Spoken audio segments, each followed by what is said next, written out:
Awesome. Put it in your mouth.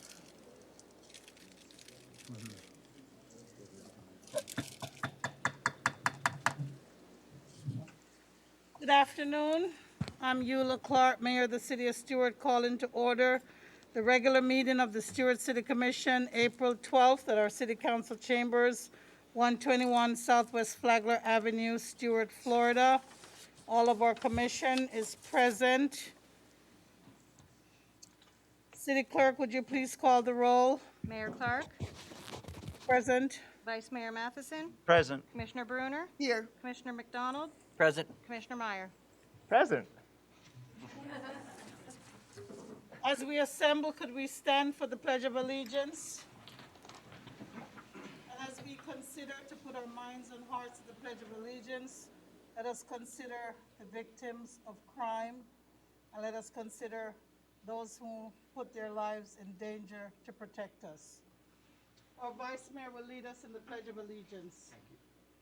I pledge allegiance to the flag of the United States of America and to the republic for which it stands, one nation, under God, indivisible, with liberty and justice for all. Thank you. Just before we start our arts moment, normally we have our agenda approval, but I'd like if my commission would just indulge me to say that I'd like to add an item before the agenda approval section. It would be item 5A, and it's a COVID update by Ms. Brenda Matheny, so it would come under presentations. I did try to get it on the agenda, but it didn't get printed, so I'd like to have that. Also moved. Second. Moved in second. All in favor? Aye. Aye. Thank you. Thank you so much. Our arts moment tonight will be a duet by Chris Mazzelle and Kim Brown, Mobus, from upcoming Barn Theater production, Journey Around the World of Song and Dance. You have the floor for 3 minutes. You can talk about your organization, and you can do your item or do it before or after, whichever one. I'll talk now while I have the chance. Okay. Well, thank you very much for having us appear today for the Arts Moment. Very, very important. The arts do support the city and the county, and so we're very, very happy to be here today. The Barn Theater is now 50 years old, and we have a big fundraiser coming out at the end of this week, Friday, Saturday, and Sunday, and we're hoping to raise $10,000 for the barn through our ticket sales and through donations. I do have one anecdotal thing I've got to tell you. I was the Inspector General of Miami-Dade County for 15 years before I retired. And I know I've testified before many commissions in my day, but I never entertained one. So this is definitely a first. I can't wait for it. But anyway, I hope we can generate some interest in our upcoming concert. We have a great show coming up. Barn Theater is just a wonderful institution, and many people have gone through it over the years. So I hope you enjoy this. This is a selection from this show. We've kind of had to figure out how we're going to do this because it's not the theater, live theater, but we're going to do our best. The name of the song is A Slow Boat to China. So I hope you enjoy it. Thank you. Hit it.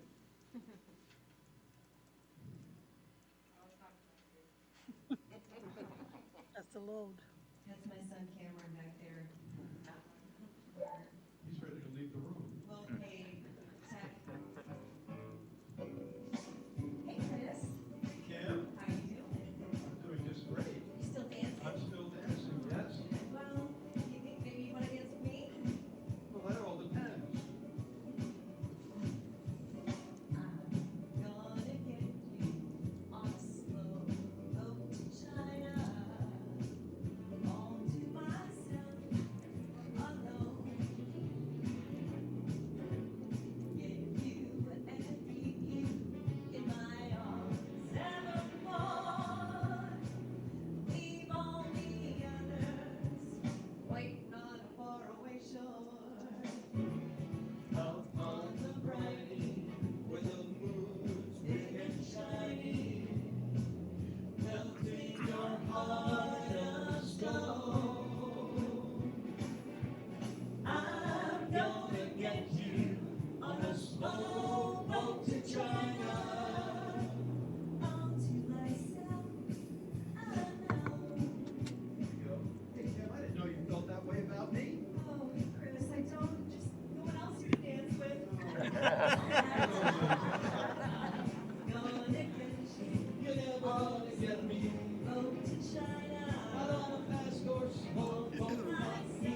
all the best in your journey around the world. Thank you so much. Thank you. Thank you.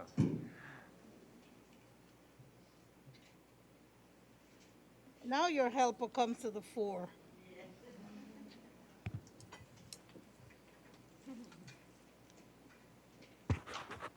Mayor, do you have certificate? Oh.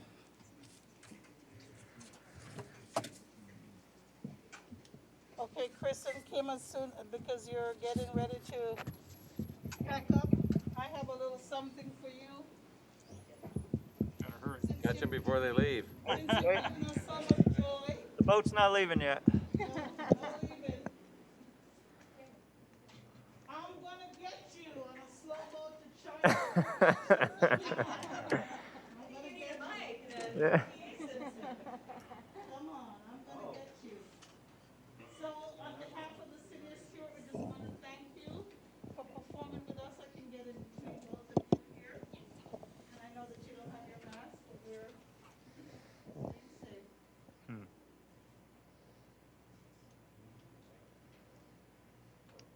Thank you so much. Thank you. Thank you. Thank you.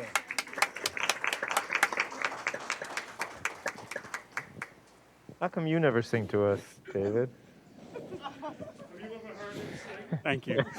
Oh yeah, that's right. You were the You have a chanteur. volunteer for the next one, Mr. Kempenny? Is that what we're saying? Thank you. I've heard Sam sing. He can sing pretty good. Yeah, he's got. Just so you know, that song they performed was written by Frank Lesser, John Lesser's dad. Oh, wonderful. Yes. So there's a tie. Good tie into our Stuart and to New York. And thank you. So that way so they don't have to pay the residuals. I was laughing right now. He's also sending an invoice. Yeah. So we have our proclamations today. Our first proclamation is Crime Victims' Rights Week, April 18th through 24, 2021. And I did mention that we should think of the victims of crime. Mr. Mortel, our city attorney, could you please read the proclamation? Crime Victims' Rights Week, April 18th through 24, 2021. Whereas being a victim of crime and navigating the criminal justice system can be frightening and confusing experience. And whereas progress in improving the treatment of crime victims has been made through the efforts of thousands of victims and survivors who have turned their own experiences into a force for positive change, ensuring that the others can receive justice, meaningful assistance, and compassionate treatment before the law. And whereas, since the passage of the Victims of Crime Act of 1984, and through the dedicated work of advocates, lawmakers, and victim service providers, there is a growing array of services and resources available to victims and their loved ones. And whereas, honoring the rights of victims, including the rights to be heard and to be treated with fairness, dignity, and respect, and working to meet their needs, rebuilds their trust in the criminal justice and social services systems. Individuals' trust in the compassion, understanding, and support of their communities is achieved through sustained, deep-rooted, and coordinated outreach, identifying, reaching, and serving all victims of crime, especially those from groups that often have less access to healing services and avenues to justice, is essential. And whereas our community's continued engagement with the challenges faced by victims of crime will ensure that the progress made to date is not lost, and that the new ground is broken to gain greater justice and healing for all victims. Now, therefore, I, Eula R. Clarke, as mayor of the city of Stuart, Florida, do hereby proclaim in the city of Stuart, Florida, the week of April 18th through 24, 2021, as Crime Victims' Rights Week, and we express our sincere gratitude and appreciation for those community members, victim service providers, and criminal justice professionals who are committed to improving our response to all victims of crime so that they may find relevant assistance, support, justice, and peace. Whew. Thank you, and I've signed this. Is Ms. Faulkner here today? Yes, okay, so you're gonna do that? Okay, all right. So, victim services, and we're gonna be giving you this, and you can always say something.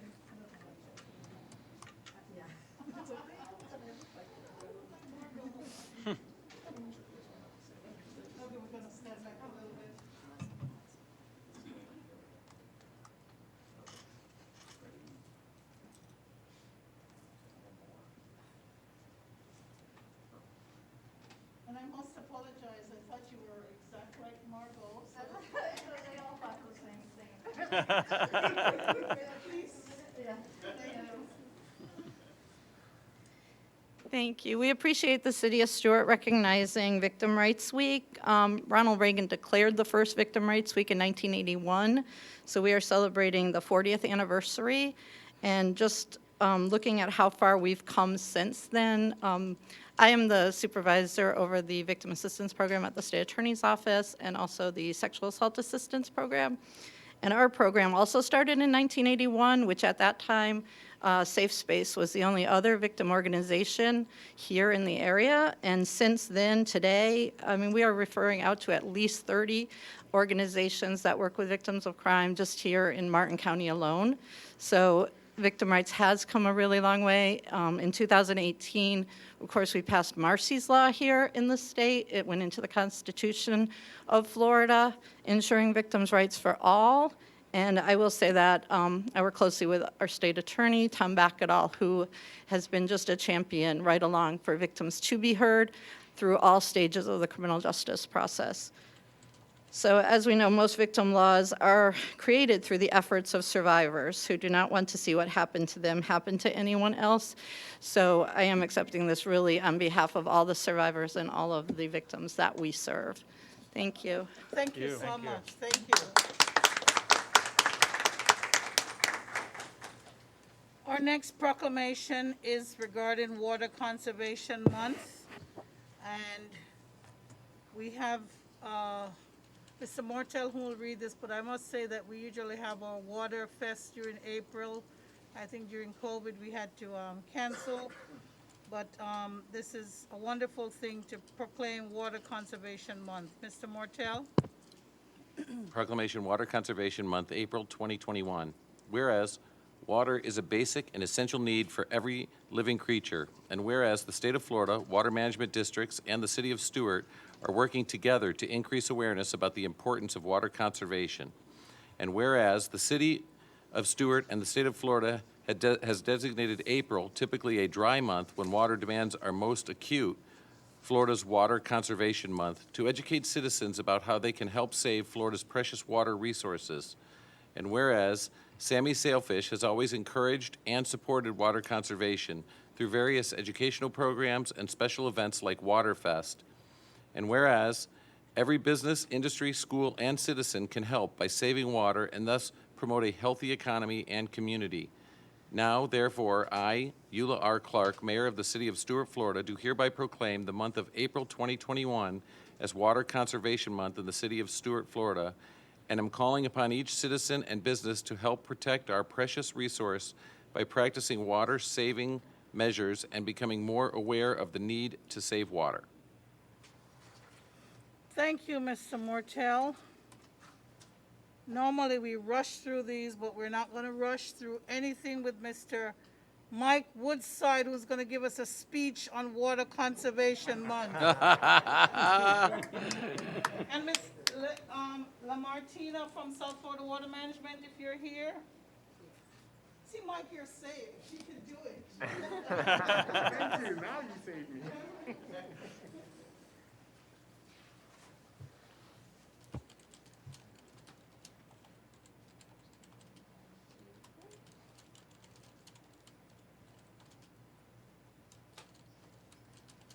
Smile, Mike. I thought you were talking to me. So Mr. Woodside is our team leader for the water plant, and we have South Florida Water Management, so you guys both have at it. I just got a couple of words. I don't mind. I knew that'd make you happy. Well, thank you very much. And on behalf of the Water Management District, I truly appreciate you folks supporting Water Conservation Month. It was all said, all the words I was going to say were just said in the proclamation, so it's not really worth going over, but we know how precious it is, and we all have to save it. But I thought it would be kind of fun. Most of you know that I've been working with your staff for several years on water conservation. And so right at this moment, the Upper East Coast Regional Water Supply Plan is getting ready to be adopted, and it's updated every 5 years. So I went back 10 years to 2020 to see what the city of Stuart's per capita consumption on water was back then. So from 2010 to 2014, which was that water supply plan, the per capita use of water was 196 gallons per day per person in the city. 2015 to 2019, it was 145 gallons. So that's a decrease of 26% in 5 years, and that's wonderful. So I don't have the number for this new one, but I'm sure that it's going to be less than that. So congratulations on that. Congratulations to your staff, too. So thank you. Thank you. Thank you. Mike? It's all yours.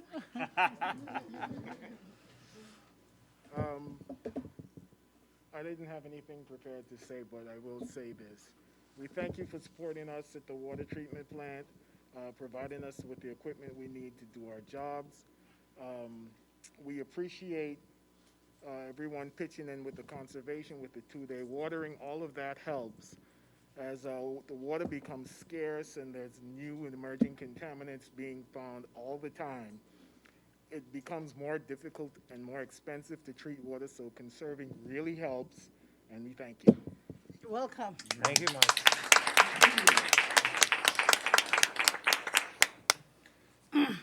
Our next proclamation is a proclamation, Donate Life Month. And the LifeLink folks, is anybody on Zoom, Mr. Paul? Yes, ma'am. We do have a Bella Iannuzzi who has her hand. Denise Iannuzzi, yes. So, Mr. Mortel, do you have that proclamation, please? Okay. Proclamation Donate Life Month, April 2021. Whereas one of the most meaningful gifts that a human being can bestow upon another is the gift of life. More than 39,000 Americans receive a life-saving organ transplant every year. And whereas a new patient is added to the national patient waiting list for an organ transplant every 10 minutes, and there are over 108,000 men, women, and children are currently on the national waiting list for organ transplantation. And whereas an average of 22 people die every day awaiting an organ transplant that does not come in time. Whereas one organ, tissue, and eye donor can potentially save or enhance the lives of more than 75 people. Everyone is a potential organ, eye, and tissue donor. They can register their wish to save lives through organ and tissue donation at www.donatelifeflorida.org or on their driver's license. Now therefore, I, Eula R. Clarke, Mayor of the City of Stuart, do hereby proclaim April 2021 as Donate Life Month in the City of Stuart and encourage all Stuart residents to consider giving life through organ donation and to sign up on Florida's Organ and Tissue Donor Registry by visiting www.donatelifeflorida.org or when renewing their driver's license or state identification card. Thank you. So I don't see the screen up, so I guess we're not having people on Zoom. Okay, so she can speak, but okay. So Ms. Denise Iannuzzi from LifeLink.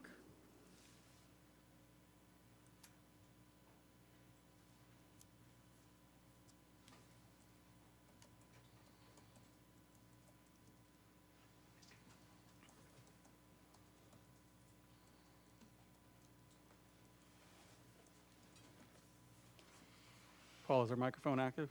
She is talking, Zoom's picking her up. We're not connecting by. Picture on the wall is mask.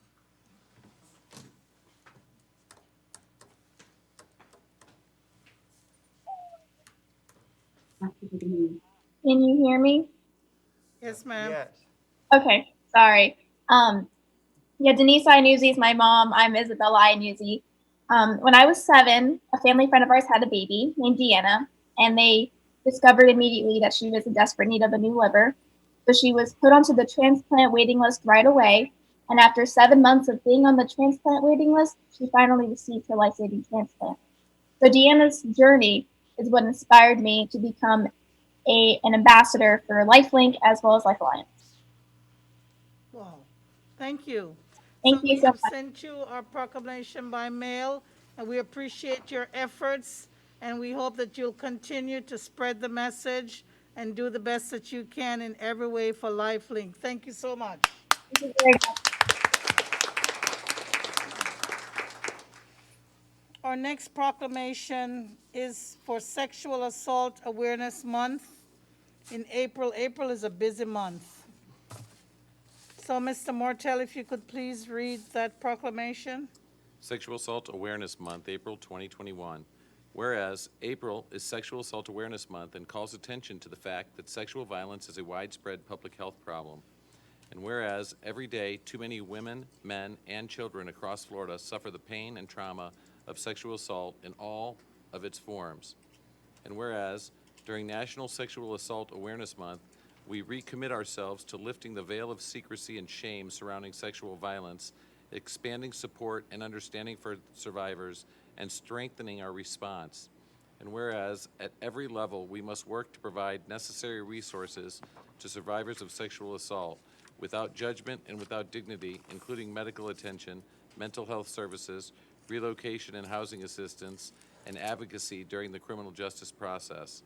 Now therefore, I, Eula R. Clarke, Mayor of the City of Stuart, Florida, do hereby proclaim that April 2021 is Sexual Assault Awareness Month in the City of Stuart, and encourage all residents, law enforcement agencies, healthcare providers, and community and private organizations to support survivors of sexual assault and to work together to prevent these crimes in our community.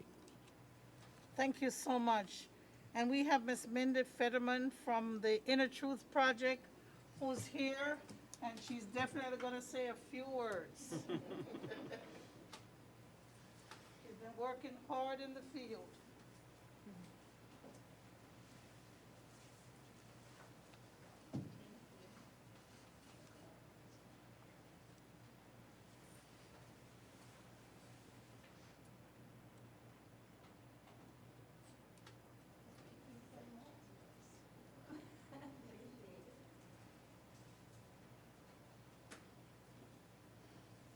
You made it sound like I had a lot to say, but I'm not going to take a lot of your time. I appreciate this in recognition of all of our survivors. I myself am a survivor of sexual abuse and rape as a teenager and sexual assault when I was 23 years old. I decided to start the Inner Truth Project as an organization here on the Treasure Coast because when I came forward with what happened to me, people didn't believe me.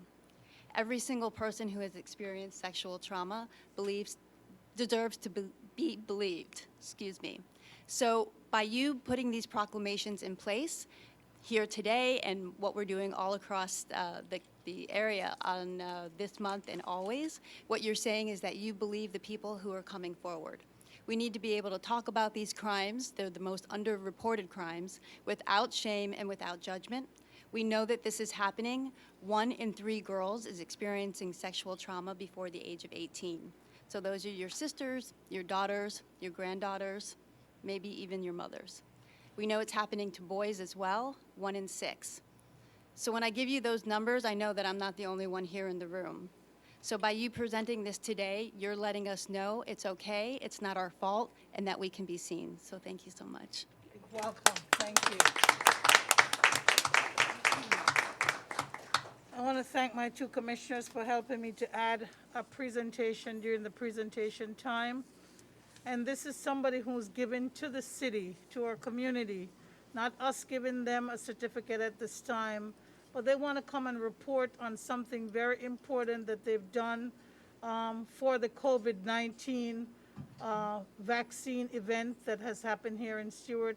Ms. Brenda Matheny and Dr. Charmaine, Reverend Dr. Charmaine Davis from St. Paul AME Church.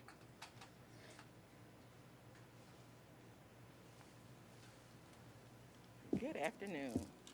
Thank you. I Can you would like- speak up? Make sure you're speaking right into the mic. I would like to say on April 3rd, 2021, it was a beautiful day in the city of Stuart. It was a day of unity.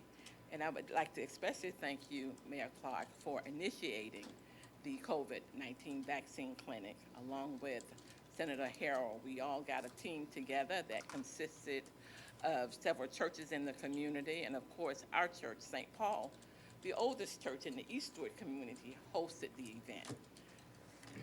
The event was a success because everyone was on one accord.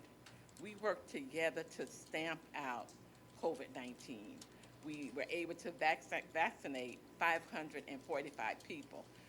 Some people call it vaccination, but I call it protecting. We were able to protect 545 people.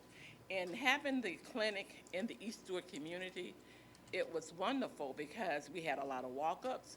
We had people who came who had different type of barriers, and we were able to help them with their forms, and they just felt so comfortable coming and being vaccinated. But I want to especially thank you, the City of Stuart, for all you did to make that possible. I want to thank Chief Tumanelli, Brian Bazio, Heather, Milton, and I must say that Jessica and Julie, they were the real MVPs because they worked and they worked and they worked. Everything that we asked them to do, they did it or it was already done. And so on that day, it was really what we worked to do, to bring our community together, to do what we can do to help our community, and hopefully we'll be able to do it again. Our pastor's not able to be here because he's at the bedside of one of our patients at the hospital, but he did want us to express his gratitude and his appreciation for everything that was done on that day to make the COVID vaccine clinic a huge success. I also would like to thank Thelma Washington, who was one of the other coordinators, and she was very instrumental, and I think Thelma registered over 200 people for the vaccine. And it was just a wonderful day of what we can do when we come together. And one person I do not want to forget, and that's Betty Brinkley. She was our boots on the ground. So when you see her out in the community, please let her know that we appreciated everything she did to make that event a success. And as we have always said, we are better together. We are better together. And so when we do things like this, it brings us closer together. Thank you. Thank you. Thank you. Thank you. Thank you, Reverend Coleman. Thank you so much. Well, we started with entertainment. Now we're truly going to be entertained because the spotlight is going to be on an employee. So, Chief, let the games begin. Our employee spotlight for April 2021. So, okay, both of you, go. Yeah, so good afternoon, Mayor, Vice Mayor, Commissioners. Is this on, Mary? Yes. Good, okay. For the record, Roz Johnson, Human Resources Director. I'm pleased to share with you a new program we have introduced to celebrate our employees, the Employee Spotlight. This replaces the former Employee of the Month program and expands our reach into our employee population. We have more than 250 employees on board, and their stories and talents amaze us every day. The Employee Spotlight will showcase those stories, and we never know when an employee shares with us that they have a talent they might be interested in showcasing as an arts moment. If that should happen, we will reach out accordingly. All employee ID numbers are entered into a software that randomly makes a selection. We reach out to the selected employee to extend the invitation to participate, and they can accept or they can decline. So this month, our inaugural presentation, we're excited to introduce and spotlight one of our firefighters. And with that, Chief Felicione will take us the rest of the way. Is this thing, can you hear me okay? Yeah, okay. Thank you, Roz, Madam Mayor, Commissioners, Vince Felicione, Fire Chief. It's my pleasure to introduce firefighter paramedic Bobby Carson as April's employee spotlight. And he is here with his little girl. Bobby's a Martin County native. He graduated from Martin County High School. Go Tigers. I think there's a few of us in the room. Yeah. All right. All right. All right, good. There we go. And Bobby then attended UCF in Orlando, where he graduated with a bachelor's degree in health sciences. Since he was very young, he always wanted to be a firefighter and became a volunteer with Highlands County while attending firefighter and EMT school. Upon graduating, he worked for Highlands County EMS and spent the next 6 years there. Bobby soon recognized his degree in health sciences was beneficial while in paramedic school as medical terminology, anatomy, physiology gave him a strong knowledge base while learning the practical skills to be a paramedic. Bobby's goal was to return to his hometown, and the opportunity presented itself in 2014 when he was hired by Stuart Fire Rescue. He continues to learn and grow in his career, recently completing the department's driver engineer program. He's also enrolled in the department's acting lieutenant program, which is an extensive training program that qualified personnel complete before stepping into the role as a lieutenant during the regular lieutenant's absences.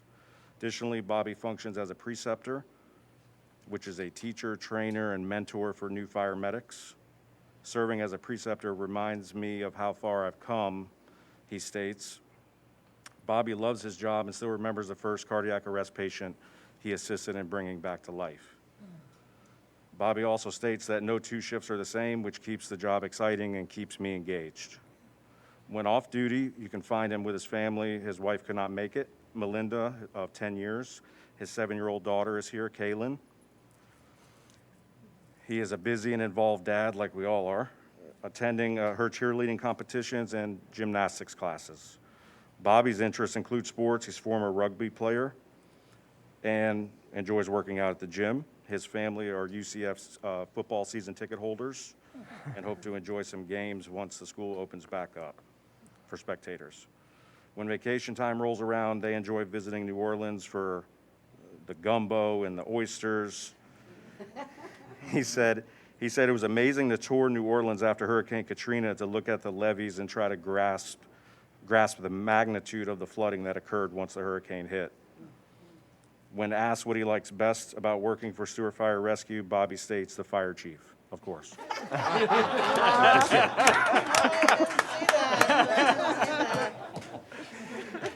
No, I added that. In all seriousness, he enjoys the small fire department feel where everybody seems like their family, everybody knows each other, and you aren't just a number like you are in a big fire department. Thank you. We're very proud to have Fire Medic Carson as a member of Stuart Fire Rescue. Thank you.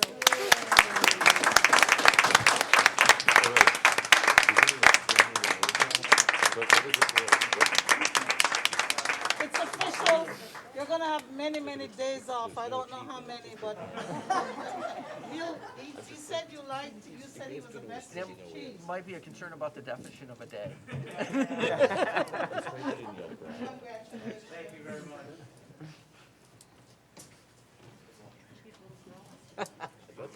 Chief, you're coming over? Daughter, come on in. Don't be shy. Precious little girl. Precious.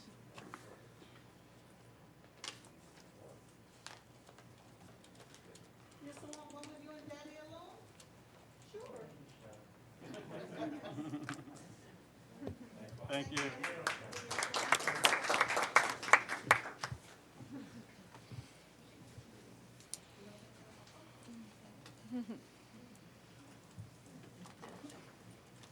No speech? You can't get away without a speech. You convinced them. Yeah, I'm a lot better paramedic than I am public speaker. But in a few weeks, I'll be going on my 7th year here with City of Stuart, and it's truly been an honor to serve this community. The amount of growth and changes that are happening, all the time is amazing, and I look forward to many more years of serving the City of Stuart. Thank you. Thank you. Thank you.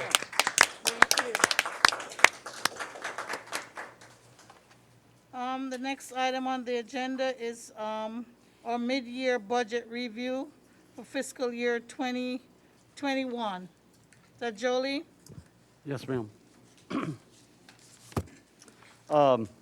Commissioners, staff, those in attendance, thank you for coming today. The city manager asked me to put together a mid-year budget review prior to kicking off the departments entering their budget request, which, as you may have seen in the budget calendar attached, pending any changes or suggestions for changes, we are scheduled to have the budget program open to the departments to begin their budget request entries tomorrow, following the morning staff meeting.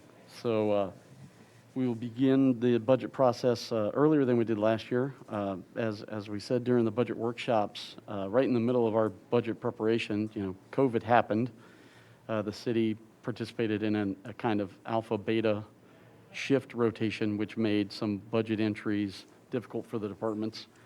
But we don't expect that now. I mean, we seem to be well prepared with our PPE, and our procedures are in place to keep the staff working. And also Darren Duke, the Technology Services Director, has made remote entry into the system a lot easier than previously. So without any other questions, if there aren't, I'm going to go ahead. Right now, I can tell you that for general fund, major revenues are mostly on track. You'll see that I've highlighted a couple areas. Not of concern, but just simply to let you know that they're not exactly where I would expect them to be at this moment, but the models that I run down there that we participate with seem to indicate that we're okay. Now, I'll tell you, regardless of whatever your philosophy is or your political view, it's a lot different job for me right now in the state of Florida than it is in other states. I've spoken with government finance officers from other states, and I've spoken with personal individuals from other states, and their economies and their market is a lot different than ours. So we have a benefit here in Florida that the COVID impact hasn't hit us as much financially as it has other states. So we're very fortunate in that sense. Also, our expenditure categories are well within expected limits. Some are surprisingly good for this time of year, especially given what's going on. I'll tell you now, surprise, spoiler alert, overtime is a little ahead of where it should normally be. It's ahead of the budget, but we've had a number of issues, some outages the public safety individuals have to cover whenever there's someone out on a shift for whatever reason that may be. And so we've had some overtime overages. We had to do more with less for certain periods of the year, as you know. So that's no surprise to anyone or the manager that we're a little over in overtime, but we are tracking it, and the departments are tightening their belts in other places. First, I'd like to start with a 10-year review versus 20-year review of the ad valorem tax where it currently stands and increases in property values versus millage. This is a little schedule I put together for you. The first situation is if property values are the same as last year and you leave millage the same, then you make the same revenue. That's nirvana. Just that's perfect. Just everyone would love that, right? What we did during the recession, oddly enough, the city of Stuart, as property values went down, we kept the millage the same, which makes ad valorem go down. So we lost revenue and actually did tax cuts during the Great Recession period. The trim law of the state of Florida requires you to advertise tax increases. It never requires you to advertise tax cuts. So we did not. What we had to do recently was when property values remained practically flat, so I said equal, we had to up the millage to increase our revenue. Nirvana only works if expenses don't change, right? If your expenses stay the same, we're only discussing the revenue side here. The next one is where we want to be. We want property values to go up because of development and appreciation in value. We could keep our millage the same, and ad valorem revenues would go up naturally if property values go up. That's really where you want to be. You're keeping pace with expenses. As property values go up, you're making a little more money incrementally to cover the incremental increase in expenses. That's where we want to be. Now, where taxpayers always think we are is that property values went up, we upped the millage, and our tax money went up too. That's not always the case, but that's where a lot of taxpayers think we are. And then the last one is when property values are falling and we decrease millage, there should be two arrows there of tax revenue falling. Oddly enough, the city of Stuart did do this once during the Great Recession. We voted for a reduction in millage when property values were falling. So we actually lost more revenue than just keeping the millage the same. So I would say we want to be in that fourth column there where we want to be, okay? Now, over the last 10 years, you can see here what you're looking at is the green bar is the budget for ad valorem taxes. The red bar is collected. Now, that's at period 6. So this is where we were every one of these years halfway through the year. Okay, so halfway through the year, you can see that we're about the same time. And what this tells you, Some of you have been around for a little bit, have heard me use words like seasonality. Ad valorem is one of those revenues that we collect most of it right at the beginning of the year. It's not really something like sales tax that gets distributed throughout the year, or rent that gets distributed throughout the year equally, and doesn't fluctuate with buying or selling or whatever. So normally the city has collected almost all of its ad valorem by period 6 or halfway through the year.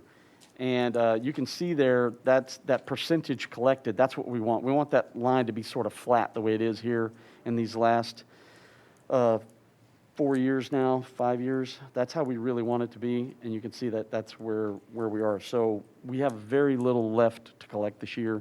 Of course, every year, that's why Trim always has us only budget 95%, is to allow for the people who may be delinquent in their taxes or not pay it, for whatever reason. Now, it's a lot different. See, if you look over the last 10 versus the 20, you can see there kind of what happened. And that blue line went all over the place. The red line, which is what we actually collect, there's back during that Great Recession period, the revenue was falling, and our percent collected of budget was falling as well. So it didn't even matter what we budgeted. They just weren't paying it anyway.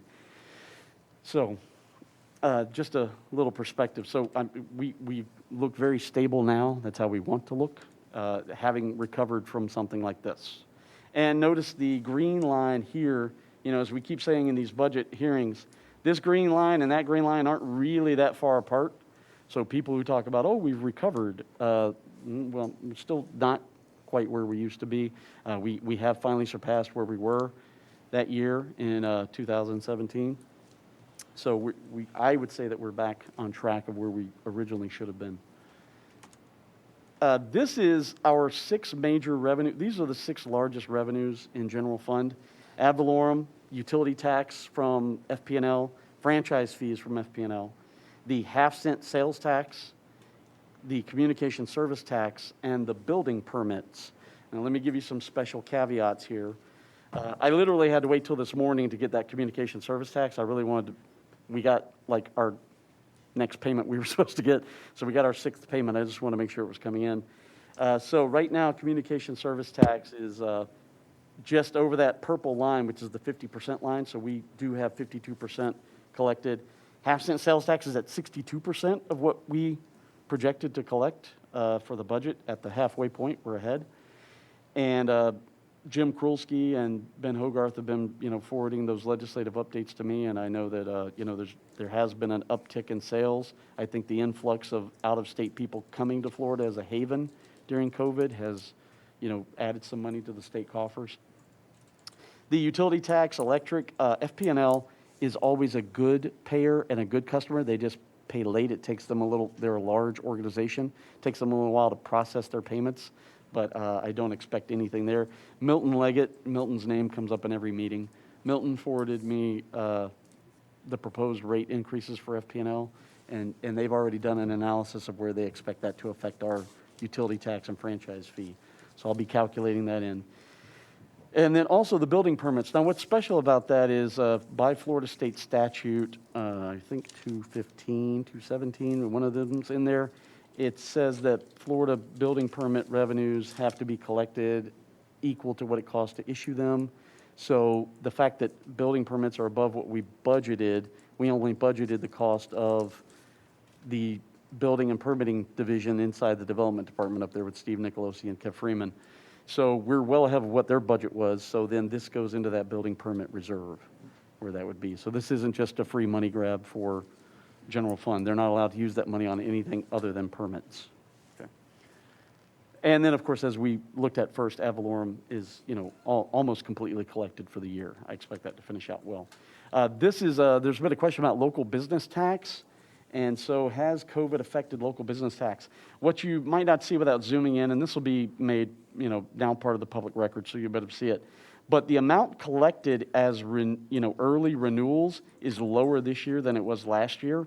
However, our collection efforts have been better. I have to say that the fire department and neighborhood services up there with Kev Freeman have been instrumental. I always say it's like the city manager told us he wanted 250 customer service agents working for the city of Stuart. Well, I always say I want 250 code enforcement officers working for the city of Stuart. Every time I go to lunch somewhere, I look for their business tax receipt. I want to find out, are they compliant with the city? And I'll call back to my office. I'm eating lunch somewhere and I don't see their BTR on the wall. Let's find out if they're compliant, So fire department, fire inspection employees have been forwarding the information of the businesses that they do fire inspections at over to my office to make sure that we are rounding up some of these people who have just, maybe they don't know that they need to come into City Hall and get a BTR, do business in the state of Florida, and specifically inside the city of Stuart. But we've been going after them, and Neighborhood Services forwards those that we can too. We've had some great efforts. So we're actually ahead right now of where we could be. That big red thermometer on the side tells you that, that's the kind of fever we want, is that to be at 100% of that thermometer there. And you can see that the trend line at the bottom is we've been gaining each year where we should be at the halfway point like this. So all of these numbers are as of 6 months, halfway through the year.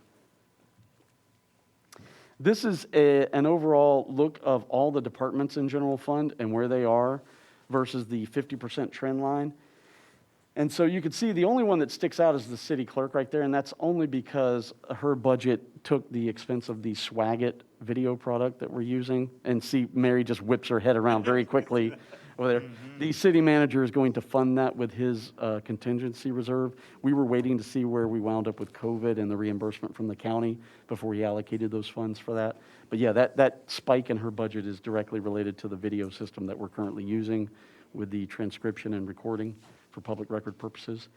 Now, on the next slide, it's the same numbers, but with the purchase orders included. So you can see there, transportation division and the public safety divisions go above that 50% line when we include the purchase orders that they have outstanding. And so does 10th Street Rec Center. So those are projects that we've issued a purchase order to the vendor, but we haven't actually cut the check yet. So technically, I would report that as an expense.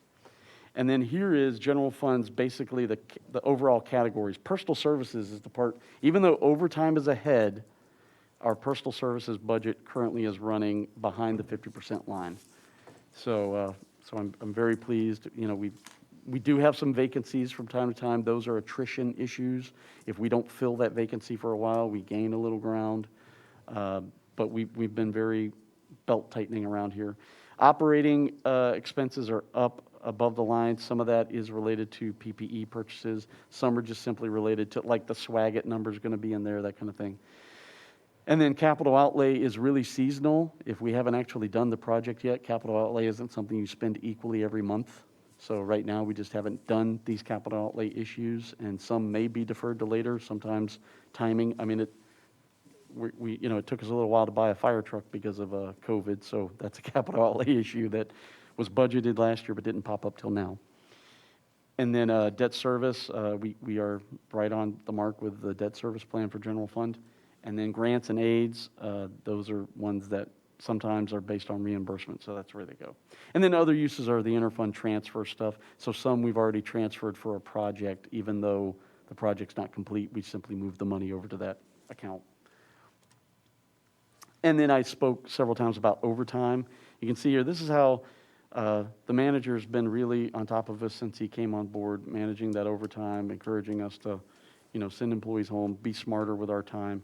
However, right now, during the COVID experience, we couldn't help it. We've actually spent there. As you can see that blue line pointing out the percentage over here to the far right. There's a percentage line. On the far left, there's dollars. So you can see there. And then the green line is the budget, the red line versus the actual expense paid to the employees. On to the business type or enterprise funds. I need to discuss with you revenues versus collections, which is important in water sewer especially. When we press the button and we bill a customer, we send them the bill, that generates the revenue. So, when your cell phone company bills you, that's revenue. When you pay it, that's a collection. So we can send out bills to the customers and that'll reflect revenue, right? It says, hey, we've got revenue recorded in our financial statements. Collections is when they show up to the window with the cash, right, with the check. They pay the bill.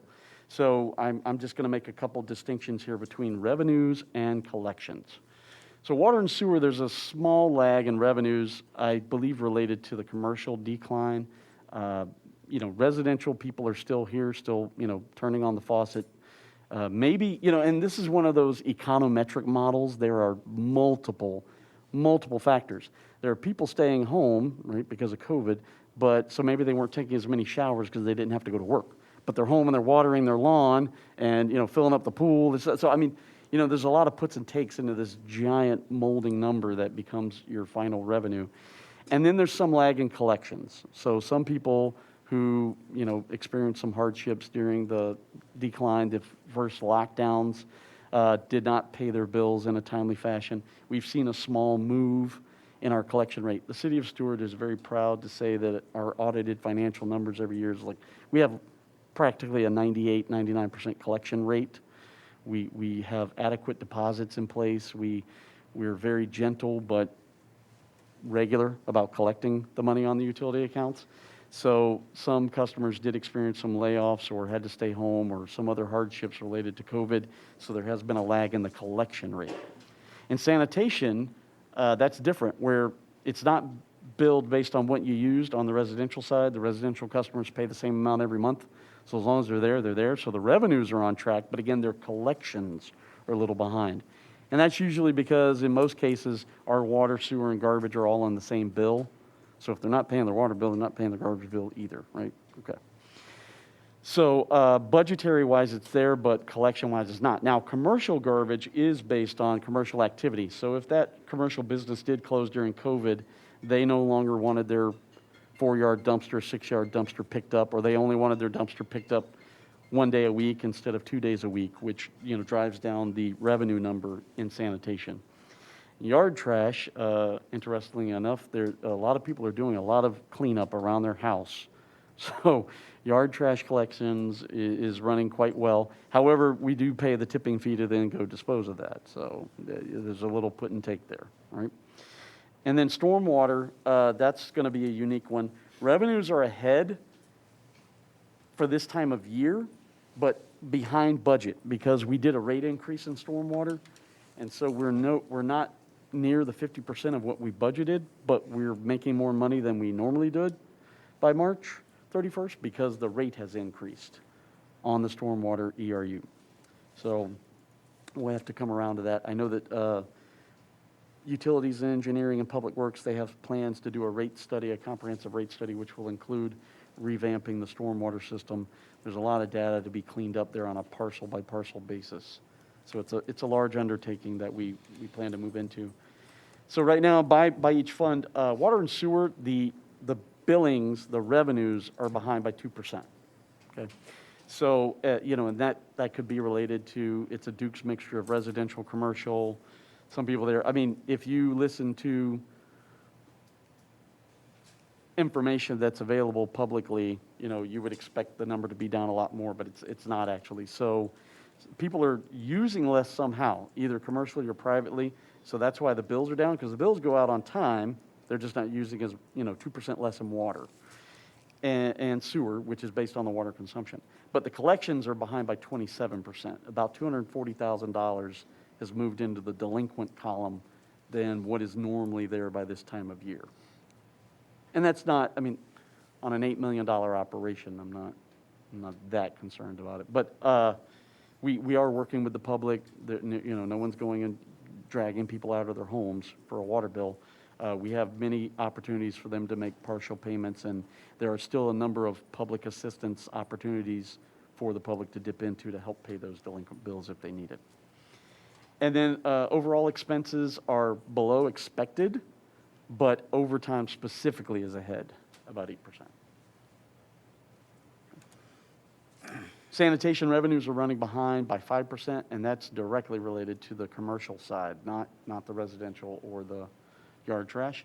And collections are behind by only about 15%. It's, there are some sanitation-only accounts that pay, so it's not a direct correlation with the water and sewer bill. As I said, most often the residential bill is on, I don't know if any, do we have any?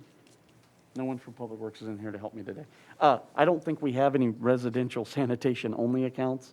So every residential account for sanitation is on their water bill, okay? But the commercial accounts have their own bill, and they some that are open and thriving are paying. So we have a slight difference.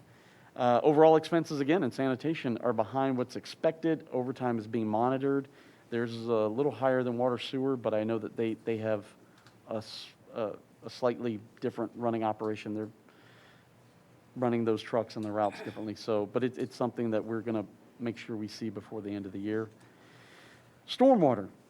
Now, stormwater revenues are behind budget, but almost 50% ahead of the same time last year.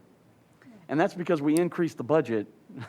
So they're not making what we budgeted, but they're making more money than they usually do. I hope that would come across clearly. The budget was increased as well as the rates, so revenues are behind budget, but ahead of prior years. Okay? And they as well, collections are behind only about 15%. And Milton's doing something different over there. They don't have any overtime issue in stormwater. So, but it's a very small operation in stormwater.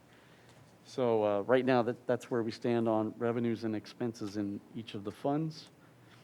COVID reimbursement, the county, the city participated in the COVID reimbursement. Unfortunately, because of the county having to report by a certain deadline, they cut us off at a certain deadline earlier than themselves. So we do have some COVID expenses that weren't reimbursed, but not the majority. We successfully applied for and got 100% of what we asked for. It was $297,387, something like that. I rounded it to 300,000. We purchased a lot of PPE, the sprayers. If you've gone to a restroom here, you'll see, touchless water fountains, touchless toilets.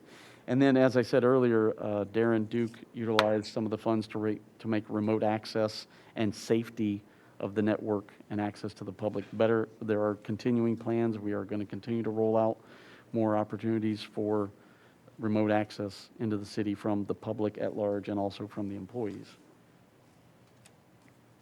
Possible funding. There is federal stimulus dollars, round one. I know that some numbers have been publicized. I will say what I always say, I'll believe it when I see it. Until I have the check in my hand, I don't know that we're getting it. We have money in the budget now for checks that were absolutely promised to us that we just don't have yet. So, it's not in my number. I'm not inflating any numbers I'm giving you today by something that I expect us to collect, by something I don't expect us to collect. I'm only including what I believe is real and attainable. I read an article last week that there was already talk of a proposed second stimulus bill to come out shortly following the previous one. So I don't know what that factor will be. This first stimulus round was opened up to a large category of expenditures. I had a meeting with Tim Volker, the Utilities and Engineering Director, the other day. And, depending on which one gets to us first, it's like a race to the end for funding towards the alternative water supply source. We don't know who's going to get it first. Bond deal, SRF, President Biden. We don't know who's going to get it to us first, but somebody's going to help us pay for this water plant. State appropriations, we successfully obtained one last year. We have not received any of that money yet because we haven't actually begun construction on the facility that would apply for reimbursement yet, but that one's there. And then Jim Krulski was sharing with me some current legislative updates about some other appropriations that we've applied for and their status. Again, I'm not going to budget on fake numbers. That's just, I have to have a reasonableness and a lot of due diligence to make sure that we're actually going to get it. I'd much rather come to you with a budget amendment after we know we have it than to prop up a budget with a fake number. So, and then also debt funding. We have had plans to finance the alternative water supply through various means. However, every day that I come to work, there's a new opportunity to fund it. So, we may not have to borrow anything if we get enough money from President Biden or whoever gives it to us. But that's always an option, and I'm always for smart funding. I made it through the Jeff Krosskoff years where we borrowed nothing and we paid cash for everything. And I went through years before that where we borrowed everything. So I'd rather borrow smart than just borrow because it's there. And then the manager has, issued the edict that he wants the budget rolling out sooner. So the budget calendar is attached here. And as you can see, this mid-year review today and then tomorrow morning following the staff meeting where we'll give out some precursory instructions to the departments, they will be able to begin entering their budgetary request for the fiscal year 2022. Revenues will be driven by, if they know of some grant opportunities or state appropriations or anything like that, that's where that will come. But most of the other revenues will be driven by the models, a lot of which you saw in the earlier slides here. And those will go in until we get that. I don't expect, last year I shared with you how many times the state delayed their revenue projections. They were well outside their normal window. Everything we've heard, they're very slow to process at the licensing window at the state. They're slow to process at all the other divisions that we usually deal with are very slow and backed up. So I don't know if the state is going to have their revenues out on time again this year either. The city has usually benefited from getting state revenues in the month of June. Last time, some of them were delayed until mid-August. So, we'll go with the models as best we can, but some of those just aren't within our power to predict or know. So, but we're going to be agile and nimble, and we're going to make sure that there's a good budget adopted before it's over. And to these deadlines here, the proposed dates of the public hearings and all that, you'll see that this is the 100 days of trim deadlines. And so you can see that they've spelled out this 100 days, that if we have a public hearing on this date, we only have so many days after that to have our next meeting and our next hearing, and the property appraiser has to file. So this is lined up with our thing. You can see for yourself when you get this document, there is some wiggle room if we need to move some meetings, or if you want to have a third budget workshop. I put that it's optional in there in the month of August, but it'll be absolutely open to you to do as long as we stay within these windows of opportunity. And then are there any questions? Yes, thank you. Commissioner McDonald? Oh, yes. Jolie, thank you for a very thorough report. Could you, when the meeting's over, email me a copy of that so I can take a look at it? Yes, sir. I'd love to have seen it before the meeting, but... I know, sir. This is most of those revenues don't even get to, like our collection, so normally by the 15th of the month is what we allow, and today is the 12th, so we really had to push it, but no, sir, I'll make sure you... Yeah, that'd be great, because I just want to keep an eye on the revenues and the expenditures. The other thing was, as we're getting ready for the budget season, just looking at the calendar, David, I'd just like to let you know, I want to start setting up meetings probably next month with you, me, and the department heads to start talking about budget priorities for all the departments so we can get a jump on that. And then that's all I really have right now, but may have some questions for you, Jolie, after I take in your report, so. Yes, sir. Thank you. Commissioner Bruner? I just wanted to say thank you for your report. As I sat here listening, I have learned through Commissioner Krauskopf. Excuse me, Commissioner Bruner, could you put the microphone? I'm sorry, I didn't have this. Can I take this off?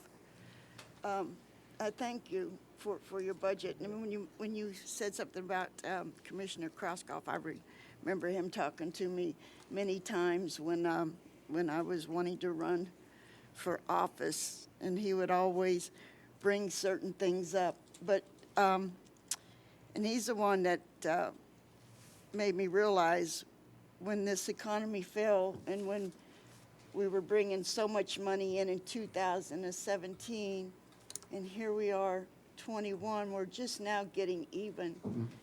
And, we're building, I don't want to get off track, but people don't understand that. But to hear you talk, to keep that tight budget and all this money that you hear that's coming, to not think like that, not unless it's there and you see it. I've listened to other municipalities, and there are a lot of people talk about all this money, this grant money and all this, and I want us to run a tight ship, and I appreciate everything you're doing. Thank you. Thank you. As long as the commission doesn't mind budget amendments and the manager doesn't mind budget amendments, neither do I. I'd rather bring, I'm not afraid to come before you. I know some finance officers want to see you once a year and be done, but if a grant, I don't want to put a grant in the budget and do a program and then find out we didn't get the grant later. I'd rather bring the program to you in its entirety and say, we have the money, the department's ready, here it goes. So, I never want to bring you an inflated or propped up budget. I wanted to ask a question too. Do we in the state of Florida, we have to Oh, I forgot what I was going to say. But anyway, darn it. Oh, well, it was about the budget, but it wasn't that important, obviously. Thank you again. Yes, ma'am. Thank you so much for your comments, Commissioner Bruner. Like Commissioner McDonald said, I'm sure that all of us are going to have time to set up and talk, and we want to try to do that. And of course, you'll remember by then we'll get that budget item going before we get to our budget workshop. Commissioner, former Vice Mayor Meier. Thank you, Madam Mayor. Thanks, Jolie. Love the numbers. Just a couple quick questions. Is there any provision in any of the stimulus or prior CARES Act funding that we could reimburse overtime related to shifts that were disrupted from COVID? I think that there is. I'll have to look at that, but it's got to be, you had to have specifically documented that overtime that it was like for instance, the fire department, that it was a patient transport related to COVID. So We're having you'd have that to have that documented, detail. Right? That's documented, obviously, if somebody is. Well, now also, Commissioner, just so you know, the manager, when he was the police chief, went round and round with me many times about this. The expense for overtime in the fire department, we do have a revenue item of COVID reimbursement. I don't go and reduce the expense account. You know, if they send us the money to cover the overtime, we don't go back and reduce the overtime like we never spent it. So I often use these analogies. You know, if you have a car accident, you write a check to repair the car. When Progressive sends you the check, you don't go back and shred the check and take it out of your checkbook like you never wrote it, right? Okay, so the revenues that we collect offset the expense. So if I come to you and say, hey, expenses are higher, you should only be concerned if I come to you and say the revenues weren't there to match it. So Right. the fire department specifically received a separate COVID reimbursement amount to offset incurred costs from additional PPE and transport of COVID patients.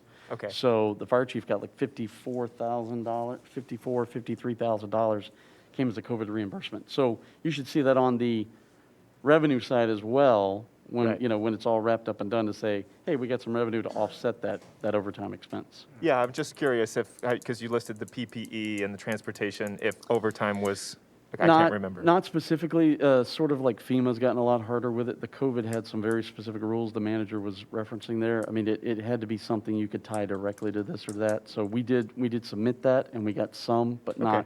not the overwhelming majority. Are there any signs from the property appraiser's office that with this crazy buying bonanza locally, that property values are, I mean, I would imagine that the market values are increasing, or the, like, do we have any idea that they're going to go up, property appraiser values? I have not gotten any indicators from the property appraiser.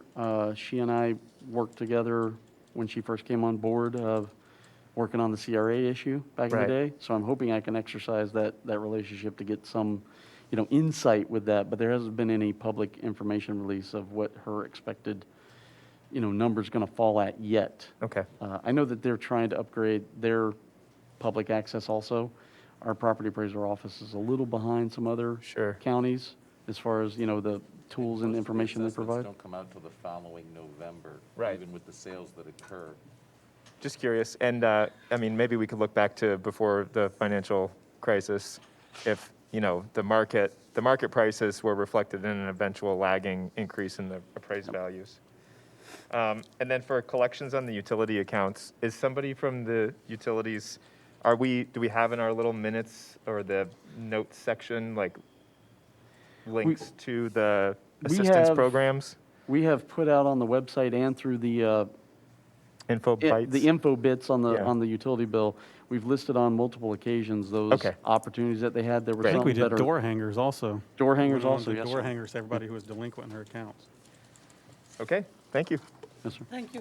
Vice Mayor, any comments on the I think presentation? all my questions were answered. If you could please email me the copy as well. Yes, sir. Mr. Baglioli.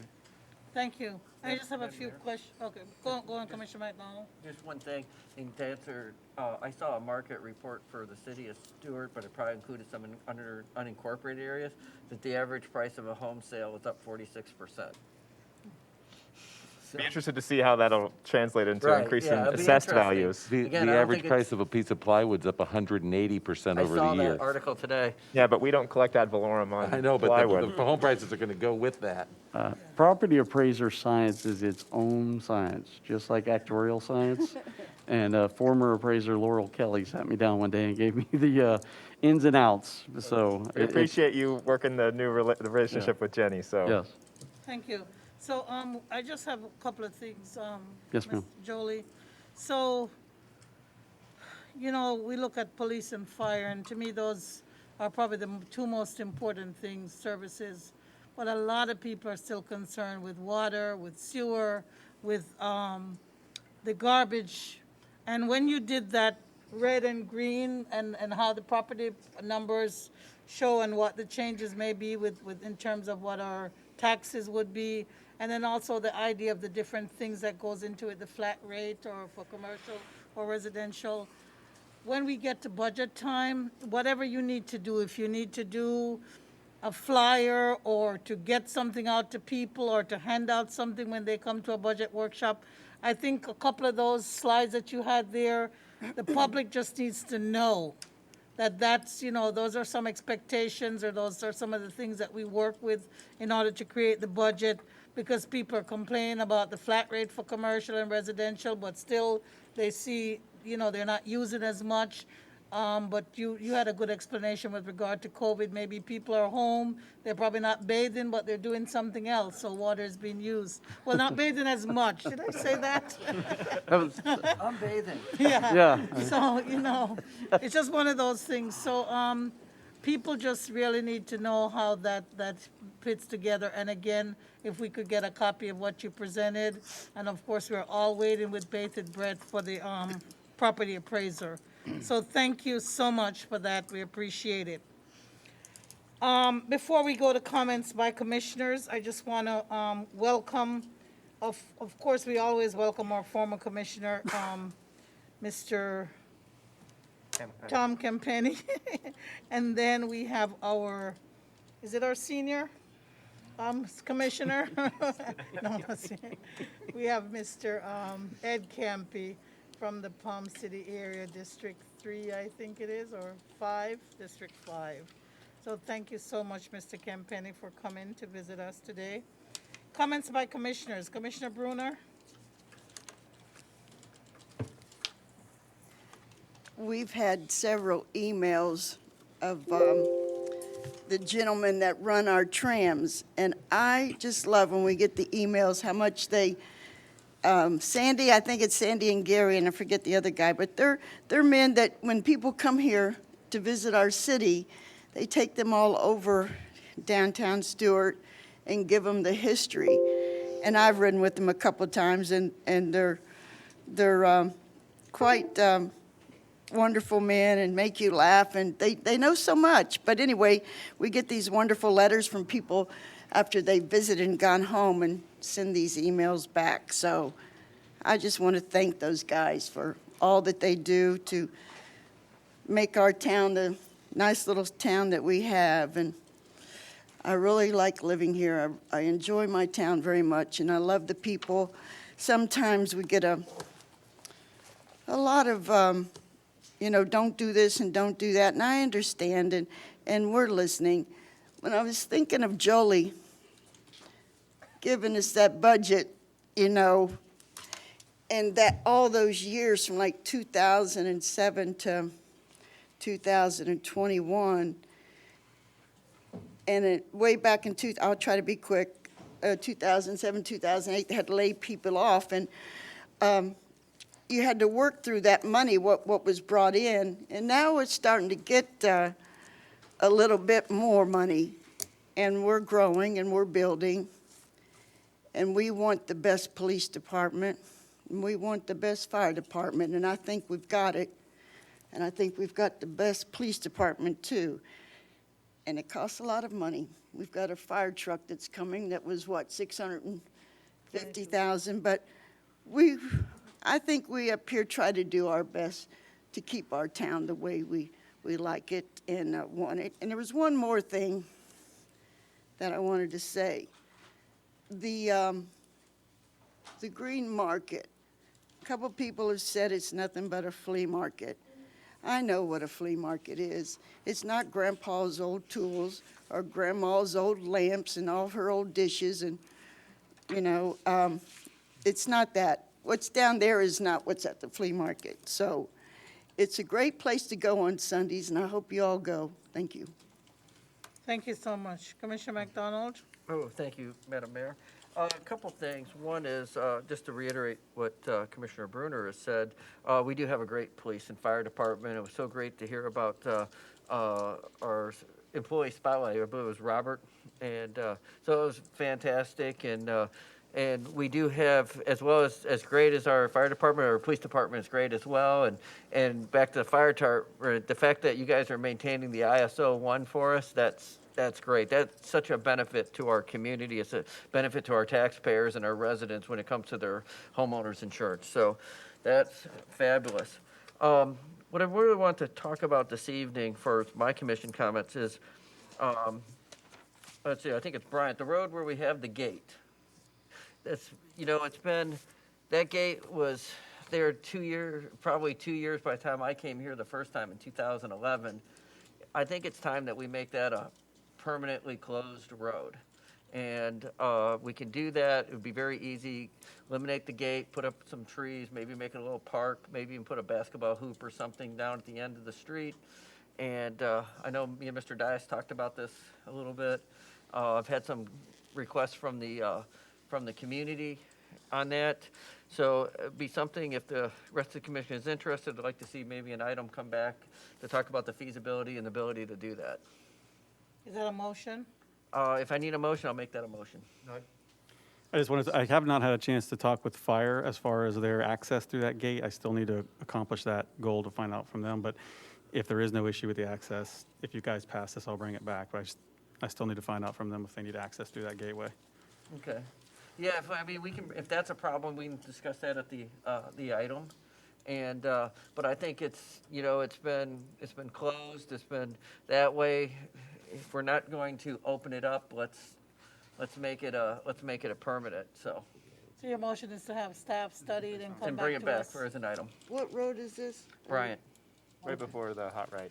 The history was that the city temporarily closed the road, and the resolution said that it would be reviewed in 6 months. And I remember I think Paul it's been- Nicoletti reviewed it in 6 months. It just didn't say what to do after the review. So I think it's just time maybe it's time that we do a good thorough review.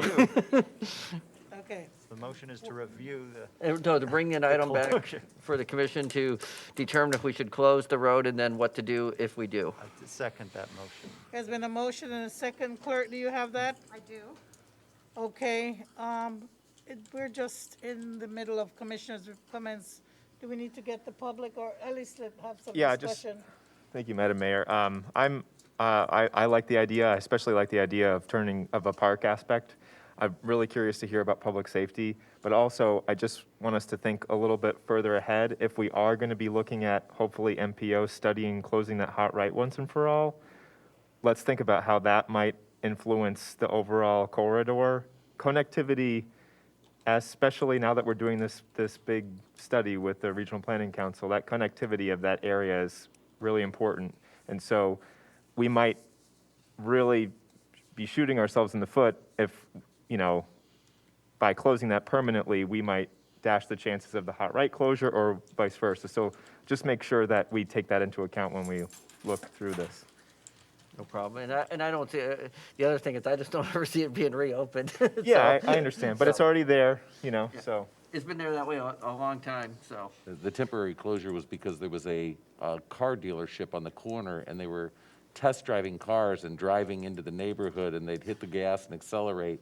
So the neighbors didn't like the test driving, which I think it's probably been 5-6 years at least since there's been any car dealership. Oh, it's been 10 years since the car dealership Right. closed. Okay, do we need to have public on this, or is it just If it's a staff vote, to yeah. consider? If it's a vote, yes. We just need to vote on it. No, we We need would public to have comment if we're public taking a comment vote. on it. So, This is just for staff to consider and come back. Is there any public comment on The this? motion is to direct staff to bring a resolution back to close the road, as I Yes. heard it. It's an abandonment, yes. And who was the second? Mr. Matheson, Okay. Vice Chair. My understanding was that the motion was with more information. Right, like, what- Well, I want to bring it back and But then it'll we'll be an decide action at that item. point. It's not a D&D, it's an action It'll be an item. action Yeah, item. it's an It'll be action a item. resolution to abandon the roadway and close it permanently. But we don't, we want to hear from, I want to hear from staff, but I want to have it as a motion, that's what my motion is, to bring it back as an item to close the road. And So then when- we may not close it based on staff's presentation, but that's what I want to do. But the resolution would be ready if not, and then it would be a open item. It would be an item on the agenda for people to discuss also. Correct. Okay, thank you. Is there any member of the public who has a comment on this? Speak on that since I live in that neighborhood. Yes, sir. The best thing that ever happened is when we closed that street back because of the cars going 50, 60, 70 miles an hour. It has not been open. People have now used that in that little cul-de-sac, have now used that almost like a park. In effect, they use it as a dead-end street. Their kids play in there. And so I'm going to say, living in that neighborhood, live 3 blocks away. I use those streets all the time to get here and other places. The best thing we could do is make a little place for those kids and those families to play. Like a Thank you. pocket park and Like that, a pocket park, exactly, ma'am. Mr. Campenny, you live at 607? I live at 700 St. Lucie Crescent. Thank you, sir. Thank you very much. Clerk? You can do an all Oh, in is there favor. any other anyone else who has any comments? No. You can do an all in favor. Okay, we can do all in favor? Yep. All in favor? Aye. Aye. Thank you. All right, who else is left? Myself and guess. Commissioner? No, we have Commissioner Meier? Commissioner Meier. Did you go yet? I have not. Okay, yes, sir. Myself. I have no comment this evening. There you go. Thank you. Mayor, Thanks. I have one more thing I give my comment to Commissioner Bruner. Thank Yes, you. Commissioner Bruner. Provisionally, it depends on what you say. Yeah. I've forgotten, I wanted to thank Miss Helen and all she does and has done for the county and the city. She always says we're all one. I like that, for over 40 years. But I listened in on that LPA meeting, and I totally agreed. And if it wasn't for you standing up and fighting for your neighborhood and your all that knowledge that you had that they didn't have, and I thank you for that, because I had several people had called me and was trying to work that out and didn't know the best way to work it out, but you all did, and I thank you for that. Thank you, Commissioner. Thank you so much. Vice? Thank you, Ms. McBride. Thank you. Mr. Vice Mayor? Yeah, thank you, Mayor. This Thursday, we are having our job fair hosted by the City of Stuart. Early entry for veterans, 3:30. Regular entry, 4 o'clock till 7 o'clock. I look forward to seeing perhaps my fellow commissioners there at the Public Safety Complex, and anyone looking for a job or any employers out there. Please help spread the word for the last few days. I'd like to thank Sergeant Brian Bossio for helping get me on the radio quite a few different times, as well as Jessica Tharp for helping me get around to some of the churches in East Stuart and spreading the word that way. Hopefully we can get anyone affected by the pandemic back to work if they are willing to do so. And, speaking of getting back to work, this summer looks interesting as I always talk about Lake Okeechobee. I wanted to show my fellow commissioners a couple pictures that were taken today at Port Mayaca, and just get a brief update on what's going on with the lake. If Mr. Trolsky, if you could just pull up these 2 pictures. This is an algae bloom. This was taken by the Indian River keeper, Mike Connor, 3 or 4 hours ago. This was spotted by the Lake Worth water keeper on Friday, and the Army Corps did close the S308 locks. Now, this is on the lake side, but there has been, he did spot some patches of green algae in the C44 canal. To my memory, and most others I've talked to, this is earlier in the year than we've ever seen a significant bloom start popping up like this.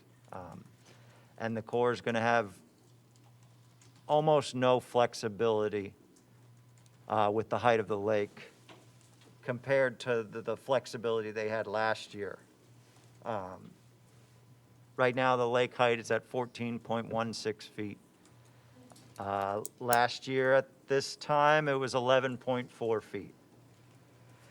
We are getting dumped on. After the algae bloom was cited last Friday, the Corps did close, as I said, the lake side of the locks. But with all the rain we had yesterday, right now our side of the C44 canal is dumping on us at 1,290 CFS. That's all the rain that fell last night and today. So, you know, what do we do about it at this point? Hopefully, that bloom will not show up in our estuary, and hopefully, you know, the Corps can have a little bit of flexibility and manage the lake with the other more larger outflow of the Caloosahatchee or ways south, depending on where the algae bloom is. We will see. There was a workshop today hosted by the Corps on how we're doing with LOSUM and coming up with, moving into iteration 1, coming up with, you know, one main model run moving forward. I tuned in and out and had to work around some other meetings. Mr. Hogarth was there and did speak, so if any of you want a briefing on that, I'd encourage you to reach out to him. We are moving forward with that, and I am optimistic on what will happen with LOSUM. But this summer, you know, the dangers we all predicted are already happening now. And no, those are all my comments. Thank you. I'll just make a few comments. I know we're right at the 5:30 hour. For those who are here for 5:30, we'll start those items soon. I just want to say a couple of comments. Today I went up to a family care. It's a long-term living facility, the Cabana. It's in Jensen Beach, but it's so close to our city. Somebody was 100 years old. I went to celebrate with her, and I thought that was a pleasure. Her daughter and the rest of her family lives in Stuart. She just happened to have been placed there. So I thought that was good. I wanted, again, to appreciate Brenda Matheny for all the things that they've done and the way that St. Paul AME Church and other community groups have stepped up to help with the COVID, speaking about it and trying to get people to sign up. So I just wanted to say again my appreciation. On May 20th, 1865, that was a year and the time when folks in Florida, those who were enslaved in Florida, learned about the end of slavery that President Lincoln had brought out. So in Tallahassee, at the Knott House, where Union Brigadier Edward McCook had come to announce that the end of slavery had been done, and they were just learning about it in Florida. They're working with the state of Florida, with the museum there, to get folks involved in increasing their knowledge on our Florida history and how the emancipation went at that time, and how we need to learn more about what happened during that time in our Florida history. So there are folks who do reenactments and other things, but I'm asking my commission if we could do something here in Stuart and along with Martin County. And so I'll need your permission to plan a program, to do something, and to work with some of the community organizations to possibly do a proclamation at the beginning of May. So I'd like to make a motion Or have somebody else make a I think motion the- for I think me? the city I manager can had pass already- the gavel. I believe the city manager had already authorized your proclamation, and it may actually be in the agenda. Okay, well, no, we're gonna put it in for May the 10th. I understand, but I think Ryan actually drafted it and put it in the system. Yeah. So you don't need to do a motion for the proclamation. Your But other just half for of it me was, to organize some if community you wanted to organize a members. program or something, right? Or Yes, funding. to have a program and to, if we need to do any little funding, possibly to have it at the 10th Street or something, just a short program or here, so just to organize it. And I'll pass the gavel and make the motion to have May the 20th be a time where we will remember the Emancipation Proclamation in the state of Florida and to work with the folks at the Florida Museum of History up in Tallahassee and with the governor's office to do a Remembrance Day in Stuart and in Martin County with our partners. Second. Second the motion. Do we have a budget? It's probably, I was getting ready to say, you probably want to address a budget thing rather than just the comments. City manager, do we need a budget? Depends on how much you want to spend. $2.3 million. No, You do have mayor discretionary funds within your budget, but it depends if you want to spend more than that amount. You have $1,000. I don't think we will need to because we're not going to go very big. I know reenactment groups or even somebody to come and say something can get expensive, and we're going to have less than a month and a half or so to make any plans. But if we do simple refreshments, I think if we have a local speaker, there won't be any cost to it. So for the, I think we could manage. for clarification, the Yeah. motion is to have some type of program for remembrance for the Emancipation Proclamation on the May 20th. Yes, And if in fact funds are necessary, they'll come from the mayor's discretionary funds. yes. And are you saying for May 20th, is that a meeting day or is it a It's a separate day? Thursday. Okay, so It's a have the event Thursday. on the Thursday? The state of Florida is Okay. doing it on that day. Is there a second? There's, Okay. We have a motion. Second from Mike Meier. We had 2 seconds. I think it was former Mayor Meier. Second. Do we have any public comment on the motion? Ms. Clerk, could you please call the roll? There are Yep. finances involved. Commissioner McDonald? Yes. Commissioner Bruner? Yes. Vice Mayor Matheson? Yes. Commissioner Meier? Yes. Mayor Clarke? yes. Motion passes unanimously. Thank you. If you could hold the gavel for me, please. I have another thing that I'd like to, I'm not sure if it needs to be in the form of a motion, but we've had some work done, especially in the East Stewart area, on the intersections. And we had gone through and looked with the CRA. We've had meetings and had discussions on the types of treatments we'd have at these intersections, the pavement treatments at these intersections. And I know that now there are people who are asking me, well, what does it mean and what happened? And I'm not sure how big our public participation is with that part of the community. I know that I try, and I know that all these things have been put out for public consumption.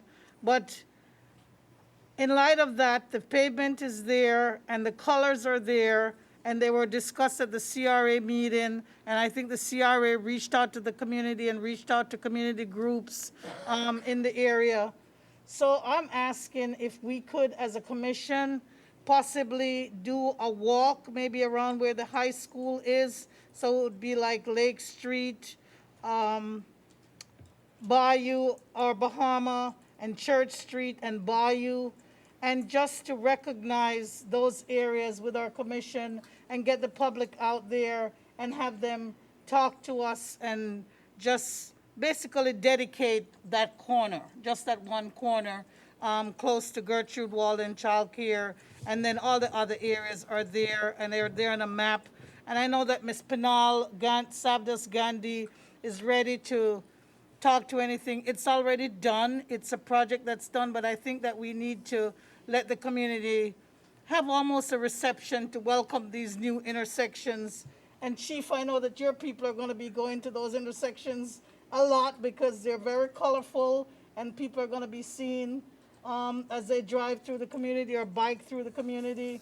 So we just want to recognize that that improvement has happened through the CRA in the same way when we make a change in Colorado or something, that we know that something has happened in the community. And Madam Mayor, to do it as a It has to be a advertised. presentation is fine, but in your motion, you also talked about having a walk and taking questions and answers from the community. That would Oh, that require would- a public meeting, so if we could separate it and do it truly as a, like on that corner as a dedication, that's great, that'd be really pretty But would straightforward. that still have to be advertised also? Because Well, all you'd of want to us- notify people of it, but it doesn't have to be a formal meeting with the clerk tape recording it and doing all the requirements of a meeting. City manager, we can handle that? Yes, yeah, we can do that. Do we need a motion or just, we need to come up with a date he's Yeah, gonna? so I'll have Michelle send out a date and time list to you guys and see what would work for everyone. Is this regarding the crosswalks? The crosswalks at the Just a- intersection. There's no complaints dedication. about them, is there? Because I think, I haven't actually been over there to see them since they've been done, but they looked like they were gonna be fabulous. All the plans that we've had from Ms. Savdas, Gandhi Savdas, have been wonderful. And I know that all the community groups that have talked to her and met with her previously, they approved of them. But I think people, now that they're on the ground, people are asking questions, maybe because they didn't come to these meetings. So it's an on-site dedication. Yes, sir, on-site dedication. Perfect. Those crosswalks are almost finished. There are a few crosswalks that are still remaining, and they plan to finish it this week. We were going to do social media outreach and just let, people know that these crosswalks have been completed and kind of give more information about it through Facebook and other social media. But yeah, we can arrange for like a ribbon cutting or something, like a ceremony. Yes, they would like that. Yeah. Perfect. Thank Any you. further? One more thing. Okay, you want, I can get this back? He's hanging on to that. Thank you, we don't need anything. Okay, so with regard to the, I just want to say thank you for these cups for home rule. There's a lot of work going on in Tallahassee, and we have a lot of input that we need to give to Tallahassee, even though a lot of things are steaming right along. But that's why we're here. That's why we make decisions as elected officials, because we think that home rule is important and we don't want our powers taken away, especially when they deal with the way that we live and design and do things in our communities. So we want to make sure that we're all working to make sure that our elected officials in Tallahassee know how we feel. With regard to the agenda, Mr. Martell, you can advise me, sir. I don't really want to pull these items from item 11 through Okay, item then you don't have to. 14. Done. But I wanted to have an opportunity to just explain and talk a little bit about them and the reason. I know that it said in the motion, in each one of the motions. So maybe I'll pull them, but then I will just, If you pull them, we're going to be reading them and moving each one individually. If you don't pull them, you're free to make any comments you want on the consent okay, so I'll just agenda as make my well. comments now then. Okay. I'll make my comments now. May I clarify something? I'm sorry. In the very beginning of the meeting, we moved approval of the agenda, adding item 5A. Yeah. Wasn't that not the approval of the agenda itself?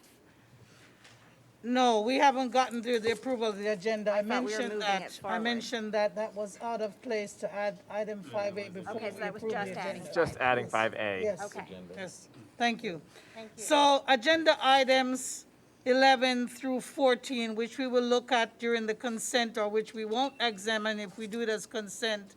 These are all items that are new rules and regulations for the city of Stuart that have to be complied with in order to continue with the application for a community development block grant. And so these will have far-reaching effects onto any grant management in the future, as well as even any possible other way that our city does business.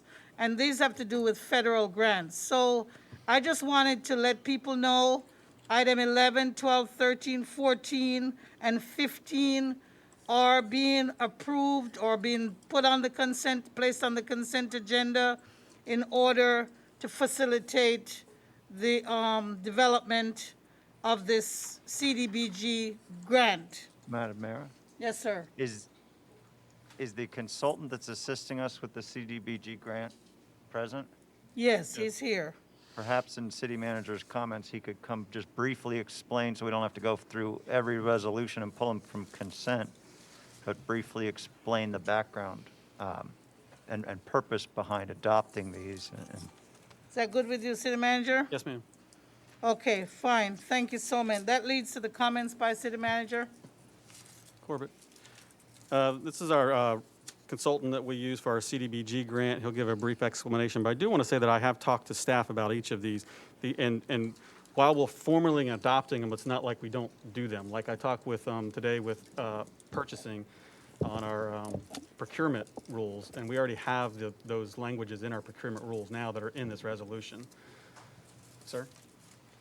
Yeah, thank you, Commissioners. Corbett Alday with Guardian Community Resource Management out of Dade City, Florida, for the record. Thank you, as always, for letting us come before you. Just briefly, for your information, these are all federal boilerplate language policies that the state of Florida requires that we adopt in order to participate in the CDBG, Community Development Block Grant Program. So it's basically housekeeping. The first one is a purchasing policy. As the city manager pointed out, you probably have a lot of this in your regular purchasing policy, but you may not want everything that the federal government wants in your regular purchasing policy, so they offer a CDBG only purchasing policy, okay? Affirmative action, you need a separate affirmative action EEO policy to satisfy federal requirements and participate in the CDBG program. And that's really all of that, that's the purpose of the policy. It just sets goals and standards and openness, okay? It doesn't specify you have to hire this many people of this background or anything like that. Anti-displacement and relocation policy is a set of rules guidance that says the city will not purposely displace people in order to do a CDBG program, okay? So we're not going to set out to use eminent domain to displace people on their property to do a CDBG program. The citizen participation plan, that's another HUD requirement that shows that we are going to do the minimum public hearings and public outreach that we're supposed to do with each and every block grant program that we do, okay? And there's just a certain minimum number of hearings, number of meetings, number of ads, and a type of ad. And that lays that out. It also has a grievance requirement that if you get a written comment or a written question or written grievance against the city concerning anything related to the CDBG program, you will reply to them within 15 days, okay? And then the last one is a federal holdover. It's something that's in place anyway, okay? You're bound by it. You're not supposed to use excessive force against peaceful protest, okay? And that's all this says. It's basically reaffirming a federal requirement. And that is a summary of all of these CDBG policies before you. Thank you, sir. Thank you, sir. Madam Mayor. Yes, sir. Continuing on, just want to give a quick update on the windstorm we had yesterday. We did lose 2 of our sail shades down here at the festival deck. They'll be down for approximately 1 to 2 weeks before they're repaired. We lost a few trees. We had no flooding and no roof or window leaks on any of the city property, and thank you for Milton for providing that report. I also would like to pull item 21 off the consent as there was errors in the titling of the language, and I'll explain that prior to the city attorney reading the new title. And my last comment is Mayor Clarke, happy birthday. Oh, thank Happy you. birthday. Thank you. Thank you. Thank you, everyone. 21? Thank you for being so nice. You're not required to sing Vice Mayor. Madam Mayor, Yes, if I sir. may, before we move on to agenda approval, I apologize. I did mean to pull item 20 from consent. I thought it was on commission action. Oh, yes, me too. Thank you for reminding me. It was on my list. Madam Mayor, I'll make a motion to approve the agenda, pulling items 20 and 21 from the consent with the adoption that we added earlier of the 5A. Second. 5A, St. Mary's presentation by St. Paul, yes, thank you. Ms. Brenda Matheny. There's a motion, is there a Second. second? There's a second by Commissioner Meier. Any comments? All in favor? Aye. We have to call roll. There's money We in have to there. call roll because there's money on Wait, the. no, this is the No, this is the approval approval of the of the agenda. agenda. Yeah, okay. Approval I of thought the it was agenda. We're approving running ahead of consent ourselves. agenda. myself. We're going to, approval of the agenda, all in favor? Aye. Thank you. Okay, comments from the public, 3 minutes max. We observe the civility rule, and please speak into the microphone. Try to keep your mask on if you can. And if you have an agenda item that's on the agenda that you're going to speak about later, you can save it. If not, please give us your general public comment at this time and hand in a green card if you have not done so. Yes, ma'am?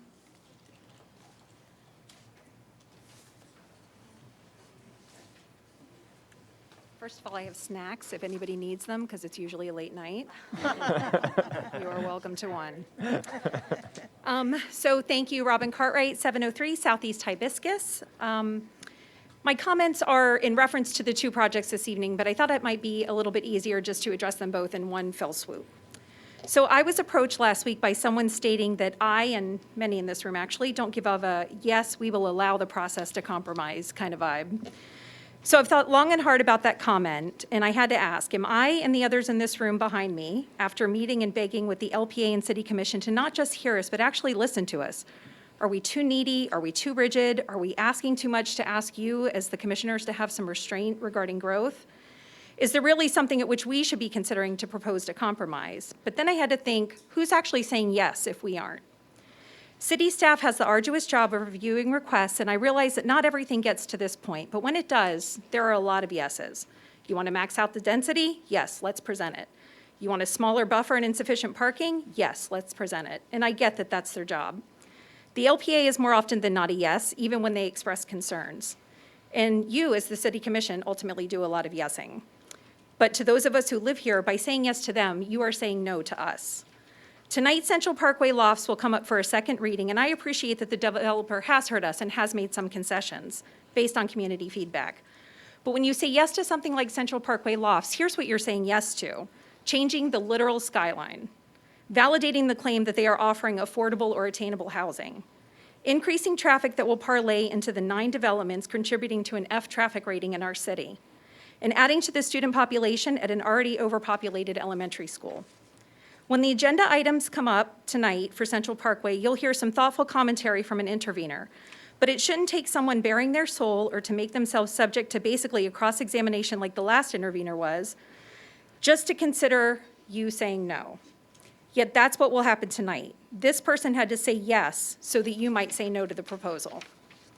The next agenda item is to reduce the buffer for a duplex, including a wetland area, and the developer's asking for a minimum front setback to be reduced from 25 to 15 feet, the average upland buffer to be reduced from 75 to 25 feet, the minimum upland buffer to be reduced from 50 to 25 feet.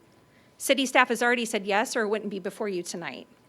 It's not a requirement of the city staff nor elected officials to agree to accept variance requests, nor is it anyone's job here, other than the developer, to approve these exceptions or ask for these exceptions, and all of these projects are profitable for the developer. These developers don't build because it's a favor to any one of us here. If so, there wouldn't be a need to be annexed from the county to the city. There wouldn't be constant requests to max out land for things like density and buffers.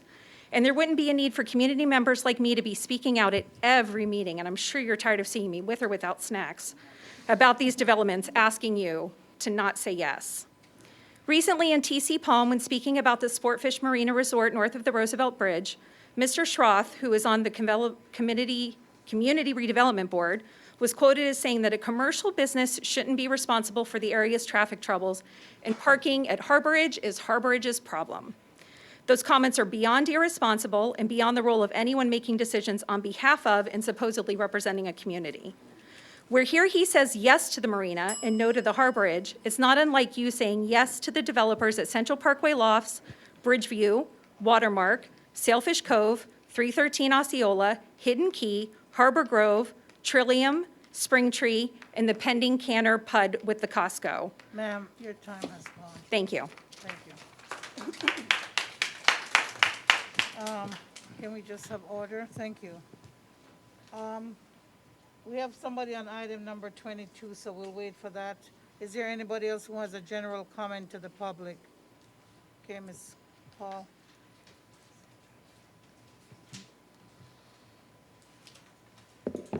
Good evening. Thank you for your service, each one of you. Tonight, I want to talk about police training. It's such an important thing that's going on in our country, and I had my own harm. It was part of that. Last time I was here, there was 800 exhibits I showed you, and part of it was this thick, and it was from 2017, and I did a Florida Department law enforcement thing because I didn't want it to happen to the next person. And I didn't want to have a lawsuit. I didn't want to have these cops called out and lose their job. They were good cops. They just did a couple bad things. So I think it's very important in the climate right now that this, I think, each one of you can, I mean, you all have it because it's part of the record, and it's a harm that I suffered, and the biggest harm was that it ruined my faith in law enforcement. I grew up watching 1 Adam 12, very moral parents telling me to always obey a cop, and, you know, I guess people of color have the discussion about law enforcement. I had it with my fair-skinned children. Just say, yes, sir, no, sir, yes, ma'am, no, ma'am. I have nothing to say. Come home if something bad happens, because it happens to people of fair-skinned as well. And this is the evidence of 4 years of just harassment, but I didn't want to sue. And I guess the FDLE, they liked my report, and then what they said is that I have to take it up in my home field. So I guess I have to do an SIRB report, and I will not name these people, I'll name them there, but I feel like what makes us safe is that we can trust our law enforcement. I would like to work with Chief Tuminelli, who I've never had any problem with. He's always been kind to me, he always responds to me, but I would like to do an in-depth training of our law enforcement. I volunteer. I mean, we haven't had a white on black shooting since 2001, Stacy Scales, okay, 7 times by a City of Stuart police officer, bang, bang, bang, bang, bang, bang, bang. He was 5'8" and 132, and he was just afraid. So we have to do training. We train officers not to grab doors. We train officers that if someone uses the word pig, we're sorry, it's not a good thing. But we have to train our officers to be very thick-skinned and de-escalate, and that is what will save our city. Because we have good law enforcement. We have good people. And I just am thankful to live here. But I really would like to be involved in the police training. Thank you for your service. Thank you so much. Are there any other members of the public who have a public comment that's not related to a specific agenda item who would like to speak at this time? You have 3 minutes. No other comments? Let's move on to the consent agenda.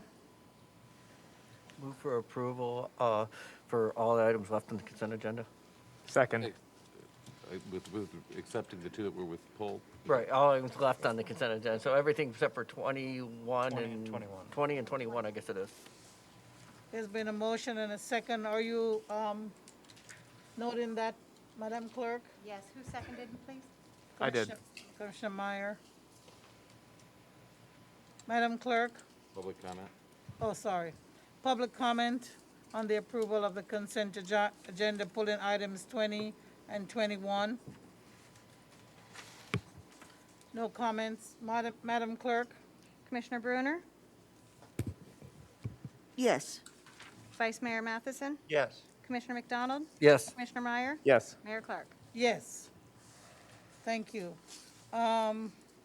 Mayor, Mayor Meier. Mr. Meier?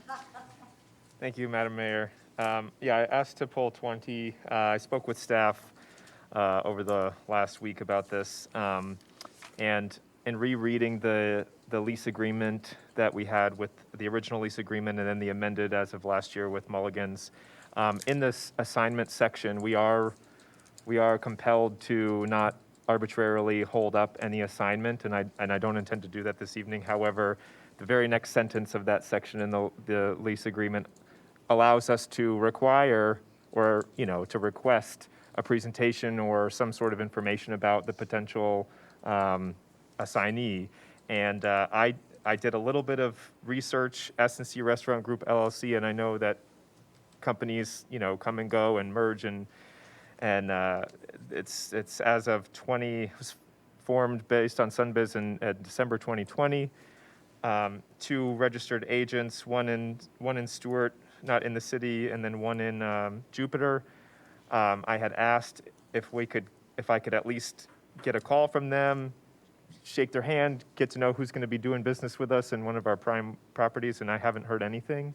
So I wonder if anybody is here, if the broker is here. We had told them it was on consent and that they did not need to attend. When you asked me on Friday if I could reach out to them, I did, but I didn't reach out till this morning. So I haven't heard back from them, but I was asking them for some resume and background information. As I mentioned to you when we spoke, I do know that the 2 principals in the company had extensive experience in ownership with Chipotle businesses. I don't know to what extent, I don't know how many, I don't know how long. I don't know if that means that they work there as cashiers or if they actually owned them. But I just to let you know. I can follow up on it. You guys are free to continue it if you want, or And also just about, there's no change at all to the substance of the lease. Right. And The other thing is, they're buying the franchise, Mulligans franchise, to continue that location as Mulligans. and the other thing you could do as I guess a condition of the approval is you could move to approve it conditioned upon them contacting you and providing information by Thursday or something like that if you are inclined, but that's your discretion. Well, I don't know how the rest of the board feels. We still have several years left on the lease, and I hope that it succeeds. I'm confident that it will, but who are these people? So I don't know, maybe I'm just worrying and nobody else is thinking about it. Well, if I don't mind, if you don't mind if I jump in, I think that, and I was actually kind of surprised to see this on the agenda, because I hadn't heard anything about sale or anything of Mulligan, so I was kind of surprised. But I would say that the current ownership of Mulligan's probably vetted them, because it's obviously a substantial business from a perspective of what their financial stake is. Right. So I'm going to guess that he's not going to turn over, the ownership isn't going to turn over the restaurant to people that don't have a clue. That being said, if you want to approve it conditional and then providing a resume or CV on the ownership by the end of the week, I'm fine with that, so. Okay.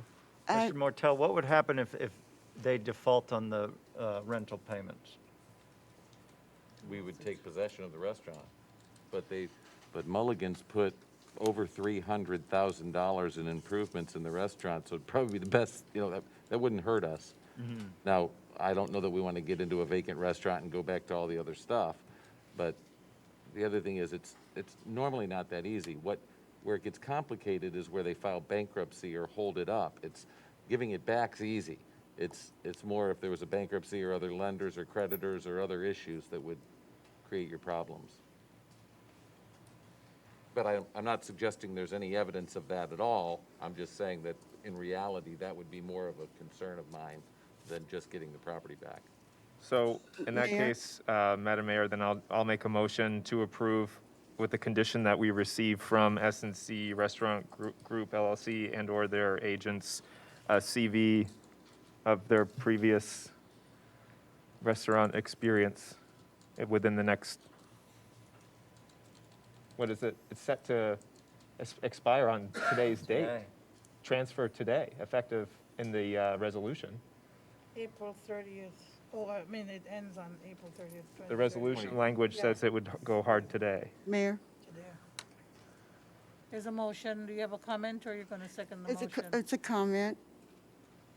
Unless you're going to wait for a second, or may I comment? Okay, we just need to Was know the if it's going to motion be. finished? Yeah, go ahead. Wait, Finish your I motion. mean, if Give you're us going to a- request within a something, week? we should extend the Yeah. date.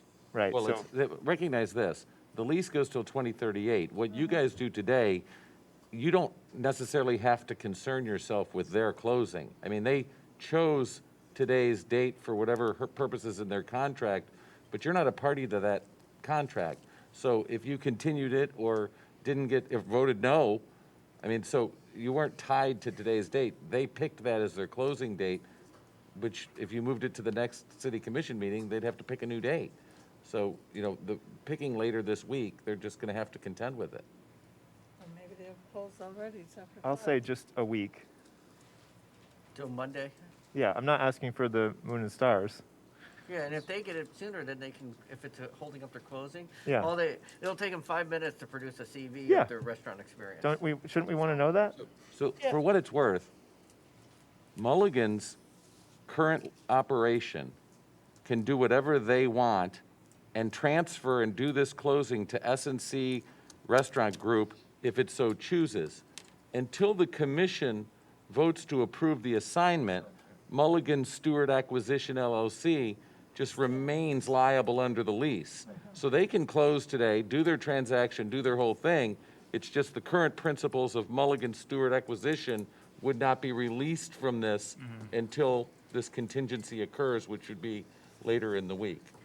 Thank you. And I know that Commissioner Bruner has a comment, but I want to say in light of some of the things that Commissioner Bruner had brought up with regard to whether it's the Stewart Green Market or other things, we are going to be eventually entering into a contract with this group, even though they're being assigned from Mulligans. And I remember when we first started with the group that was there before, it was a big deal, and I think that we do need to see and know these people that is going to be renting our building, and to just, I mean, And for what it's worth, I don't want anybody to misperceive that these guys are hiding in the shadows.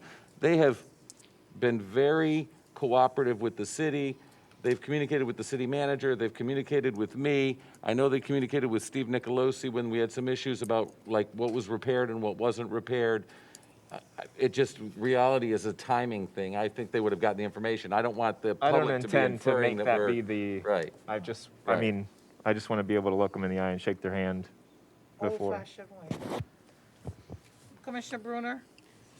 I just wanted to add that I did know that it was being sold. The city manager and our city attorney had told me. And I don't have a problem with the lease. And we also have dealt with COVID with restaurants and things. But I don't have a problem if you want to see the person and shake their hand. So, but I wanted to add that in. Thank you. Thank you. There's a motion and there's a second. Is there any further discussion from our board? Any comments from the public? I believe the city attorney needs to read the title. Yes, do. please read That's a the good point. Thank you. resolution title. This would be Resolution 43-2021, a resolution of the City Commission of the City of Stuart, Florida, authorizing the assignment of the amended lease agreement previously entered into between the City of Stuart and Mulligan Stewart Acquisition LLC for lease of the property at 131 Southwest Flagler Avenue to S&C Restaurant Group LLC for the balance of the lease term, which is set to expire on April 30th, 2038, providing an effective date and for other purposes. And my understanding of the motion is that the approval is contingent upon them providing a CV and other evidence of their financial ability by the end of the week? May I just clarify? Sure, that would be great. So what constitutes, let's say worst case scenario, they don't like that I'm asking this and they just send us a piece of paper with a big smiley face and it says CV on the top. I mean, what would constitute a CV in financials? Honestly, that's a really good question. It's probably going to be your discretion more than mine. You can make the motion be to your satisfaction.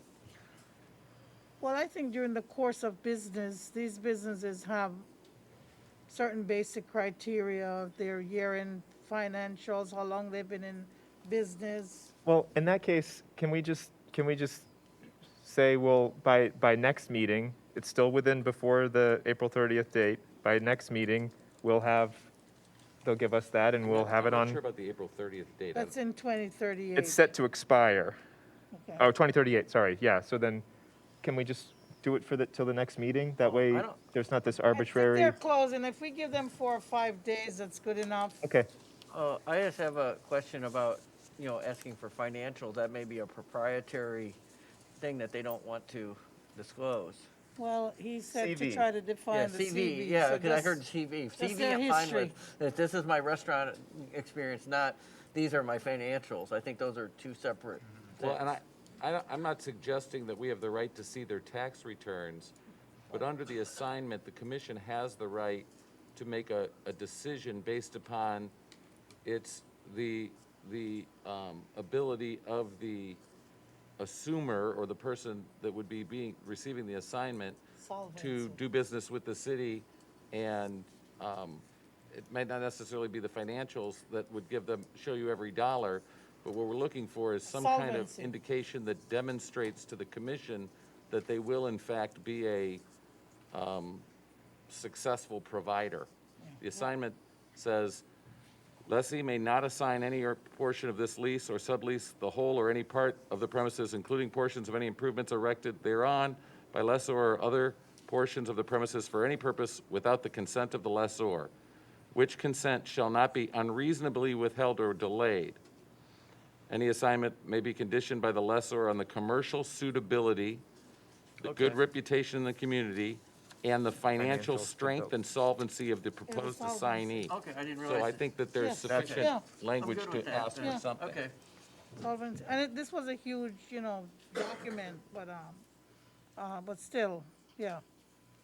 So there's a motion and a second. Are you clear, Madam Clerk? I still have it as 1 week, is that correct? Yes. Within 1 week? Yes. By next Monday. Okay. Close of business next Monday.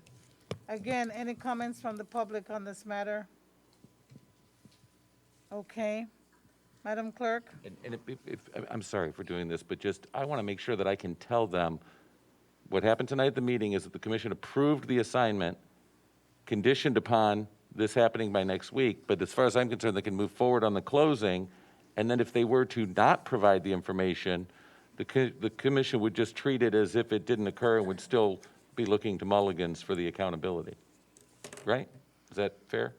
I'm not a lawyer, but that I mean, that's sounds what your right. intent is, right? Yeah, the lease Okay, wouldn't be good. assigned. Perfect. That's great. Yes. Okay. And I had Commissioner Bruner as the second, is that correct? No. I think Oh, I thought I- Mr. Was Matheson. McDonald and I Meier? think Meier did. I'm sorry. Thank you. Meier? I will second the motion. Okay, thank you. Oh. I didn't. I thought you had seconded Wait, we went off along without a second there. I think we even For voted. Bruner. I thought that we had already seconded. Okay, Madam Clerk. Okay. Vice Mayor Matheson, Yes. Commissioner Bruner, Yes. Commissioner McDonald, Yes. Commissioner Meier, Yes. Mayor Clarke. Yes. Thank you. Thank you. Thank you. City Manager, item number 21. Yes, Madam Mayor, I pulled this item because it had an error in both in the body of the resolution and in the title. The one that was in the consent agenda item said it was awarded to the second lowest bidder, but in fact, it was the lowest bidder that it should be awarded to. The resolution that I handed out to you and the corrected one now has the correct verbiage in it, and the city attorney will read the title. A resolution of the City Commission of the City of Stuart, Florida approves the award of ITB 2021-105 Lime Slakers Refurbishment Project to the lowest responsive and responsible bidder with a total unit price of $212,870 to TLC Diversified, Inc. of Palmetto, Florida, providing an effective date and for other purposes. Move for approval. Second. It's been moved and seconded. Any discussion? Any comments by the public on item number 21, Lime Slakers Refurbishment Project? I thought that we were pulling the city manager so that you could explain about how water is processed. God, I hope not. No comments from the public. City Clerk? Commissioner Meier? Yes. Commissioner McDonald? Yes. Commissioner Bruner? Yes. Vice Mayor Matheson? Yes. Mayor Clarke? Yes. Now we move to our commission item. We have ordinance second reading. Mr. Mortel?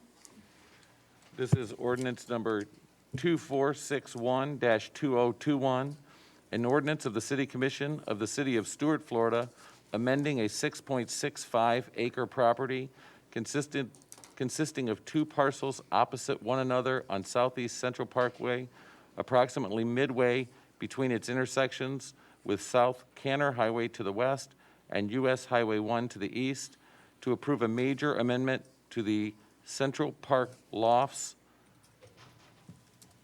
North and Central Park Lofts South residential planned unit development consisting of 172 multifamily units within 4 individual 4-story apartment buildings, with said lands being more fully described in Exhibit A attached, approving a development site plan, providing for development conditions and a timetable for development, declaring the plan to be consistent with the city's comprehensive plan, providing directions to the city clerk, providing for repeal of all ordinances in conflict, providing for severability, providing for an effective date, and for other purposes. Thank you. Thank you, sir. Commissioners? Staff, do you have a presentation from the second reading, from the first reading to second reading? Okay, this is, yeah, I'm asking, okay, do we Yes. have anybody to be sworn in? And, yeah, in light of the fact that there were changes, there's going to be full presentation again tonight. And let me ask my commissioners if they've had any ex parte communication before we start with staff or with swearing in. Commissioner Bruner? Disclose. I've spoken with both sides and our city manager, and I'm here with an open mind. Thank you. Commissioner McDonald? I've spoken with representatives from the applicant, the intervener, residents, and staff, and I'm here with an open mind. Thank you, Vice Mayor. I do have an open mind, as always. I've spoken with the applicant, the intervener, multiple residents, and staff as well. I've spoken with the applicant and with the intervener and other residents, and I'm here with an open mind. Commissioner Meier? I have spoken with staff, with the applicant's representatives, with the intervener, with residents, and I am here with an open mind. Okay, Commissioner. Will all of Attorney those, Martell, could you please swear in those? will all who are of gonna be those giving planning to give testimony tonight please stand and raise your right hand? Let the record reflect that there are 1, 2, 3, 4, 5, I don't, Mr. McCarter, are you planning to The test? blue shirt in the Okay. back. 1, 2, 3, 4, 5, 6, 7, 8. That it appears that there's 8 people being sworn. Do you swear to tell the truth, the whole truth, and nothing but the truth, so help you God? I do. Let the record reflect that they all testified affirmatively, including representatives of the applicant, the intervener, as well as city staff. Thank you. Staff, would you please present any new evidence or changes or testimony that you have since the first reading? Yes, good evening, Madam Mayor. Tom Reed, Senior Planner for the record. I will make a short presentation going over mainly the changes since the first reading. The applicant also has a presentation that she'll give after mine. As I mentioned, this is the second reading. The first reading last month was approved by the commission. If you remember, there were 5 buildings as part of the last presentation. Since the first reading, the applicants removed the 5th building. They've added a pickleboard court, a lawn area for the children, a pavilion with grill, and then a small building for maintenance. So to go over the 4 changes since the first reading, as I mentioned, Building 5 has been removed from the site plan, leaving only 4 of the buildings, reducing the total number of dwelling units from 196 to 172. The density decreased from 29.47 to 25.86. Just a reminder that our comp plan allows up to 11.62 dwelling units per acre by right for the office residential land use, and up to 30 dwelling units with your approval. The applicants increased the open space from 27 to 32% of the site, which exceeds the 30% PUD open space requirement. Again, this was as a result of the removal of Building 5. They've increased parking from 299 to 303. The reduction of parking requirements for the removal of Building 5, this raised the ratio from 1.3 to 1.76 spaces per unit. Recent PUDs have been approved at a ratio of 1.6 parking spaces on average.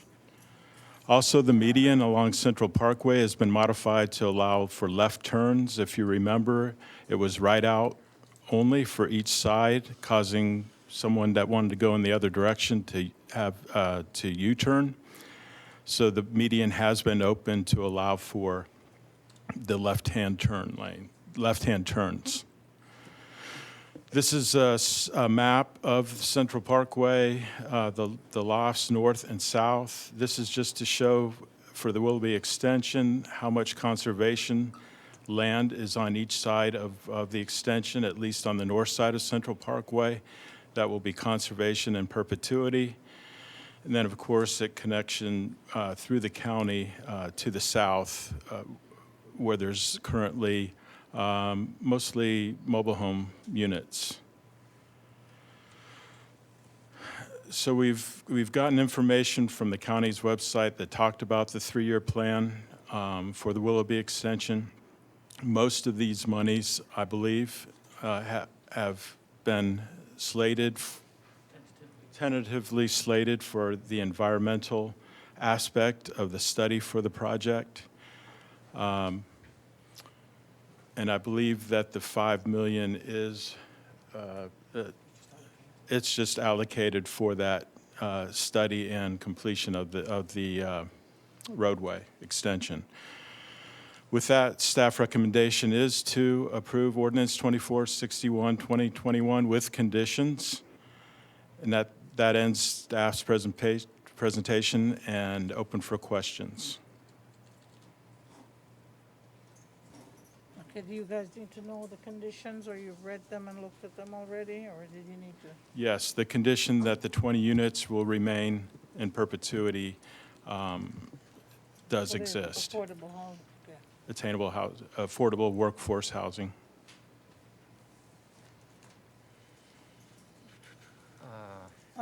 After you've given your evidence already, so does the petitioner have any testimony or need to call any witnesses?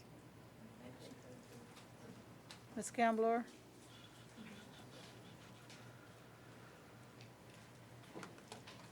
Thank you. Good evening, Madam Mayor, Commissioners, staff. We do have a presentation. Can I have the pointer? And while you put that up, I just want clarification that the condition is to still maintain the 10% affordable housing. It was always written It as a actually stays percentage. at 20 units. The percentage changed a little bit because of the drop in units. Okay, we were. It increases from 11. If we're staying with the 20 units, it increases to 11.62% of the project. Right. That's news to us, because our commitment in the condition was to maintain, to ensure that the 10% of the units were maintained in perpetuity. It went from 10 years to perpetuity as part of the conditions from last hearing. We can go through it, but Thank anyways. you, Ms. Campbell. Please continue. So, thank you. Just, like I said, we want to bring to you the changes that we have made since first hearing from meeting with you all. We've met with residents. We have met with the intervener prior to him becoming an intervener. A few, again, slides to show you how this project has improved thanks to the public process. And then a few points of clarification. I didn't say my name, Marcella Camblor. planner representative for the applicant. I know our applicant is attending via Zoom. He couldn't fly in because of the storm. All the airport's flights were canceled. One important point of clarification is that this project is not a rezoning. It is not a land use amendment. It is already an RPUD, and the process that we are going through is an amendment of an existing RPUD that was approved with an expired timeline.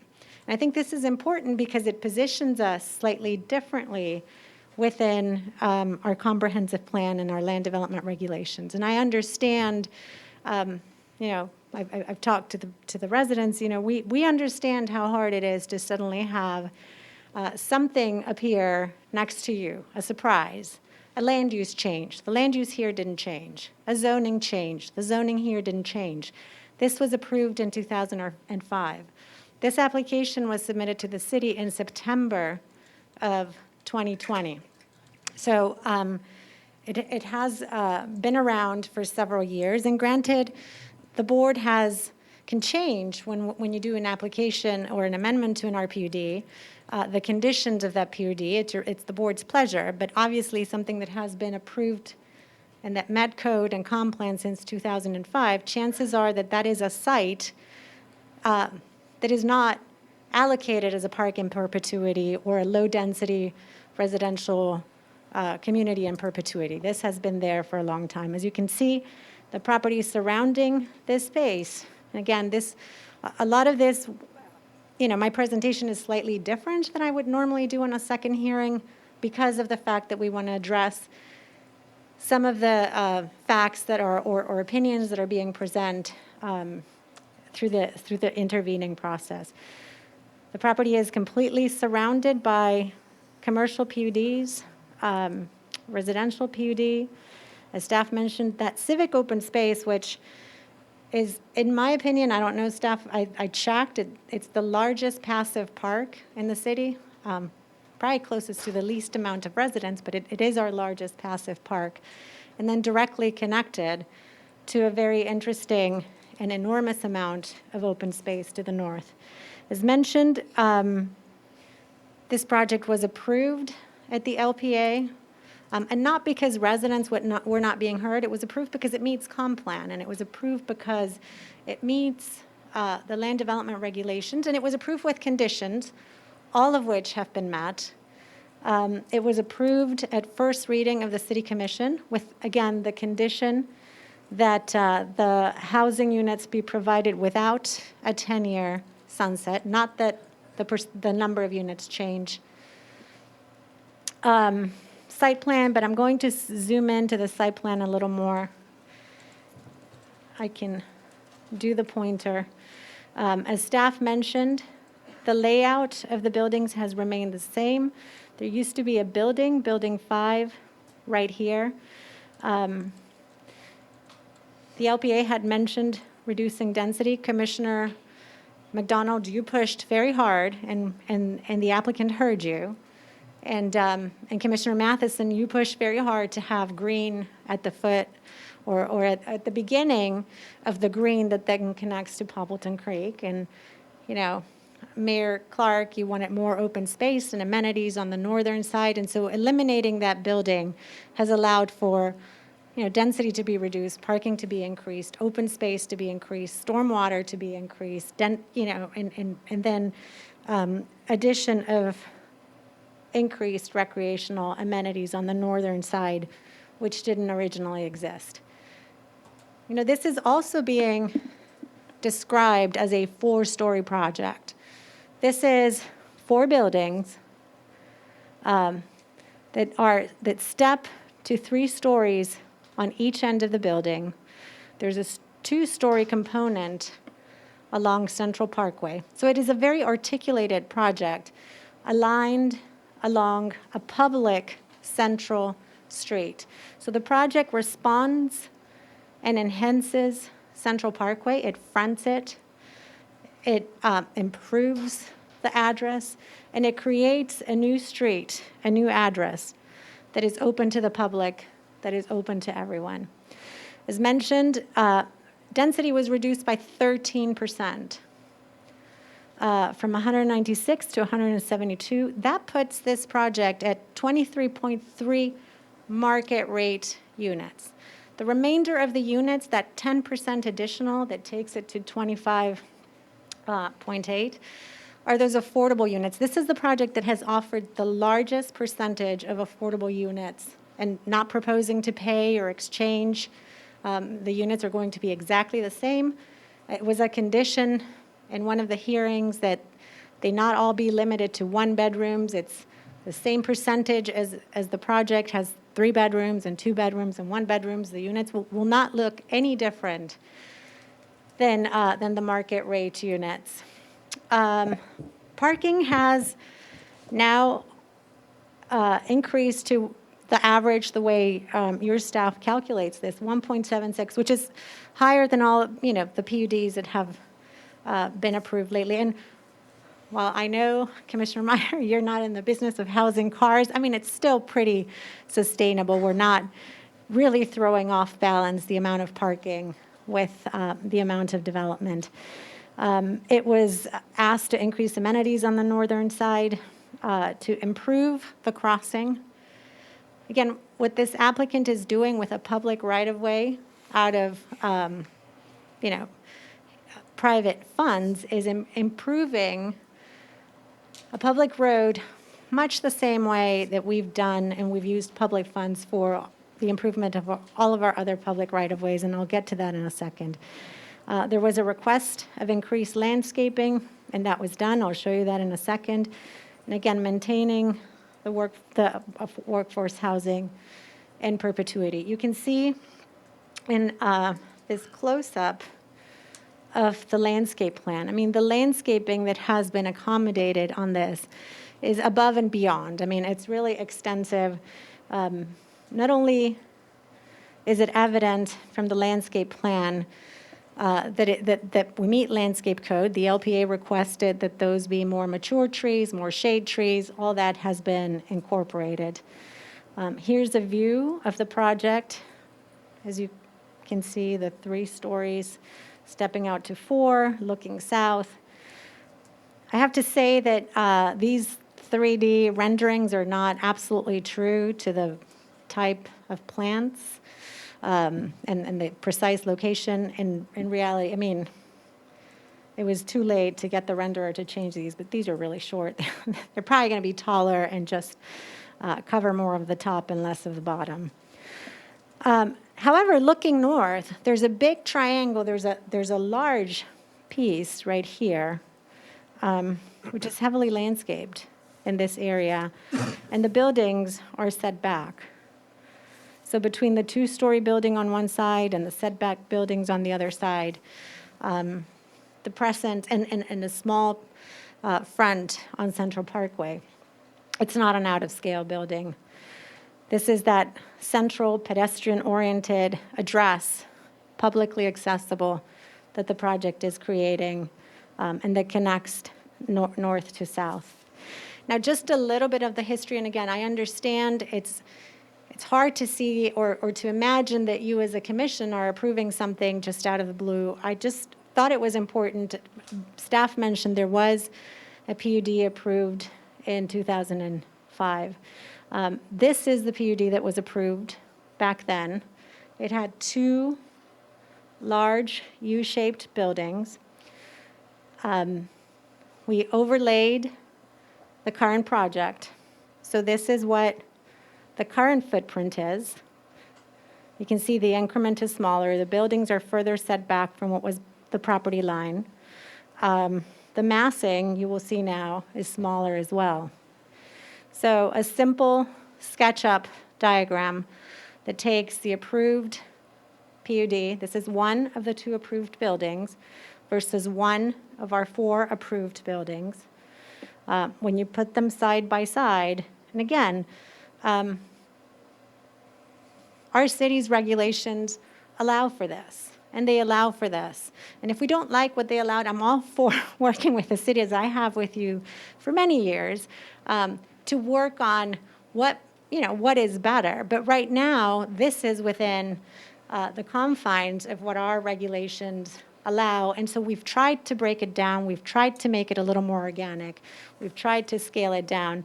A big part of it is the fact that we're not having these roofs and towering elements that allow the building to go up to 60 feet, which is also part of the code. Regarding density, I think it's important. I think this is one of two times where I'm going to make reference to the documents that the intervener submitted and was part of the agenda. There was mention to a petition signed by 200 people and emphasis on the fact that the title said, mind you, this is not a petition against development, it's a petition not to go over 15 units to the acre. And the petition then cites a section of your code. And the section that it cites is this one. Now, the title erroneously points to this section. It points to residential, multifamily, under your general. This property is RPUD, and it's 30. So a little bit misleading or erroneous on what the representation of that was. And again, this doesn't mean under land use that everybody is entitled 30 units to the acre. Your staff just clarified that. But this commission and staff and the city has established a process to allow the board to weigh in whether, an applicant has done enough public benefit to warrant the increase, or not the increase, but the density that is clearly stated in the comprehensive plan. The process we have today to determine that, to not be impartial, to not change the rules every time someone comes in front of you, is a list of about 23 amenities, as it's called. And then it says that the last one is called other, in case you have some more. We've been through these in our LPA in the first hearing. I'm not going to go through all of them, but out of the 26 on this list, the applicant, I think it's, 25 on this list, 19 are being provided. Of the 6 not provided, 3 are not applicable. There's no historic buildings here, there's no wetlands, and also there's no money provided towards a housing fund because the applicant is in fact providing the affordable housing. So things like affordable housing units and job creation and the land donation. Now, some may say, well, the land wasn't really donated, it was sold. Yes, it was a voluntary sale. Now, there's still sections of Willoughby where that hasn't happened, where not everybody wants to sell, where some people believe that going through an eminent domain process will probably be more beneficial. And so there's an emergency generator being provided in the clubhouse. The clubhouse is being designed as a shelter-in-place building, which is important, not just for the residents of the community, but for others in the area as well. Anyways, we can go through all of those. I think we've done them before in an effort. I'm happy to answer questions about these if you have them. But in an effort to keep this presentation short, I'll just keep moving. Now, there's also been discussion about the character of the area where this project is being proposed. This project is being proposed in a district that is surrounded by our only 2 lines of mass transit, good, bad, full bus, empty bus, the beginning of what is our community's mass transit. It is an infill site. This is not an annexation. This is not somewhere out on the fringes of town. It is completely surrounded by fully developed lots. The stretch of Central Parkway goes from Canner to the west, to US 1 to the east. That's a mile-long stretch. Along that mile, there are 21 parcels.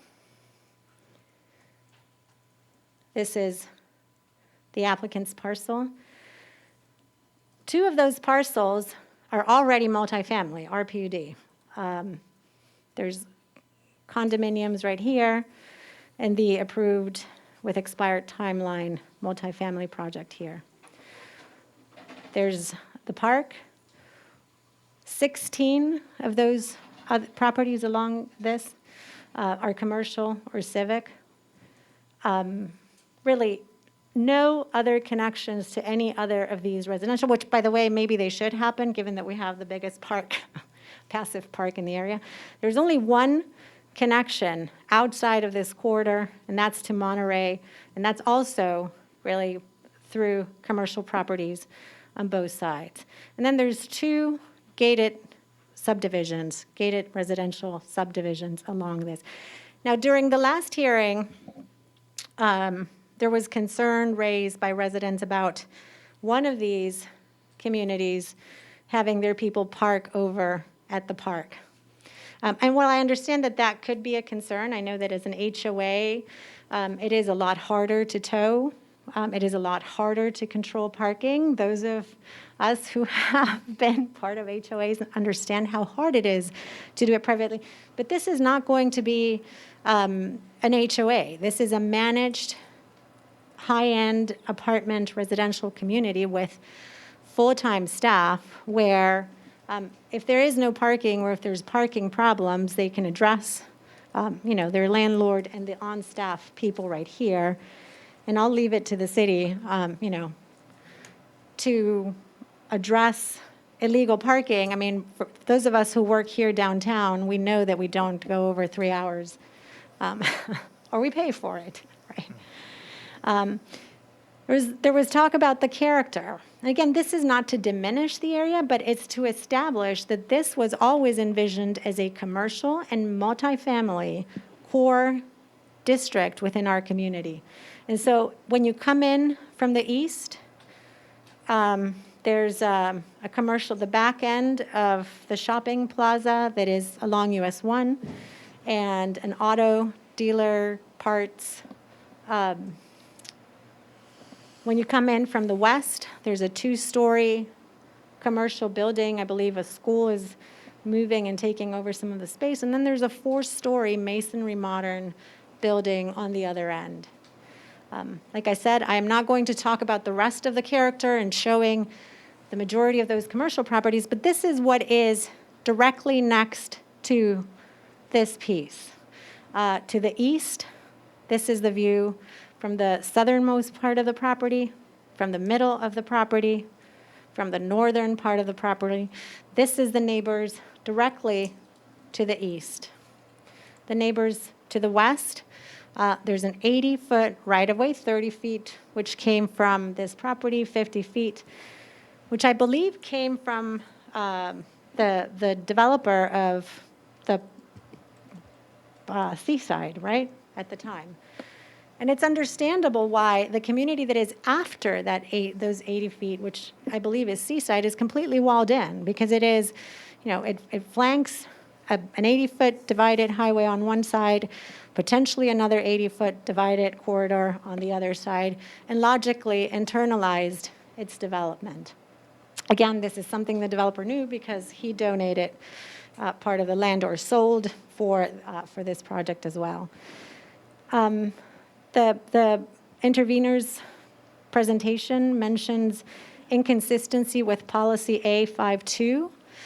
Staff's report outlines that there is consistency with policy A52 in the comprehensive plan.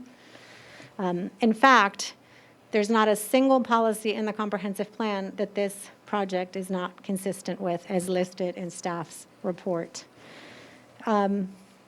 These are not concerns that were raised by the board, but again, they were raised by residents and resident comments, so we just wanted to help, possibly with some facts. Central Park, Parkway, is designed to handle 1,530 trips, and these are peak direction, peak hour trips. Right now, it is at 13% capacity. At build-out, Central Parkway Lofts will add 169 trips, which will take it close to 20% capacity at peak hour, peak direction. This number, 169, we asked our engineer to be conservative, so he added 34 more trips than what the actual counts were saying. And let me tell you, even when this is built out, there's 2 parcels left on Central Parkway. Again, this is completely blocked off from everything else. There's 1 parcel that is 1.6 acres, and there's 1 parcel that is 4.48 acres. Even if those parcels get developed at whatever maximum this commission ever thinks is appropriate, there's no chance this road ever goes over 25% capacity, which could open a whole new discussion as is it too wide and should we have designed it a little differently. But this is important when it comes to the amounts of traffic and the overcapacity and what are we going to do with all the trips. Speed was brought up. I have to say that I took this picture, made a U-turn, took another picture, came back, there wasn't a single car while I did all this. Maybe it was the time of the day. But this is a posted 25-mile-an-hour corridor. As you move west, there's a section in front of the school. And now the school has moved over to the corner near Canner that is posted every day at 20 miles an hour for sometime in the morning and sometime in the afternoon. And I'm hoping that without any barriers, people are respecting these rules. But we've been there. In the city, we've been there. I've been here long enough and worked in projects like East Ocean Boulevard, always posted at 30 miles an hour, where we've done street diets, where we have done improvements and made them more pedestrian friendly and made the crossings easier.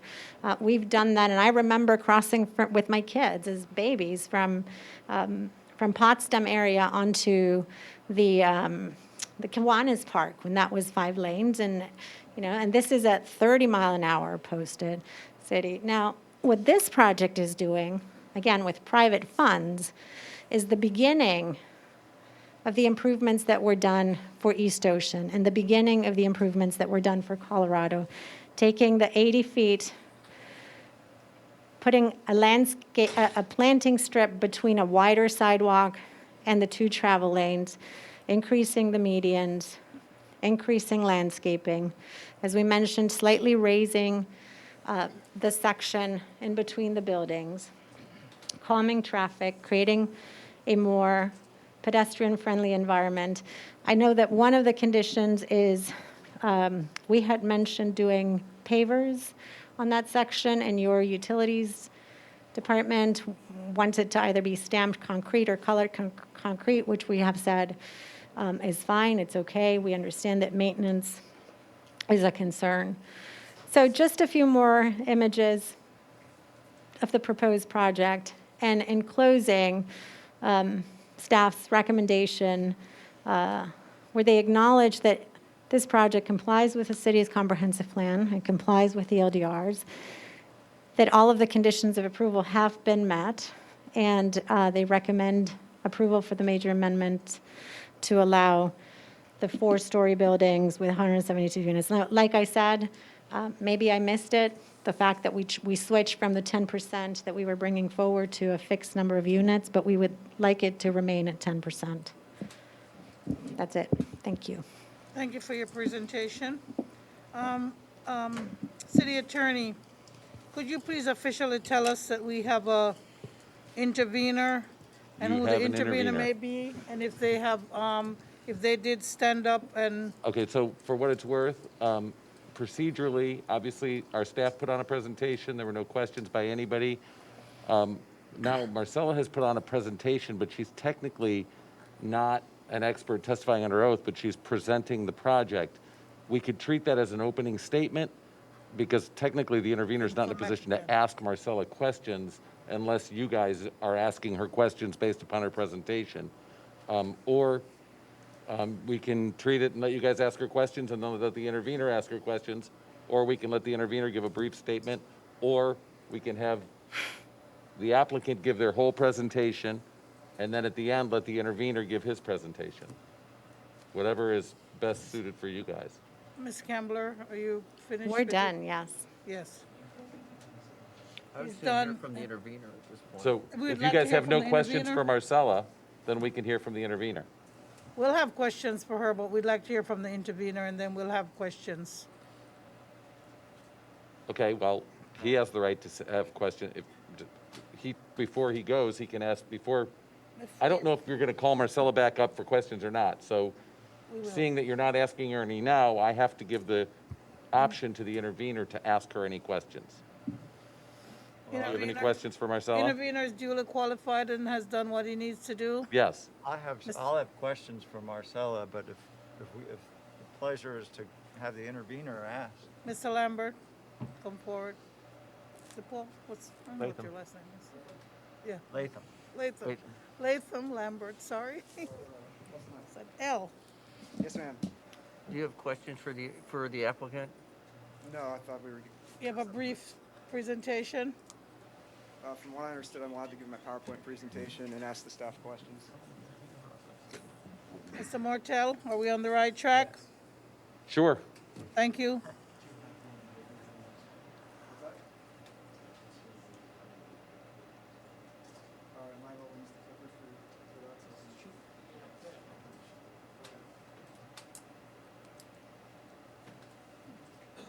Just make sure this works. Great.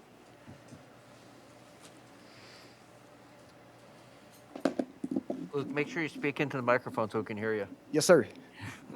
Thank you, Before I get started with my presentation, I'd just like to say thank you to the city of Stuart, to the commissioners, mayor, vice mayor, myself, as well as Mr. Michael Streff, who you guys met with as well. I just want to thank you for taking time out of your busy schedules to meet with us. And Michael wanted me to remind you that he's not a retired civil engineer. He is busy on grandpa duty, so I'll let you guys decide. To Ms. Kendall, thank you for your communication. Mr. Mortel, thank you for your communication. Mr. Reeds, Mr. Freeman, thank you for your communication. I'd like to start off with just some comments and questions for the staff. I guess I have one comment regarding what Ms. Campbell said. And I apologize, Ms. Campbell. Don, I'm not sure where you're at.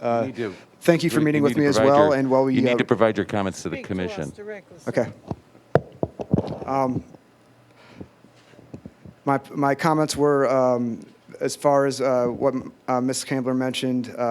As far as if we look back to the online agenda for the LPA, it states that the applicant is looking for variances for 2.07.00 D3 density. So that's what I went off of for my petition. That's the information I was on the LPA's agenda on February 11th.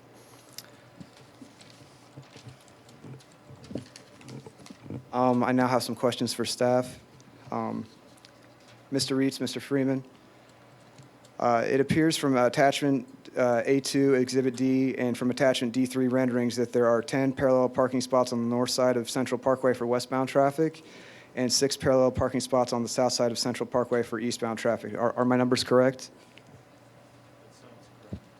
So 16 total? Okay. In attachment A2, Exhibit D, I wasn't able to figure out exactly what the total building height was at its very, very highest point. Was it 45 or 52 feet? Honestly, that application is not something that the city staff prepared.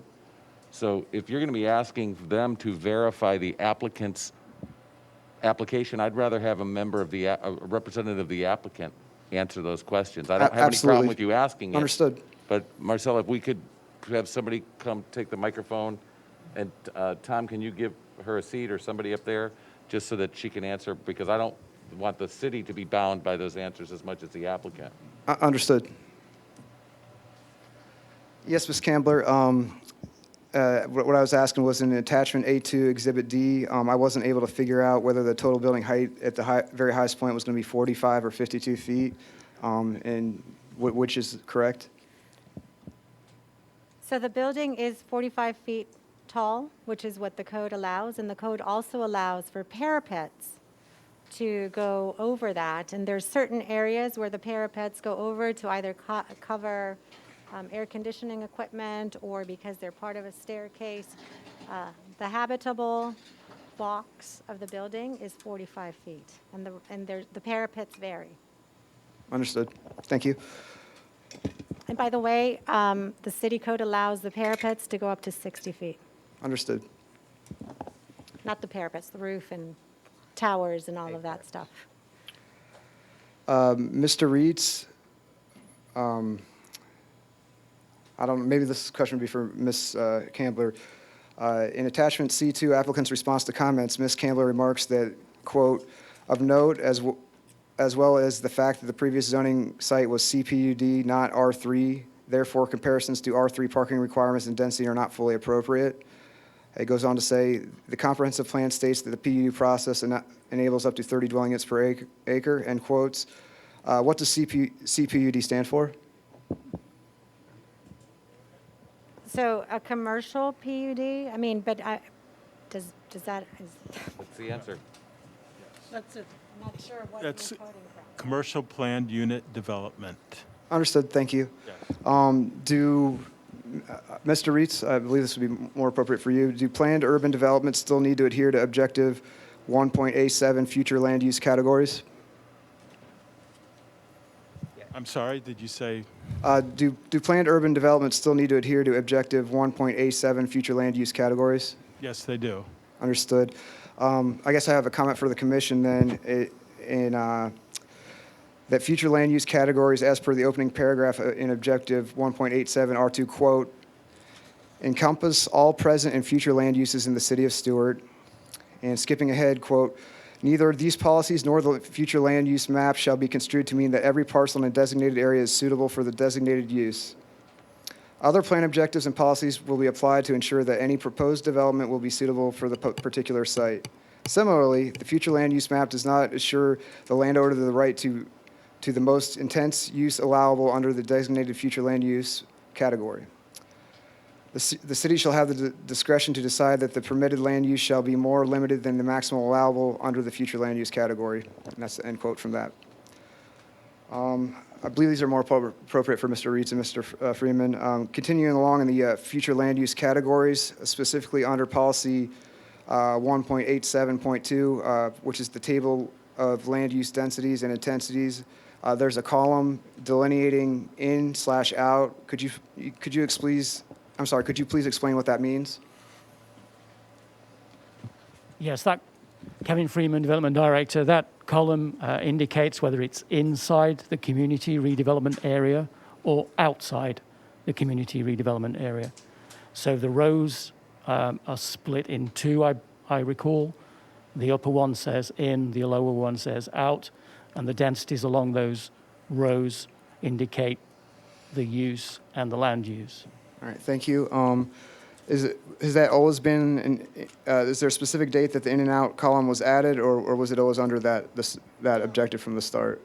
I don't know the exact date that was added, but I would suspect it was added when the community redevelopment area was brought into use. All right, thank you. Mr. Freeman, under the table of land use densities and intensities, it appears that low-density residential for future land use has a zoning minimum of 8.72 dwelling units per acre. We corresponded via email, and we believed that I was correct and that you wouldn't challenge my analysis of the densities of the four major communities around the area. So with that being said, can we agree that the estates at Stuart at 6 dwelling units per acre and Villa Bella at 7.6 dwelling units per acre are under the minimum threshold of density for low-density residential? Yes, they would be under the threshold for that. All right, thank you. Also, under the table of land use densities and intensities, it appears that the low-density residential for future land use has a zoning maximum of 11.62 dwelling units per acre. Can we agree that Seaside at 10.2 dwelling units per acre and Town Park North condominiums at 11 dwelling units per acre are under the maximum threshold of density for low-density residential? Yes. Okay, thank you. And so with that being said, City Commission, I would argue that all four major residential communities in the vicinity have a low density. Mr. Reeds, it appears that if I'm reading the table of land use densities and intensities correctly, that regardless of land use category designation, that the highest number of dwelling units per acre is 30. Is that correct? By commission approval, correct. Understood. So if a proposed development is at 30 out of 30 dwelling units per acre, or is at 100% of allowable density for anything within the city of Stuart, would you consider it high density in the context of the city of Stuart? Yeah, we don't categorize development apart from low-density residential under the future land use as high, medium, or low density, but it would be at the higher end of density per unit, per acre. Understood, thank you. Mr. Reitz, in policy 1.85, the words medium-density residential are used. I guess we kind of already answered that, but is there any... excuse me one second, to just backtrack 1 second, City Commission. I would certainly consider, 30 out of 30 dwellings per acre or 100% allowable density, high density, just in my own colloquial terms. Sorry, Mr. Reitz, going on. As we were talking, in policy 1.85, the words medium density residential are used. Is there anywhere in the city's comprehensive plan where an objective number such as dwelling units per acre is used to define what medium density residential is? No, we don't. We only have low density in our comp plan, so medium and high is not defined necessarily. Understood. Thank you. Please, that's my last question as far as that. I just have a little comments based on that for City Commission, and then I'll get into my presentation. So as we just talked about, I'll be arguing that 30 dwelling units per acre is the upper limit of high density.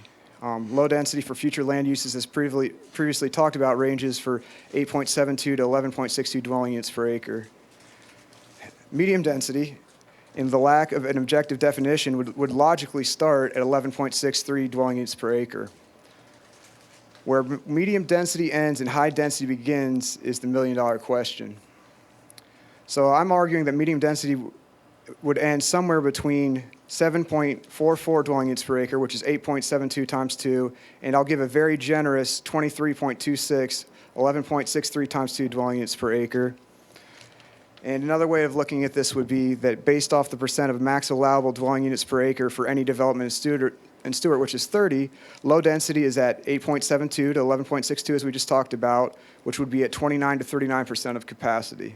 Medium density, which would logically start at 11.63 and would end at a generous 23.26, would be 39 to 78% of the maximum dwelling units allowed per acre by percentage.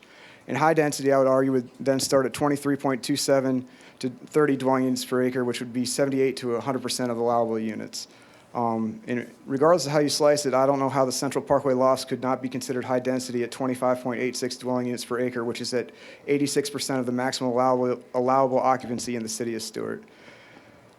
Anyway, it sure seems to me that the project certainly is not congruent and violates policy 1.85.3. All right, let's just get going to my presentation now. Before you move on, because that was a presentation, and for the sake of continuity, Ms. Campbell actually has the right now to ask you some questions if she's inclined. I don't know if you are or not. Just one point of clarification. So all these density categories, you mentioned they're your opinion, right? Negative. The low density is clearly delineated. Right, medium and high, those are all your opinion? What the definition? A logical opinion, yes. Logical opinion? Thanks. Okay, so my background, me and my wife live at 369 Southeast Sea Hunt Way. I lived in the estates of Stuart before that. I was born and raised in the middle of a cornfield in Ohio, 7 miles outside a town of 6,000 people. Moved down to Florida in 2005 into Broward, and that was quite the culture shock. I escaped Broward for Stuart in 2009. Was driving up along the turnpike looking to get a job with Martin County Fire Rescue. Saw the area, saw dolphins swimming in the intercoastal, saw the quaint downtown, and actually moved before my start date with Martin County Fire Rescue to Stuart. I recently took the voluntary early separation incentive program after nearly 12 years of service with Martin County Fire Rescue, and I have an exercise science background. My wife, I don't know if she was able to show up, but she is a local nurse, and I don't have a $40 million mansion in the Hamptons. I'm just up here trying to fight the good fight for a cause I believe in. So I was pretty upset when the LPA approved 3-1 for this to go forward. I kind of stewed about it for about 2.5 weeks, and came across this little critter in the morning. Saw this guy and couldn't make it up. We locked eyes for a couple minutes, and that began my motivation. I vowed to little Mr. Fox that I'd do my best and I'd be up here trying, and that's what I'm doing. And in the course of 9 days, myself, along with the help of others concerned in the community, we collected over 200 petition signatures, and these were vastly by the Seaside Meritage residents, Villabella residents, Town Park North condominium residents, as well as Poppleton Creek Park patrons. And well, not all the Poppleton Creek Park patrons are City of Stuart proper. I would argue that the sign sitting right out front of the pavilion states that this is an important natural area to the citizens and visitors of our region. Moreover, we're all in this together. There was a city commissioner in attendance at the 3-8 meeting, and I believe there's one here again. The local bus route we got coming through here is called Marty, not Stewie.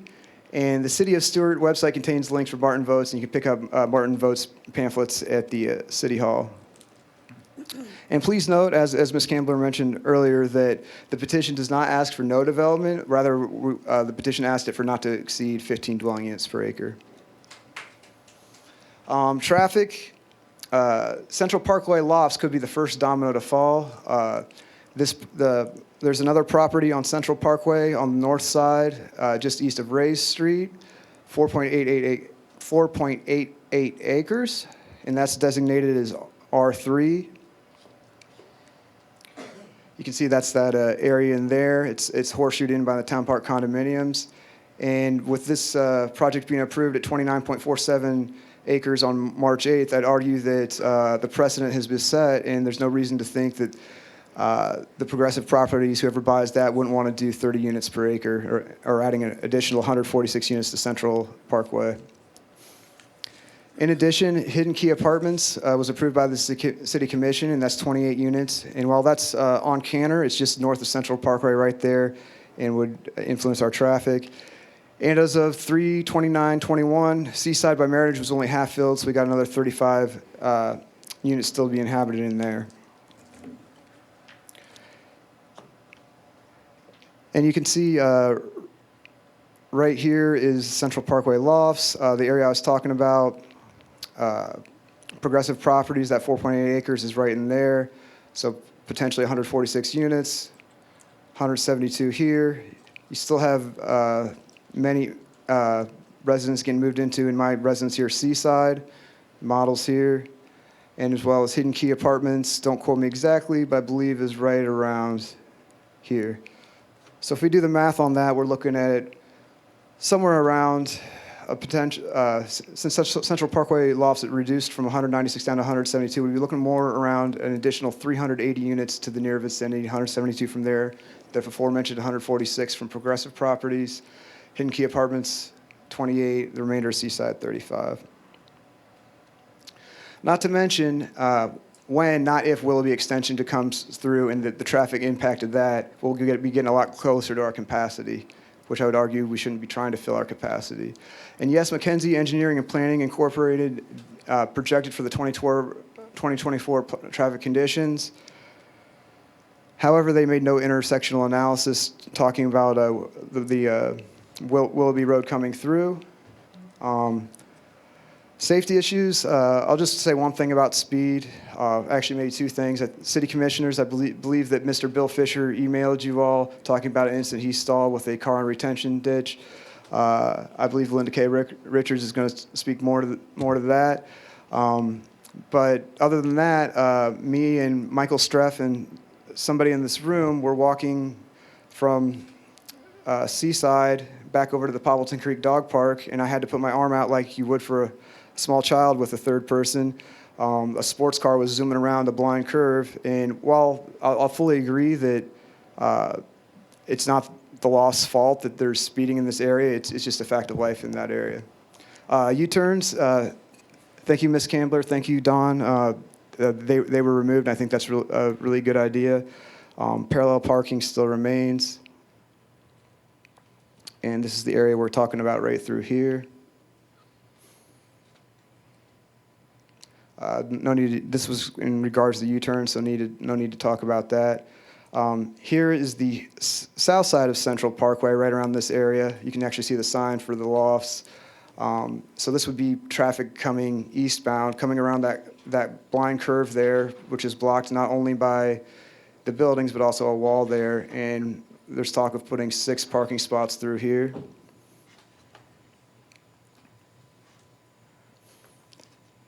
And on the westbound north side of the road, traffic coming around here. And note that there's just vegetation right here, but if you look over here just a little bit further, there are buildings. So even if the vegetation was removed, there'd still be buildings blocking, making a blind curve and sharp turns. And there are going to be 10 spots for parallel parking coming through there.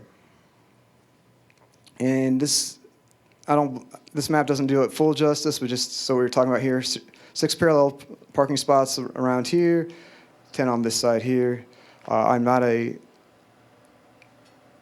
traffic expert, but just parallel parking in this area just seems like a bad idea to me. And if I recall correctly, the parallel parking isn't even on the Florida State driver's test anymore. Now let's get into the heart of the matter. The Central Parkway Lofts is not congruent with the city's comprehensive plan. In policy 1.85, development in all vacant, unplatted areas designated as residential should be compatible with any surrounding existing homes. If you look at, I have a couple typos on here, so bear with me, I'll correct them for you. From the seaside pool looking west towards Villa Bella would be this area right here. You would have no idea that Villa Bella is even here. If you look just from my address right here, you can see that Villa Bella is right here along this tree line. Would never even know it's there. And I'm sorry, that is correct. It is looking west. This is actually looking east. Once again, I apologize for the typo, but this area right here is going to be replaced with a minimum of 45-foot tall buildings right there. Those trees are going to be gone.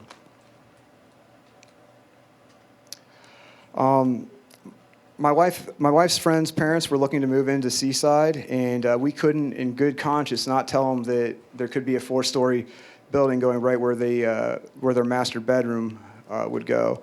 And with that being said, as you can see, they thanked us for the public notice. They said they owed us a big steak dinner. And even though they had a few $1,000s down, don't quote me on the exact number, I believe it was like $3,000 to $5,000. They didn't put the down payment for the mortgage, but they had some money in there. They pulled out and went to Jensen. Why did they do this? Because they were moving down from New York City and wanted to get out of the hustle and bustle of that, and were looking to escape to something quiet. And the 4 stories right outside their master bedroom just killed the dream at Seaside. And as you can see where we're talking here, these are the individuals that are really going to suffer in Seaside as far as this being built here, something that's not congruent with the neighborhood. I actually live right over here, but these individuals are really going to suffer when it comes to that. Policy 1.853, whenever possible, and I certainly believe it's possible in this situation, medium-density residential and recreation open space areas should serve as buffers between higher and lower-intensity residential uses to achieve a orderly land use transition. And I guess you could argue that there's recreation open space on the north side, although I would still say it's in poor taste to put that next to the park. On the south side, we already have low-intensity residential. We're not getting a medium density buffer. As you can see here, the densities in the surrounding neighborhoods, dwelling units per acre, nearby residential communities. Villa Bella, 8 dwelling units per acre, 2 stories. Seaside, 10 dwelling units per acre, 2 stories. Town Park condominiums, 11 dwelling units per acre, 2 stories. Estates at Stuart, 6 dwelling units per acre, 2 stories. Central Parkway Lofts, 6 dwelling units per acre, 4 stories. So it's just simple math here. Lofts is over triple the density of Villabella, well over double the density at Seaside and Town Park, and over quadruple the density of the estates at Stuart. And just for a better look at this, here's the estates at Stuart, 6 dwelling units per acre. Here's Villabella, 8 dwelling units per acre. Over here is Town Park condominiums, 11 dwelling units per acre. And right here, I skipped over Seaside, 10 dwelling units per acre right here, and 26 dwelling units per acre right here.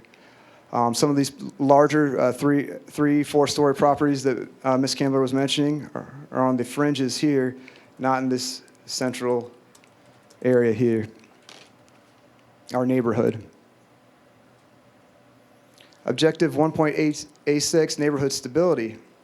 Established residential neighborhoods shall be protected from the intrusion of competing intense uses through adherence to the future land use map, densities and intensities established in the future land use element. Implementation of the city's land development regulations, control of traffic, and access for the protection of established residential uses. A lot's been made of this PUD that came around in 2005. If I'm correct, it was approved on May 19th, 2005 for the Lofts area.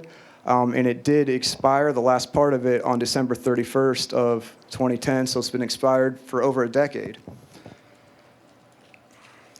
Town Park condominiums, established 1987, as we've already gone through many times, 2 stories, 11 dwelling units per acre. Estates at Stuart.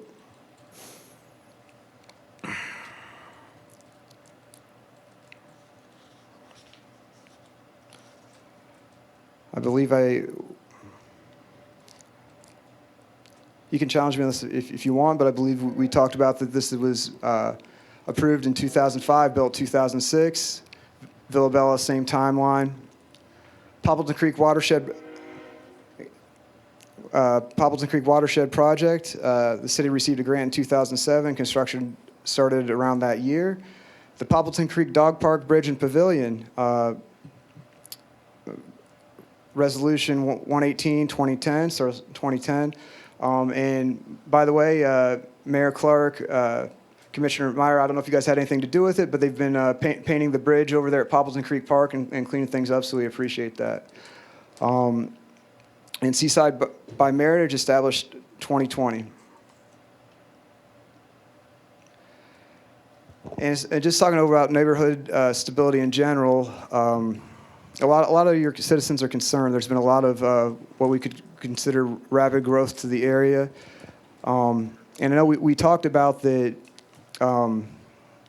Stuart, Martin County will never be Broward County, and that may be true, but we'd like to keep Stuart, and we're not unrealistic. We understand there's going to be growth. We would like things that are more in line with what's already there.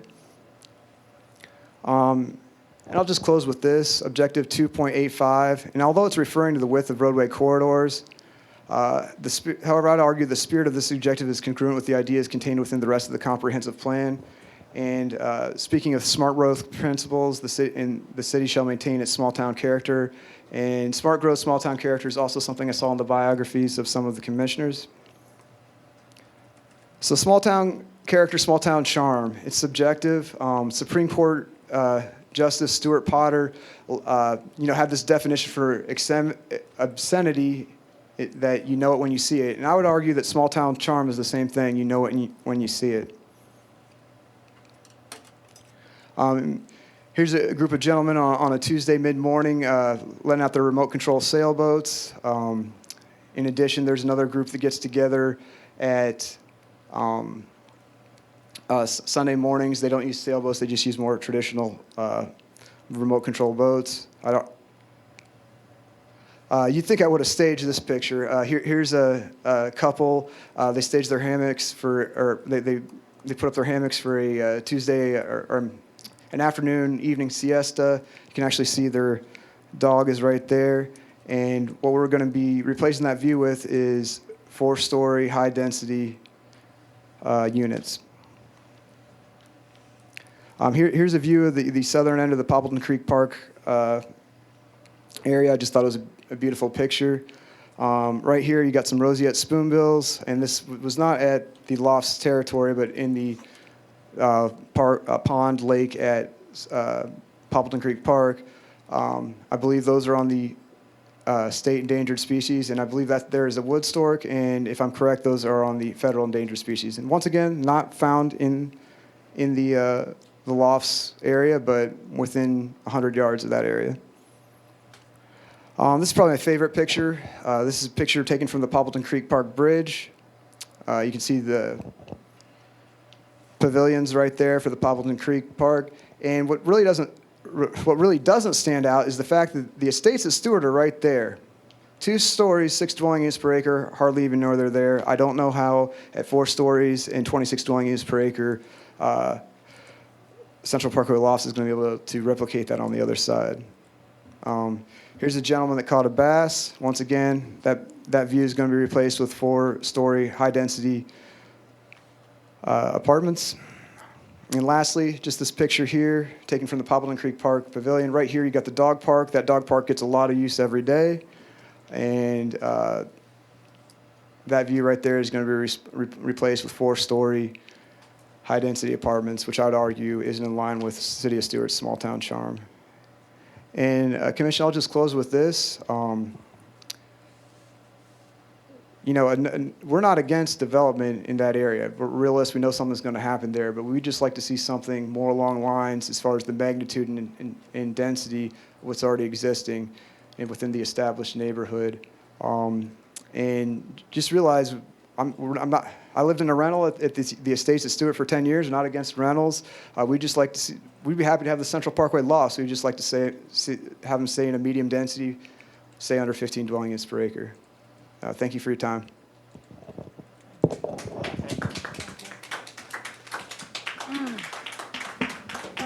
Mr. Marshall, are we going to have I would assume, staff or have Ms. Campbell or?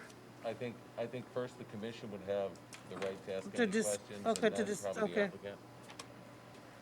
I mean, but you guys can put it in any order you want. Before he sits down, though, we should ask, if the commission wants to ask some questions, we can, or we can defer to Ms. Campbell or the applicant first. I have no questions for the intervener. Neither do I have no questions for the, oh, you know, I do have one question. Yes, sir. Just a clarification, the 5 acres where you mentioned 146 units, there's nothing approved, there's no application or anything like that on that? Correct. It is R3, so it could be up to 30 dwelling units per acre. Okay, thank you. Yep. Madam Mayor, if I may. Yes, sir. Mr. Latham, I really enjoyed getting to meet you. I'm glad we got to walk around the park. Absolutely. And one of the first things you said to me was that you're a tree guy. I'm a tree guy too. I'm a farmer. You showed a lot of beautiful photos of Poppleton Creek Park, and I just want to say, we're not talking about paving over Poppleton Creek Park.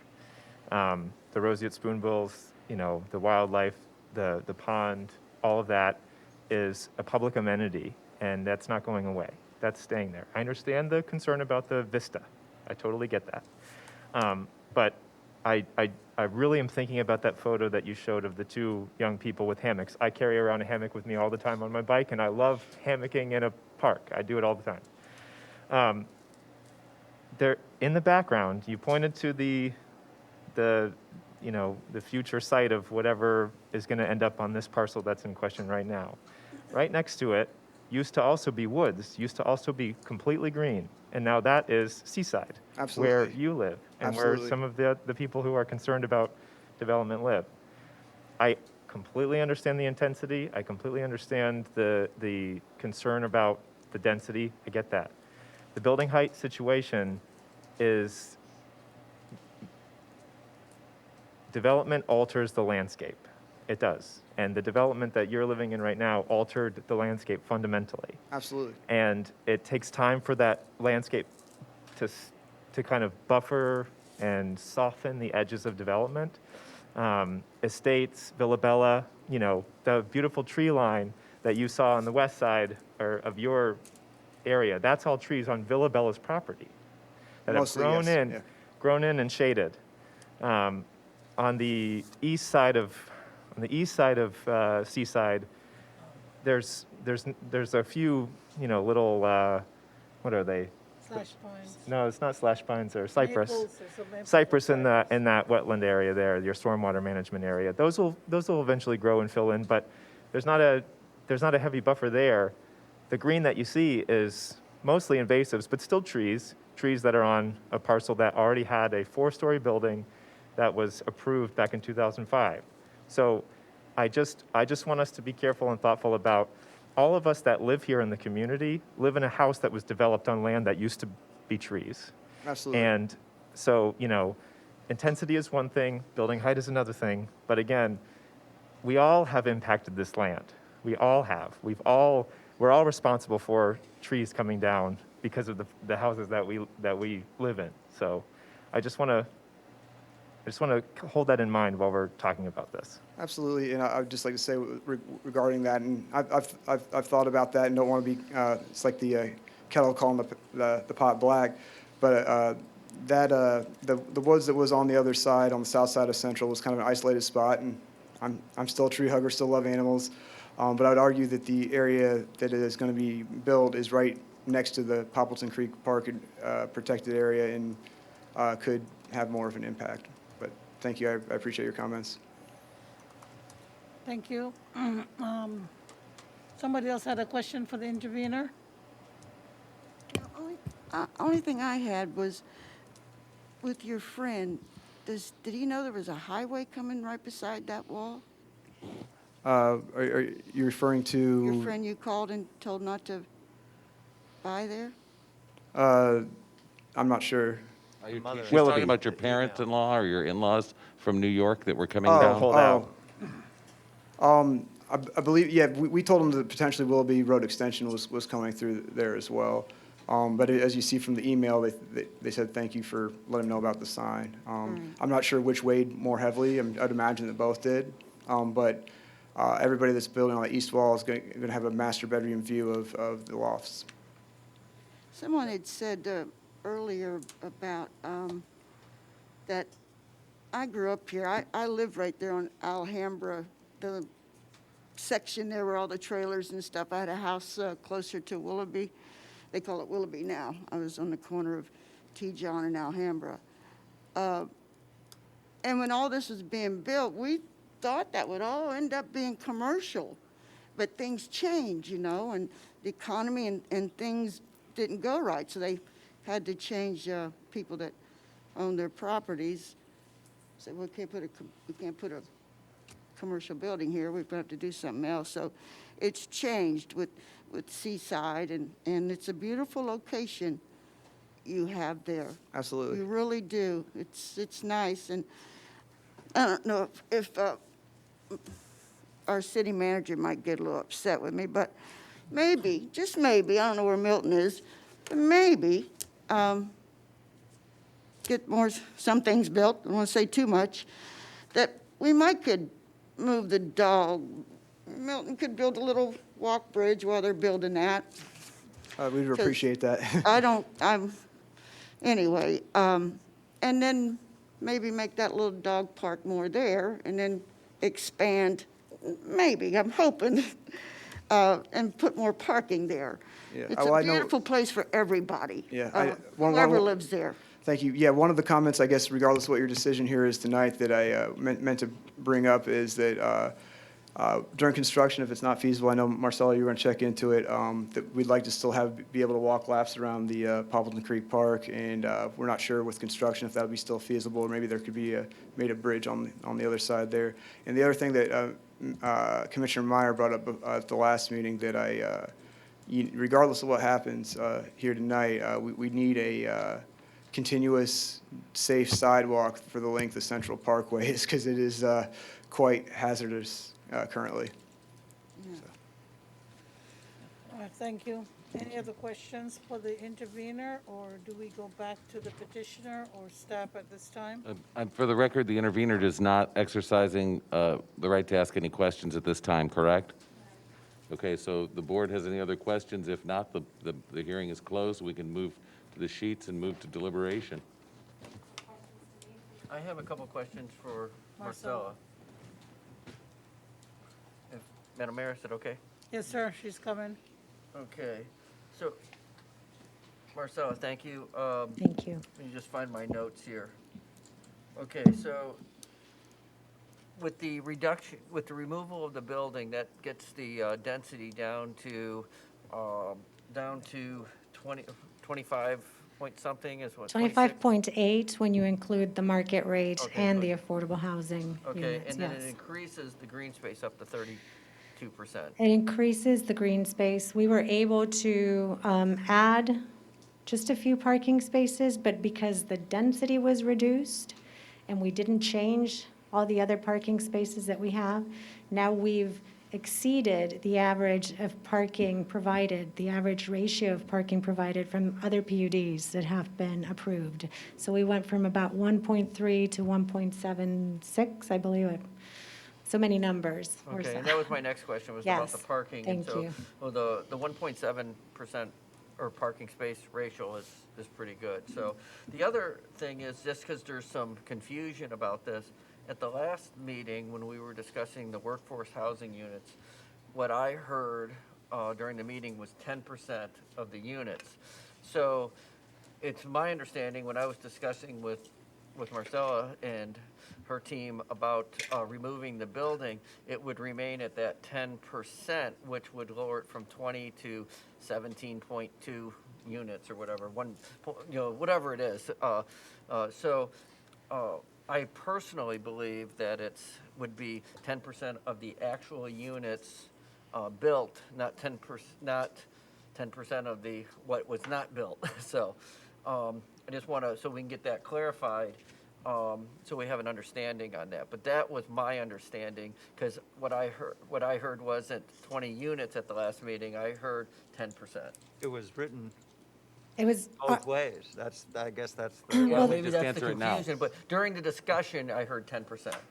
the applicant's My motion was presentation. 10%. The That's what I applicant's thought. presentation was always 10%.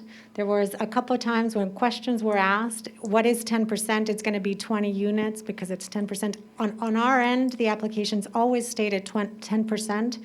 And the clarification, your only condition of approval during first hearing was that to ensure that they were in perpetuity. And just for clarification purposes, I think it was something that carried maybe from a different document that had proposed affordable housing. This applicant had always, from day one, proposed them to be in perpetuity, which again is pretty much a first in the city, so. And then this, to get to the Central Parkway, I drive on Central Parkway probably 3 to 4 times a day on average for the last, I can't remember how many years, 15 to 20 years, because we've owned my wife's office was there, currently there, and my office was there up until recently. So right now, the current capacity is 13% of the road is being used? Right now, the road is operating at 13% capacity, and that is peak hour, peak direction. So rush hour, when cars are trying to, go home, and morning, when cars are trying to leave, that's what you measure. The rest of the day, that number goes down significantly. So when Right. you measure capacity, it's at the worst possible moment in the direction traffic is going. And again, I travel on that quite a bit, and there's a lot of capacity. It's actually, I always wondered why it's a 4-lane road to begin with, after especially living off of Palm City Road and seeing how much traffic and development we have on Palm City Road in comparison. If I may add one element to that, it was mentioned that McKinsey Engineering, by the way, this applicant has 2 engineers on the team, and the city also has Kimley Horn, a 3rd engineer that reviews this. It was mentioned that, just one sentence out of context from McKinsey Engineering over how traffic was calculated or not calculated. I want to clarify that this road has such a low capacity on it that it's not even part of the city's overall transportation network. And because it wasn't part of the transportation network, Kimley Horn was looking at doing an analysis of driveways and curb cuts that didn't exist, and that was that response and what that referred to. But again, it was our surprise, and that's when the whole conversation started of the low amount of, So- usage of this. Okay, so, and currently, so the maximum height of this building, not including the parapets, is 45 feet pursuant to code. Yes, it's 45 feet. That's a box. There's parapets, Right, not there's a including couple the stair parapet. elements. So, yes, it's a 4-story, and because of the architectural style, the building mass is significantly smaller than the previously approved. Square footage is about 20,000 square feet less than what was approved before. Okay. Okay, I think that's all I have for now. Thank you. Thank you. Thank you. Any other comments by commissioners or?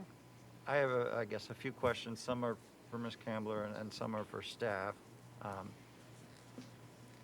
One of the first things that this project does bring to light is, at least for me as a commissioner, I need kind of a baseline to factor what can be built. I'm a big believer in property rights, but I need a baseline to look at the PUD process, and that's what the PUD process is. It's for us to negotiate, and weigh that burden of what's the best for the city of Stuart, to go off of that baseline a little bit, to factor in the amenities that are given, whether it's this project or another one, and see what's best for the residents. So we do have that flexibility in the hard code.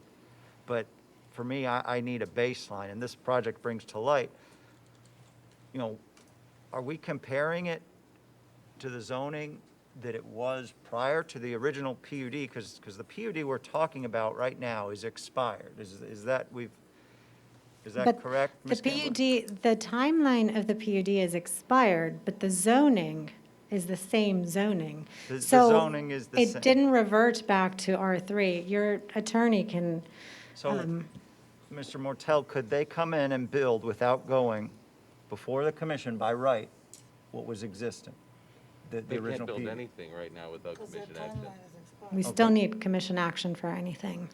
So But if can it they re- build And the converse of that anything? would also be true. If it reverted back to R3, they would still have the right to come in and seek a PUD Exactly. for this project.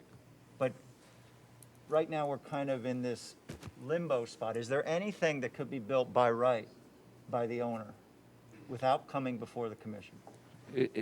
The answer is, they'd need to come before the commission, but if the commission were to deny them everything and say you can't build anything, they'd have a Bert Harris claim. So yes, they do have property rights. Do they have a vested, approved project of any sort right now? No, that is in default.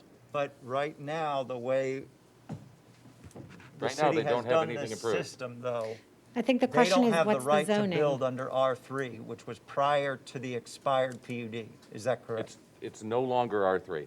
Okay. That's what I'd like to address after this item and the other item. I don't like that scenario because I do believe in property rights. I think they should, and we should do our best to not have this system that led to this, where an owner can be in a scenario where they don't have a baseline of right for property they own, where they can build something without have to come before us. But, that's not just an issue for this project. I think we should discuss that, and it's just been brought up here tonight a couple times of what are we comparing this to? Along those lines, as a condition of the PUDs, we have a timetable for development. The board could add an additional condition that says, in the event they don't meet the timetable for development, this property shall revert to X, Y, or Z, whatever it was or And should that's be.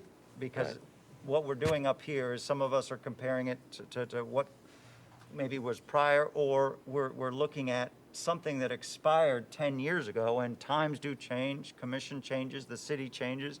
Again, Commissioner Bruner, you just stated that we had envisioned this, and the prior commission had, as a commercial corridor. Time changed, it's now a residential corridor. So I don't like basing it on a decade-old expired PUD. Now, the workforce housing, we've gotten to that's clearly an amenity that is being given, and I'm thankful for that. I'm glad it's in perpetuity. Do we as a city, or is the applicant, do we have a system to monitor that? Is there anything being proposed 10 years from now, 20, 30? Do we have a system to monitor that that's, staying consistent with the future AMI at all, or? I don't know if that's a question for you, Ms. Campbell, or for our staff. I don't know what you're asking. Ms. Campbell, do the applicant have it? I mean, I like the idea. I'm just wondering if, It's up to the city to determine what that system would be. system would be. It's not up to the applicant. Okay. Right? So that's something. I can give you some ideas. We're open to the conversation. That's something that we need to figure that out. But it's, it needs to be in your policies, We've right? had this discussion in meetings in the past. The city does not currently have an affordable housing program that regulates or polices the housing. Now, the PUD does have a regulation in it that requires that they provide 10% of the affordable housing. I suspect that if the commission ever believed they weren't doing that, it could send a letter and request evidence of it. I know. I Right. just don't think, any of our successors might remember today, 20 years from now. So it's something we as a commission need to discuss and figure out this system if we're going to have it in perpetuity. Again, I like the concept, and I think it could work. Moving on, it's been discussed, the other amenity, and there was a box check. Can we clarify, because it does mean something to me, whether the land was donated or sold for the Willoughby extension? Donated, in my mind, means it was given, and that's why that amenity is there on our menu of operations. If it was The land sold was for market rate, in my mind, then we shouldn't check the amenity box of donated. The land was dedicated in the first PUD, and then the city commission voted at a meeting a few years ago to release any obligation to that, to allow, I believe, some grant funding or something else that the county had to acquire it because the county wanted it directly. So what happened was the request came from the county to release that portion or binding portion of the PUD, and the city commission voted on it and released it, and then the county had a transaction directly with the landowner where the county acquired it, and I do believe they paid them cash for it. Again, I don't know if that was because the county wanted to give consideration to make it more enforceable. I don't know if it was part of a bigger, better plan. We could put Mr. Campy under oath if you guys would like. We can. Well, look, I need to know, the burden is on all of us up here, and stuff, the discrepancy between donated land, sold land, a transaction, I think does matter in this list. So to clarify, and I believe that in every one of my presentations, we checked it after discussion with staff and the history of the property because, and I believe I've always said it was a voluntary sale, again, because we encounter many situations where, especially with right-of-way, I mean, we have a property on the Turnpike right now where there's no plans for widening that for 25 years, and every property owner is getting letters from attorneys to prepare, for a takings case. So the norm is for a landowner to wait for a takings, maybe they get a little more. In this case, it was an amicable sale. I can't tell you if it was market rate. I can probably clarify that it was not a cash deal. I'm sure there was checks involved. Well, or something. That reference goes to financing. There was no financing. The bank, the county didn't get a loan from the landowner That's and the pay over a clarification. series I of just didn't incremental want it payments with in a interest. quasi-judicial hearing. A transaction occurred Yes. that was probably more than Yes. your typical I'm not sale sure- for I a dollar can't- as a I don't designates know. maybe a gift. I can't say one way or the other because I don't know. If I say something, because I was very involved in that transaction and also involved in the MPO. Often, especially if you're federalizing a road project, they have to pay That has to be paid.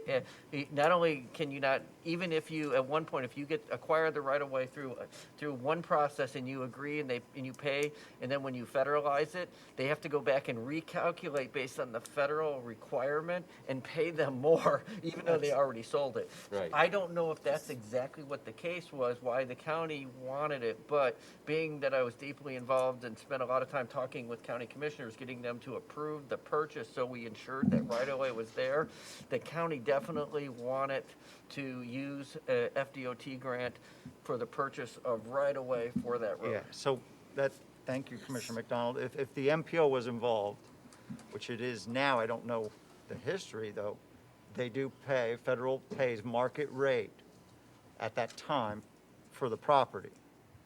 So, again, I wouldn't classify that as a donation. But it I was would classify it already, as a it sale. was already dedicated prior to that as right-of-way? Dave Genta and the original Lofts dedicated it as part of the PUD, and upon certificate of occupancy would have had to deed the property to the Willoughby extension. I think it was still going to deed to the county, even though it was a city acquisition. The PUD went into default, and as a result, the city was the only party to the PUD left standing at that time. The county, through the MPO, was pursuing the acquisition of that property and approached the city and asked the city to waive that condition of the PUD, and the city voted and waived it. Okay. So it sounds like we've got, still it's It's a little confusing, confusing. and what's clear is it wasn't done by this applicant. It's part of the history of this site. And by the way, it's undisputed that this applicant didn't donate the land. Right, no one Okay. said that. Yeah, I mean, that too is Yes. resolved. So the walkability of the project, yeah, and the dangers of Central Parkway do concern me. In your presentation, Ms. Campbell, one of the things you do mention, because I love walkability, but it's just an 8-minute walk to the largest employer in Martin County, the school board. Do you have any idea how many employees of the school board work at the school board building compared to their total employee? I don't. I can tell you that I've seen for the last couple months a big sign that says now hiring all positions out in front of the school board building. But it's not just that. That's an entire district that has probably about 20 restaurants, multiple stores, multiple doctor's offices. That entire corridor is a major job destination within the city.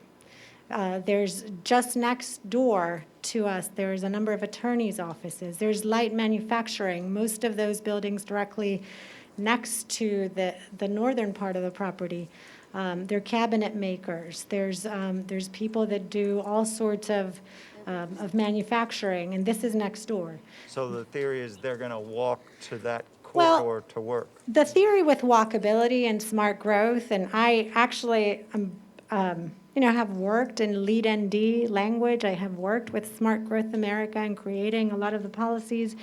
The theory is not that everybody's going to walk everywhere. The theory is that little by little, the increments of development that we do start affording people the ability that if they choose to walk, if they choose to maybe do one or two of their 14 daily trips, and by the way, a trip is every time you get in your car or your bike and you stop and then you get again, that counts as a trip. The average for a family is 14 trips. That you may have the option to do one or two or three of those by a different means of transportation. What this is the beginning of providing an environment unlike others, where it's easy access. It's not, you don't have to walk around your entire community to get to a gate, where by the time you're out of the gate, you probably walked more within the community than to get to the job next door. So it's part of what your comprehensive plan refers to when they are stating, your staff is stating that this meets the comprehensive plan's intent of smart growth principles, and so yes, there will be the opportunity to walk maybe to a job next door or to the ALF There will be the opportunity to ride your bicycle, to get a donut at Jupiter Donuts in the morning, and a cup of coffee. And fundamentally, the way the project is designed, it does two things. First of all, it is designed along a street that, because, as we mentioned, is at grade, the parking is at grade with the street and the sidewalk. It's very pedestrian friendly. We have done very wide sidewalks along every one of those buildings. But it is also the first project along Central Parkway that is really trying to, I have to be careful, but not make Central Parkway worse. Every project that has come in has either put their parking or a wall or negated completely this street, And so this project is starting to create an address. We've seen over time as a city that, it's the role of the local government to then go back in and improve the public realm. And so, great effort and care has been put into treating Central Parkway, starting to treat it as a great address within the city. It shouldn't just be a quarter that we ignore. Okay. Well, I do hope a lot of people walk from there. I have to view that project and that location slightly differently than I would Azul Apartments, where there's it's in the heart of the urban core, and someone, up, the second building in from Central Parkway is going to get out and walk.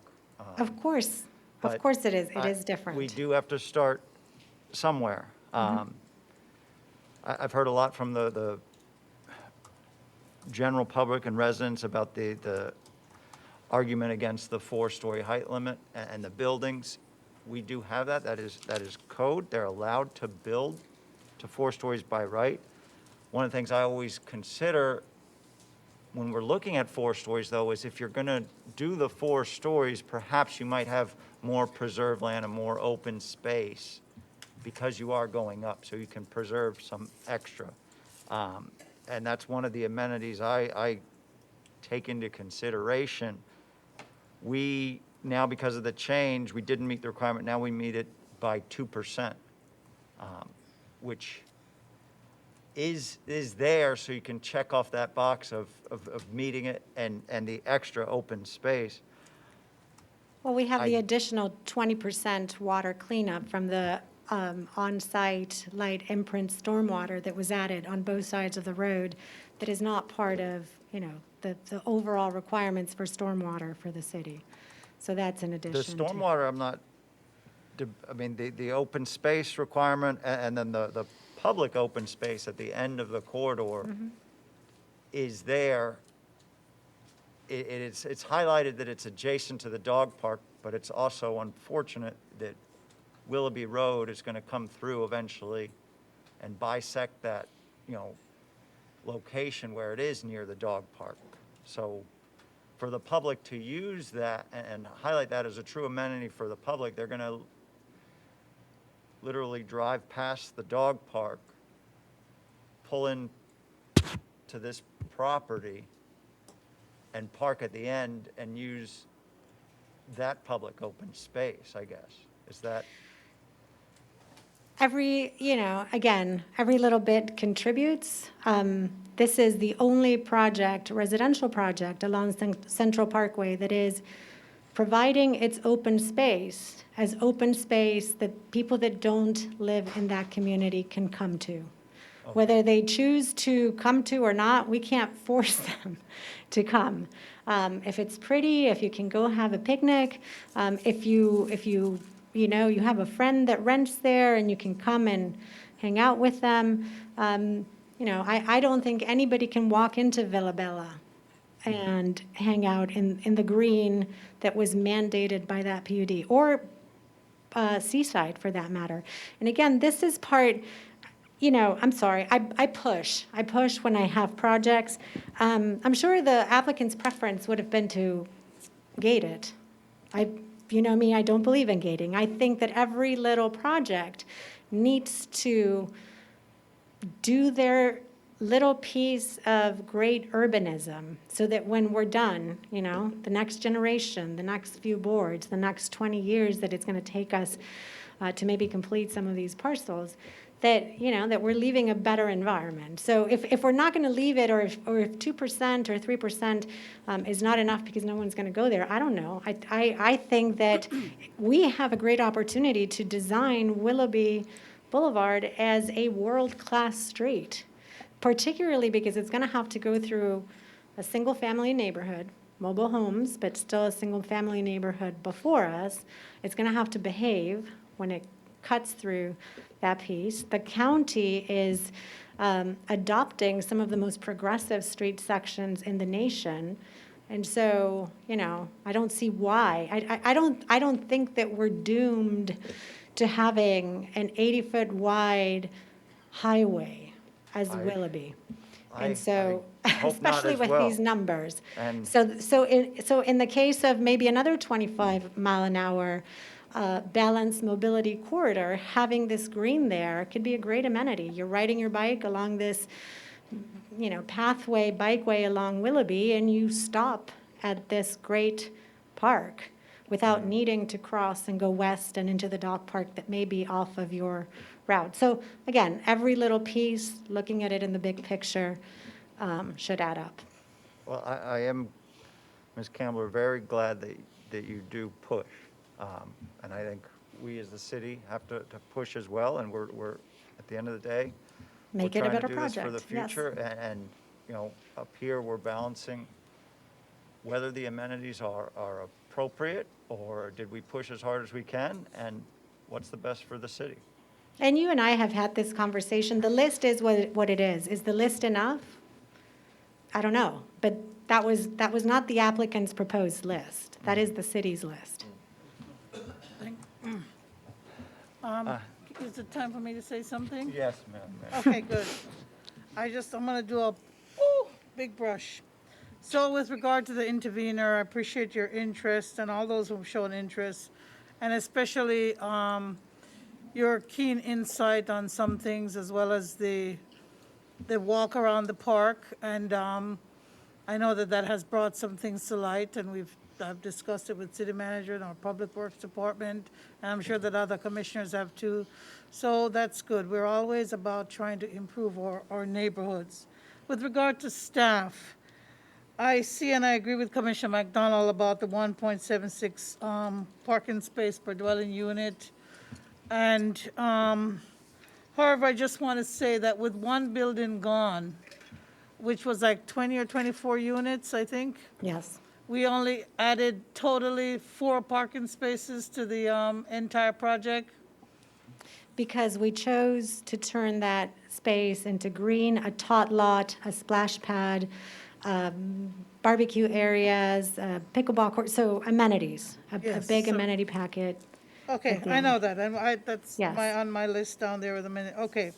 And then for staff, I know the intervener mentioned a policy, I think it's in the land development code, not the comp plan, but it could be, about policy 1.85.3 with regard to a potential violation. I don't know if he needs to clarify that so that you can look it up, or if Mr. Mortel has checked into that. I don't have any idea what you're referencing. What you're talking about is Mr. Latham, can you give us that policy number again, please? But what is it you wanted me to look up? He listed a policy that says that that staff, based on staff recommendation, he said that there was a violation of our comp plan. I wanted to make sure that I got what he was saying, exactly. I don't- Yes, policy 1.85.3. A 5.1? 1.85.3, so that would be. Okay. Can you Comp come up to plan. the microphone so It's we a can hear comp you? plan. Lou, can you come up to the microphone just so we can hear you?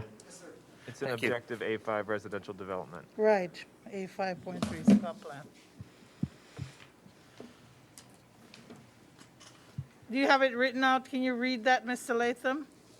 Yes, ma'am, Just just the one beginning second. part of it. Yes, ma'am.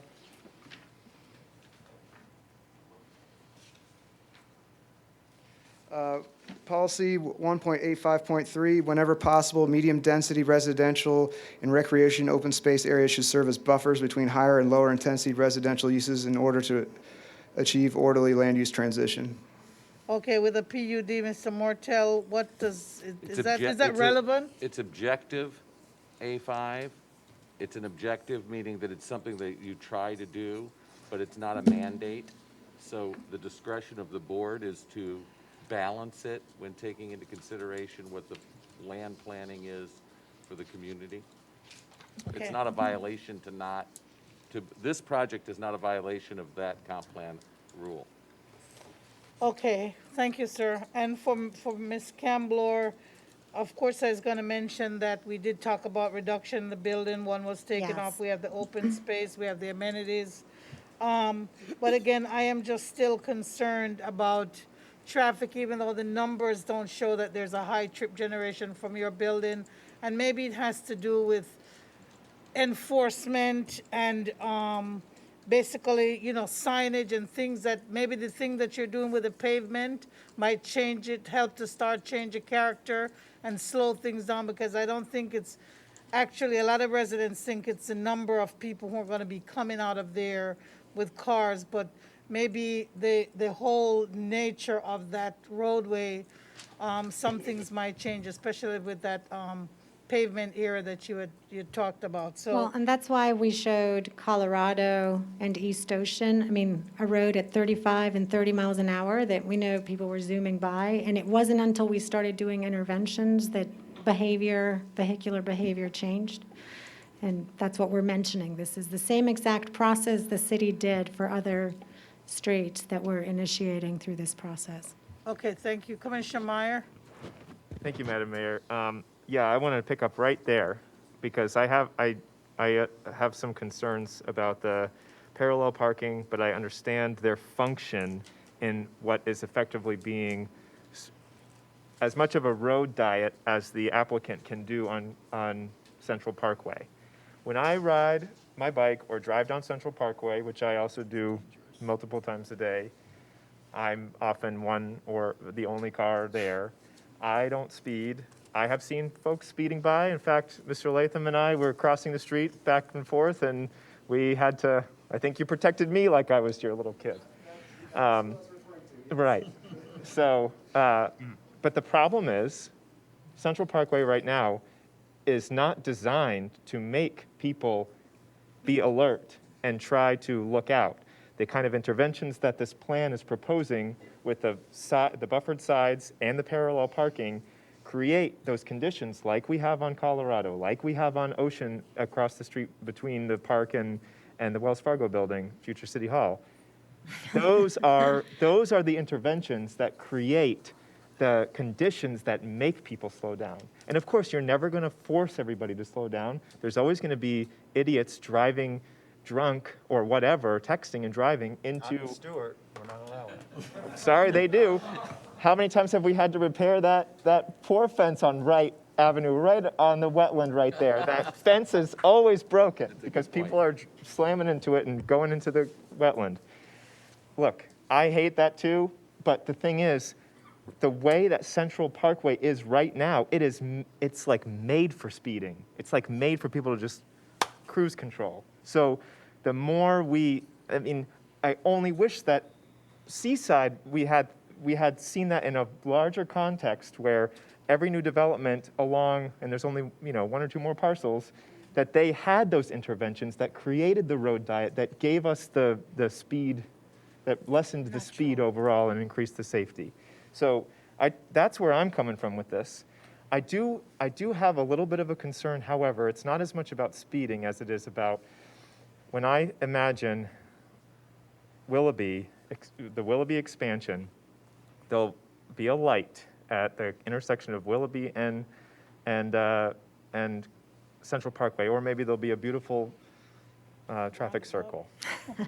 There you go. Which I wish people knew how to use. Or an overpass. Or an overpass. Wildlife overpass for the fox. My one concern is that on the eastbound side of Central, folks are going to make a right-hand turn off of Willoughby, going east on Central, and right there is going to be a parallel parking space. And I know that there's a curb or whatever it's going to be that shields that, but we all know how parallel parking works. You go up, you put on your flashers, and then you start going back. So I am concerned about the parallel parking spaces on the southern side because of Willoughby Extension. That's, for me, that is, I would just as soon see those taken out and have the path, a multimodal path, be widened, and maybe a shelter for, or at least an entitlement for Marty or Stuarty or whatever it's going to be. So, yeah, so I mean, we're happy. I mean, right now we are exceeding the average parking that is being, normally approved in your other PUD. So if we had to cut a few of those spaces, I'm a firm believer just because, I think eventually it is really going to help people behave better along the road. But if we have to work, like I said, with Kimley Horn, who's reviewed it, and McKinsey and your staff, to maybe get 1 or 2 spaces there to give a bigger angle of visibility. We did the on-street parking next to Azul on Flagler, which is 30 miles an hour. Much faster, much higher. That one, what that does is when you're pulling in, as you know, I'm preaching to the choir, everybody has to stop, or everybody gets annoyed, passes you onto incoming traffic. But it still works. The beauty of having to leave the 2 lanes and not being able to do a full road diet is, as one is parking, the other car is just going to go around. So at least they're not going to go onto incoming traffic to do that. But if we have to cut a couple of spaces, add, the clubhouse was designed to, hopefully with technology, be able to wait in the clubhouse for future transit. But if we have to take a couple on each side to put a bus stop or transit stop, that's absolutely I would much prefer acceptable. an entitlement towards a future public transit option or a Uber, Lyft, whatever the future Ollie pickup spot is going to be, whatever it is. That rather than a dedicated parking space where it could That's be. still leaving us way over 1.6. Yes. So again, the bigger picture for me is, I don't want to lose sight, and this is not appropriate for this hearing necessarily. We need to follow up on what we're going to do about connecting the sidewalks and the overall transit alternatives along Central Parkway. And then follow-up for that is, do we try to figure out some sort of parallel parking along? Certainly Poppleton Creek Park is a great park, and wouldn't it be wonderful if we had more parking so people could enjoy it better than that tiny little lot? Okay, the other thing is, so I'm sitting here looking at Muni Code, I'm pulling up these different policy objectives, and yes, I completely understand. We had the same arguments about other developments before the city about compatibility versus, what's the other C word? Consistency. And that, 2-story buildings next to 4-story buildings, some people would say that's not compatible, although you could argue that residential, multifamily, those are both compatible uses even though the buildings look different. I would argue that when I look back, I just pulled Seaside's PUD back up, which we approved in June of 2019. Seaside, I would argue that Seaside, we were thinking about the poor people on the south side in the county that were bordering that, and how they were getting, these massive things piling up right outside of their backyard. And when I look at our tables, you can make a very strong case that Seaside is the medium density buffer between the lower intensity residential of Villabella. It actually is. It is. It's more intense than Villabella. It's more intense than the Estates. And then you've got 11 units to the acre, which is roughly the same as Seaside in Town Park, which is right along US 1. So medium, low, it's higher than Seaside for sure, but Seaside is also higher than the neighboring uses. Seaside, I think, complies with policy A5, A4 as the medium density buffer.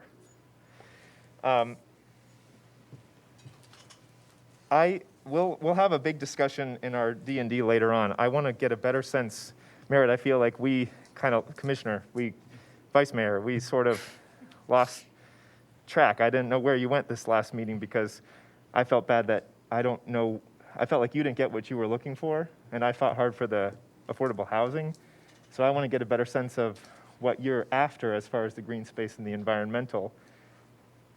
I see, for me, removing the 5th building and opening up more green space, especially along Poppleton, that is a good compromise. And that, I'd much prefer that than knocking down a story off the entire thing and keeping the footprint the same. More concrete, less green space, and a shorter building. I would rather contain our development in a smaller space and preserve more open space. You said it yourself, that's the objective. I agree with that, but then I don't, to me, what's added to that green space is amenities for the residents that are there, and not really natural open space or more stormwater, improvements on that side that I was really hoping for the Poppleton Creek. Something that was headwaters. more natural, not Yes. like a splash pad or... And if I may Exactly, jump and a in, pickleball we court. followed open and requests also from the commissioners to put amenities on the northern side. I mean, if you don't want the amenities, we can, Well, take out the amenities. before you go on, Well, there you've done wasn't it. a motion to have the splash pad No, as it was a condition of discussion. approval. Yes, Yeah. So no. you guys are I guess balancing your in communications. my mind, Commissioner Meier, a pickleball court and a It's not a maintenance pool. building and a splash pad, when you still have the pool and the clubhouse, don't qualify for me as open green space. Okay, I get that. And that's, you've got the potential, they could be there, I think, but, those are all just extra amenities for the residents Right. that are gonna be there. Right. But those are open to the public, though. I mean, that is not going to be a gated street. It's not a gated street. Now, I mean, no Are one the- has started to discuss how the pickleball court is going to be managed. I'm sure it's going to have a net and a fence and, I mean. Or the splash pad, I mean, it won't be under lock and key that only the residents have a card. It's a small little splash pad. I mean, a tot lot, that's not. So right now, there's no fence around it. There's nothing drawn around it. I don't know when Willoughby comes along, if there may not end up being some sort of a fence. If there's a tot lot, you don't want the kids, just like, Kiwanis ended up having to put around. But it's something that we can, see. Right now, the plan doesn't show any barriers to accessing any of that. Okay, and then, I compare it to some other projects where the open space, because we have 4-story buildings, is preserved. you're at that 40, 50, 60% open Right, space. right. And that's, I need a baseline to compare it. Or you look at, the nitrogen phosphorus that we're running off of the project. And the amenities there, it's clearly stated that we've got a reduction of, 90% of that. Right. And those are some of the baselines I'm comparing this project to in these numbers. So you're asking that some of those quote-unquote concrete amenities, especially like the pickleball court, maybe be taken out and still have a place where you can have more runoff or more places for water to pass through in the drainage area to go towards the Poppleton Creek area? Yeah, I would prefer, I don't know how I'm hearing the conversation. You're the one that mentioned that Willoughby is going to cut this side off of the Poppleton. Stop there. But, I'm open to, maybe Wait, we let me- misunderstood the amenity request. If I Thank you, can, I Commissioner wasn't Meier. pushing the amenities last Okay. meeting. yeah, I wanted to touch on, So what we should probably do is ask the questions of the applicants, Okay. collect the facts under a quasi judicial, and then the board could probably negotiate or deliberate and discuss what they're looking for once the evidentiary side of the hearing is closed. Okay, Commissioner Meier. So yes, here are the direct questions. So some discussion was made about enforcement of the set aside for the AMI linked units, the affordable units. We didn't discuss the nuts and bolts of it, which we can do, which we should probably do with you, and what's possible. I see this as being like when we have a preserve, we have a PAMP. that you have to live by, right? So we have a PAMP. That's how we do enforcement of preserve areas. For the AMI units, I would say, we have a reporting requirement that needs to be delivered to staff on a quarterly and annual basis, and then staff reviews it and makes sure that it's in compliance. That's the same thing that we discussed with Savannah before we let them pay us instead of doing the units. Savannah, that was the program we had negotiated with them. And so I just assume that as part of this, the condition, the enforcement and the monitoring of the affordable units, the 10% affordable units in perpetuity, is that there will be a reporting requirement deliverable on whether it's the quarterly and or annual of the number of units, who's in them, how you determined that they were, the 80% AMI. Is that feasible?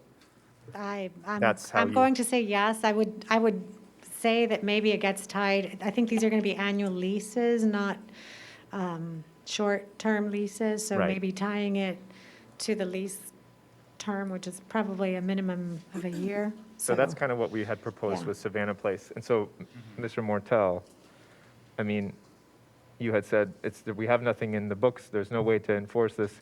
I mean, do you feel like legally that is a way that, like we would with a PAMP, that I didn't say there's no way to enforce it. I said we don't have a procedure in place right now.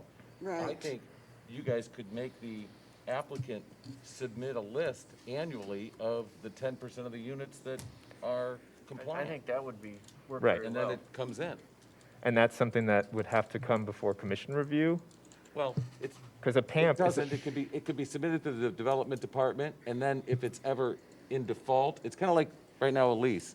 If we rent a land lease to Azul, and they pay the rent every year, nothing comes of it. Right. But if they fail to pay the rent, we would have to come before the commission and say, hey, they're in breach of their lease. Do you want to evict them or address the issue? Right. So if they complied and gave the development director that list every October 1st or whenever it is, and he found that 10% of the units were AMI, he probably wouldn't do anything with it, and it would just continue rolling. If he found that they were in violation, or the other thing that really happens, especially in a landlord-tenant situation where you don't have ownership, tenants will rat them out. I mean, if people think that they're available to go after the landlord, they will. So, great. So that is something that the management company can do, and that is something that staff will see and review with our check-ins. That would be a clause in the PUD. so that Exactly. they'll be doing Just that. like anything else, just Well, like, by the way, this is second reading, so Yeah. it needs to be in the motion, like, Yeah. Yes. this is it. Okay. May I say something also, Mayor, when y'all? Yes, hold on. Commissioner Meier, are you finished, sir? well, yeah, and I'm going to head off what Commissioner Bruner, I think, is going to say. We have to get in the weeds about this. We have to, because to everybody's good, solid point, if we don't have a mechanism baked into this for how it's going to be enforced, when we're gone, there's nobody to hold They'll it. probably ban it when we're gone, because it's just too, I understand, and I don't want to You get guys the are, weeds you or guys are whatever. deliberating. Yes. Just hold on. Let's just get the responses to I'm the done with my questions for presentation, the applicant. and then we'll deliberate after this. Are all the commissioners satisfied with the presentation from staff and from the petitioner? And have you asked your questions based on their presentations? Yes. Yes. Yes. Mr. I'm Martell, ready to please make a hold on, motion. sir. Please hold on. Maybe you'll have to, does he get another bite of the apple to ask a question at this point? I He can't mean, ask you after guys we're just- deliberating. You guys just spent 25 minutes Really? discussing new issues, so I think he does. Okay, just hold on, please, sir. First of Hold all, on, sir, please, you'd have to be on the microphone, so hold Hold on on, to what you're please, sir. saying. It's not being recorded anyway. Ms. Marcella, we're still going to hold you in reserve when we do our discussion and deliberation. Sure. At this time, I'm going to ask Mr. Lathan to make one clarification that he wanted to make. Thank Sure, you. thank you. Yes, I apologize for speaking out of turn. I'm looking at the city's comprehensive plan, or at least I believe I am, on the internet, cityofstuart.us. Now, we start off looking at ordinance number 22 05-2010, Exhibit, I believe it's I, 927-2010. Yeah, it starts off with an objective 1.85 residential development, but it goes into policy 1.85.3. Am I looking at this incorrectly? Is it a I policy don't doubt objective? that the policy, and as Commissioner Meier pointed out, an opinion could easily be rendered that this in fact follows that policy better than any other project in Stuart. Well, we went from 7.6 at Villabella to 10.2 at Seaside, 10.2 to 26 point. Low, medium, high. I think we need to bring it to order, and I would like to make a motion, Mayor. Yeah, All right, thank you. thank you, sir, for your comment. Commissioner Bruner? I would like to make a motion for the approval of, I took my glasses off, my eyes are hurting me. Whichever, let's see, 2461-2021, Central Parkway Lofts. There's been a motion on the floor. And is that approval as staff recommended or with no other conditions? No conditions, what it is, we'll work out the rental thing, I believe we can.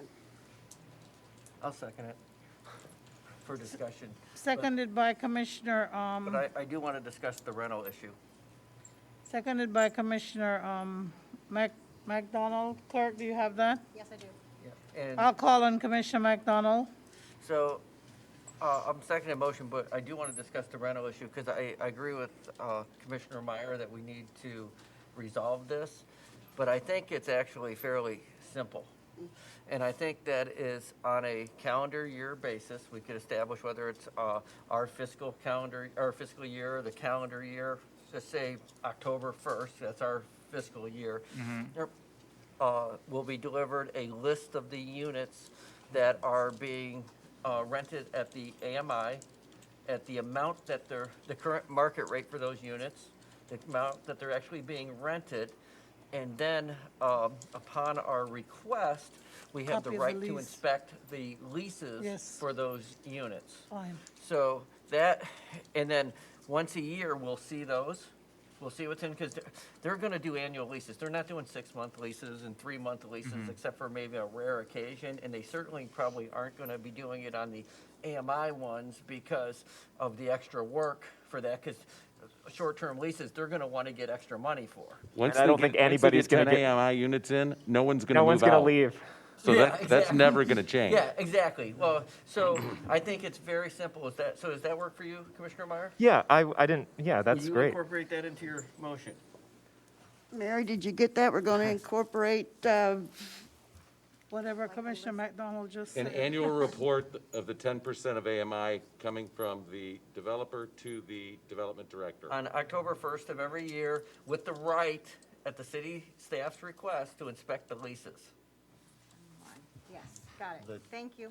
10% of the units meeting the AMI requirement, Right. not 10% of AMI.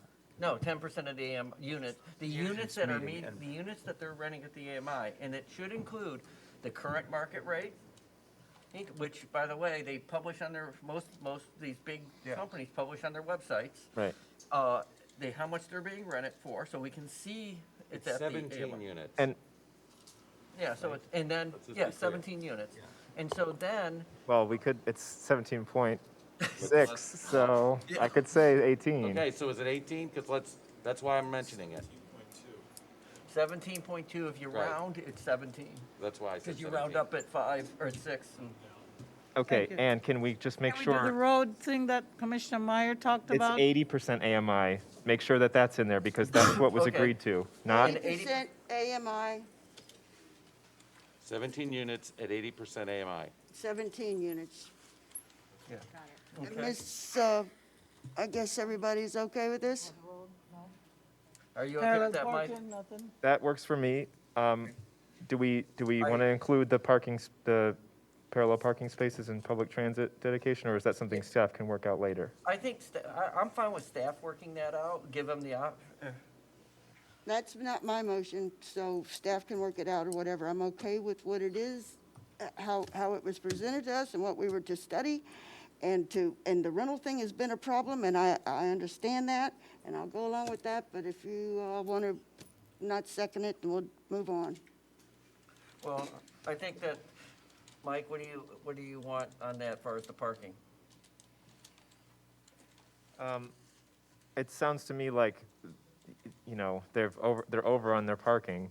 I don't know if I'm allowed to ask them anymore if it's feasible, but I would just assume save one or two So you want to eliminate two spaces. spaces and add the, Marty doesn't go there right now, Yeah, so I'm and not going to add make the- them build a Marty shelter because So you want to have the Marty as a future entitlement. as It's an entitlement, so.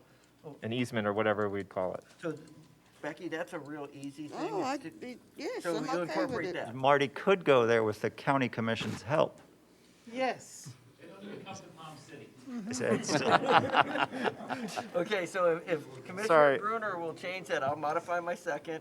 Are you good with that, Commissioner Bruner? Yes, Okay. yes. Of course, we don't want any problems. Okay, There. so Highway we have making a right turn. we have a motion and a second on the floor. It looks to me like the applicant has comments. I also believe the intervener has comments, and we have an obligation to provide public comment. Yes, sir. So I don't know how much further you want to go before the public comment, but I suspect there's more than one person that's ready to give some. If we can have limited response from the petitioner and the intervener. Mary, Petitioner's did you done. get- Intervener, Madam, do you have, I would like to hear from Ms. Kemper. I was just agreeing. I mean, we could leave the parking and then put the transit when it comes and just dedicate it. We could leave it as green, as long as, you know, the language is there. We are over on parking and we're agreeing with your discussion, so yes. okay, thank you. Commissioner Meier? It's just two spaces we're talking about. well, I don't know if one parking space on the size is enough for what would be eventually a Marty stop or a. Okay, they're 22 feet long, so. And then we have more room. We'll discuss it with staff, and if it needs to be more, it'll impact another space. But yeah, we agree. Okay, thank you. Thank you. Intervener, do you have any questions again? Comment? Yeah. Make sure you use the mic, speak into the mic, Lou.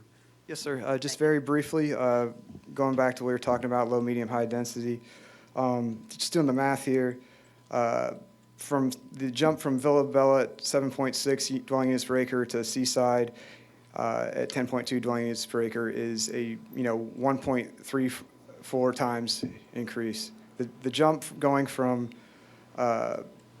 Seaside at 10.2 to Central Parkway Lofts at 25.86 is a 2.53 times increase, if you get what I'm saying. So well over double as opposed to 1.33 times increase. That's all. Thank you. Thank you, sir. Commission, if you stop deliberating, I'm going to move to the members of the public. Thank you. Public comment, Patricia McGee.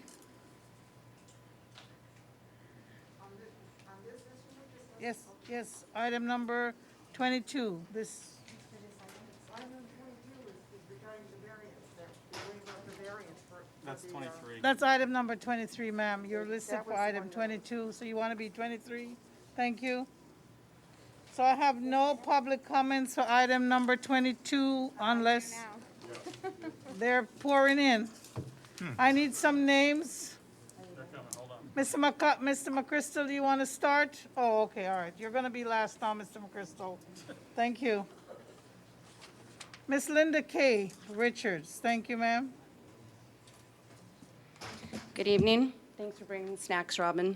It's going to be a very late night tonight, I do believe.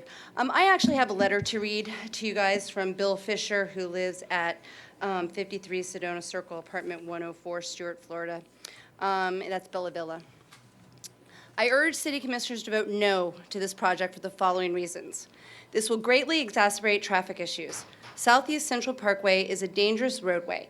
Last week, a car was speeding down the road from US 1, failed to negotiate a curve, and went into a retention pond in front of the office park, right before your proposed crosswalk. This has happened several times over the last few years. I saw a traffic counter mechanism on this road this week, and it fails to recognize the problem of the number of cars that cut through to US 1 in Southeast Monterey via Southeast Race Street. Finally, it also fails to recognize the future traffic issues when the Willoughby extension is completed. You can't count on just one section of the roadway to justify approving this project without considering the other moving parts.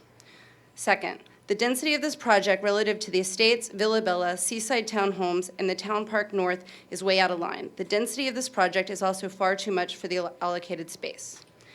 The developer is seriously underestimating the parking spaces necessary for the complex of this density at 1.5. Now, this was a letter written by another person. He doesn't know that it was changed to 1.7. I have been on the board for Villa Bella for 4 years and have great understanding of how this works as well, so we have many parking problems. After the lofts are built and the developer has departed, you will have one-bedroom apartments with a husband and a wife living there and needing 2 cars in order to get to work. This problem will be compounded by similar issues in 2 to 3-bedroom apartments. Residents will then be looking to park in the office complex next door, the dog park, and the buildings next to the dog park. It currently happens across the street from Villa Bella, even though we warn people not to do it. It's simply unrealistic to believe 1.5 cars per unit is enough for just the residents. Then you have to consider, where do their visitors park? Simply put, this project makes no sense in this location. Your thoughtful consideration in this matter is greatly appreciated. I'll provide this to Ms. Kendall. And just quickly, at the little bit of time that I have left, the project that was originally approved in 2005 was 84 units. 84 units. I know 2005 was a long time ago, but that's a big jump for them to stand up here and say this is an approved project that they're just trying to amend. It is completely different. Also, as you guys might know, I'm a tree person. 4-story buildings are not going to be hidden by trees. Native Florida landscaping doesn't even really grow that tall. None of us will be around if we even were able to put anything that was going to be able to hide those buildings. How close that they are being put to the property line, those 4-story buildings will be seen. They will be seen from Palm City Bridge when you come over. They'll be seen from Canner Highway. They'll be seen from US 1. There will be no hiding this 4-story building. I understand they have the right to build the 4-story buildings, but if you don't give them the density, then they're not going to build the 4-story buildings. It just seems to me that we are trying to make Stuart somewhere else. We are not a walkable city. We are not a multimodal city. I could go on, but I won't. Until next time, thank you. Thank you, Ms. Richards. Ms. Cartwright, Robin Cartwright. Hello again. I said I wouldn't come up, but here I am. May I ask a question of Ms. Camblor to clarify something about the workforce housing before my 3 minutes starts? Well, no, ma'am, just give your comments. Okay. Well, the last time that this was presented, in no time has, in this discussion, has anything been said about the rate of the market as a result of the 1-story being removed. Previously, it was 1 bedroom being offered at $1,041 and a 2-bedroom being offered at $1,250. I'd like to remind the commission that the average renter in Martin County makes $15.75 per hour. That is not a statistical anomaly. It is average, and these being offered at affordable or attainable rates are not affordable and attainable. They're being built for somebody who doesn't currently live here. I'd also like to mention, with regards to the renting, there's been no discussion in your deliberations. How will you qualify these people? Are you using an average median income for somebody who qualifies at a place like House of Hope? You've not asked them for any consideration with regards to how will they meet this income verification. Those units are supposed to be designated very specifically for people who need to rent them. It's not first come, first serve. Finally, regarding traffic, this issue of traffic that we're all talking about has nothing to do with the 25% of people who may or may not currently live on the road who travel Central Parkway. The issue is bigger than that. We've confirmed, based on an email that Mr. Freeman sent to one of the LPA members, that all traffic studies are looked at in silos. When you look at this comprehensively in relation to what's happening at Bridgeview at the base of the Veterans Bridge, the Costco development that is coming before the LPA on April 29th, all of those roads intersect on Canner Highway, which is one of the egresses of Central Parkway Lofts. I strongly encourage you to stop looking at these items as individual opportunities. It is the comprehensive issue that we are dealing with day in and day out, and we are already a C grade when it comes to traffic in the city of Stuart. Our little tiny town is a C. These 3,000 to 5,000 more people that are already scheduled to come here based on the approvals, and Mr. Matheson asking the question about what do they have the right to build. We're already projected a minimum of 3,000 people. That puts us in an F category. I strongly request that you consider when you're looking at these opportunities, it is not the idealized, wouldn't this be great? This is the reality of what has been approved and what is being approved and what will still be approved. Thank you. Thank you for your comments. Mr. Jeff Gorman? Good Mr. evening. Gordon? That's better, like the race car driver. Jeff Gorman is a fellow Right. attorney, and I'm Good looking at him evening. like, that's not I it. live in Seaside Townhomes. I moved to Stuart in August, and I was the first the owner to move into the development. When I saw the sample and the area, I fell in love with it. I come from Delray Beach and Boca Raton, and if you know anything about Delray Beach was Stuart 30 years ago. Now, when you look at it, every corner is 4, 5, 6-story apartment houses. That was the beauty of Stuart. So I moved here, and I always am in favor of development, but I think development should not lose sight of what the community looks like. And this does not fit in that community. Central Parkway is all 1- and 2-story level buildings. This is a 4-story building.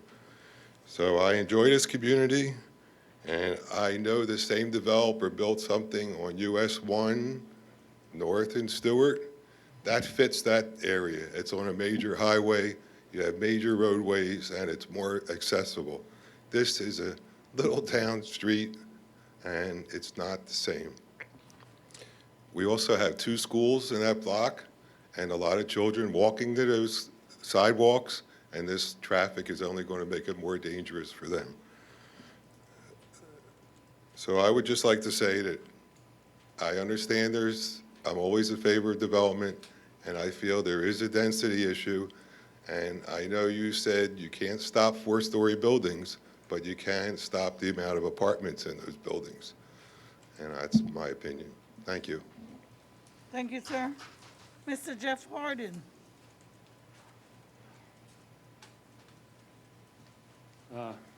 Madam Mayor and Vice Mayor and Commissioners, thank you very much for your consideration of this project. I am in favor of the project, unlike a lot of the speakers this evening. And as mentioned before, we were hired locally to be the builder for the project, and this developer has done so many things to improve the project since the last meeting in which the project was improved. And I'd just like to remind you, this does meet the comp plan. He has removed 24 units of rental income and reduced the density voluntarily after an approval to make it less dense and remove a building. Upon commission request, they've added green space, sports court, and a buffer to the north. They've recommitted tonight to 10% of affordable units that could be audited on an annual basis according to your motion. That's 17 affordable units to the city of Stuart, which we currently do not have and we so badly need. We've reduced the parking to meet parking requirements, and now it has more parking than the typical average approved project. Also, it's checked 19 boxes for increased density and the requirements to earn increased density. And the landscaping plan does meet the requirements of the city of Stuart, along with the setbacks and the buffers. Thank you for your time. Thank you, Mr. Harden. Mr. Frank McChrystal?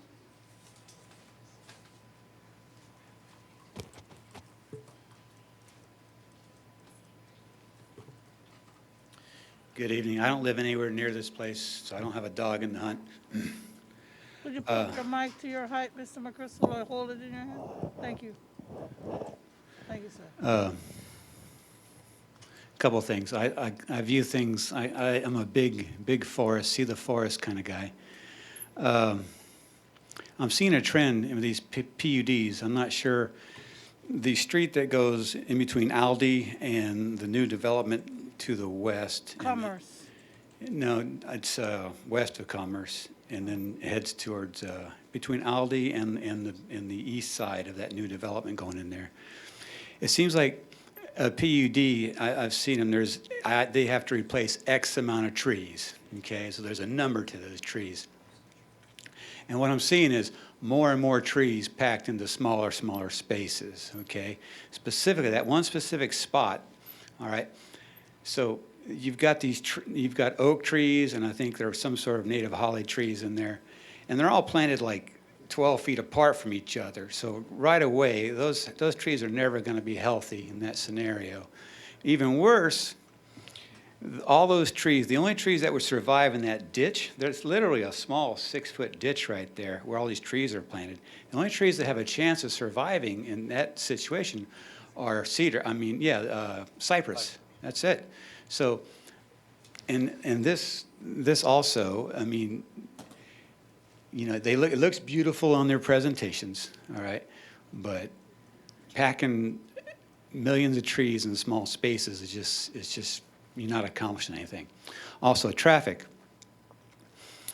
You talk about the capacity of Central Parkway itself. That's irrelevant. That's like a red herring, okay? You don't even talk about it because all that density is going two places. It's going to dump into Kenner, or it's going to dump into US 1. And I don't know if we as a city have thrown up our hands and said, hey, it's inevitable. US 1 will be a parking lot. So to heck with it. Let's just go with the flow. All right? I hope not. So, and as far as walkability, I mean, any person living in this new development has to drive somewhere for goods and services. There's no grocery store there. Without getting on Kenner or US 1, there's no goods or services. So to use the capacity left over on Central Parkway as being relevant for anything, it's not. All right, thank you. Thank you, Mr. McChrystal. Is there anyone else? Clarke, did you receive a card from someone else to speak? It's for the next item. Okay. Is there any member of the public who would like to speak on item number 22? We do have one person online. Thank you, Paul.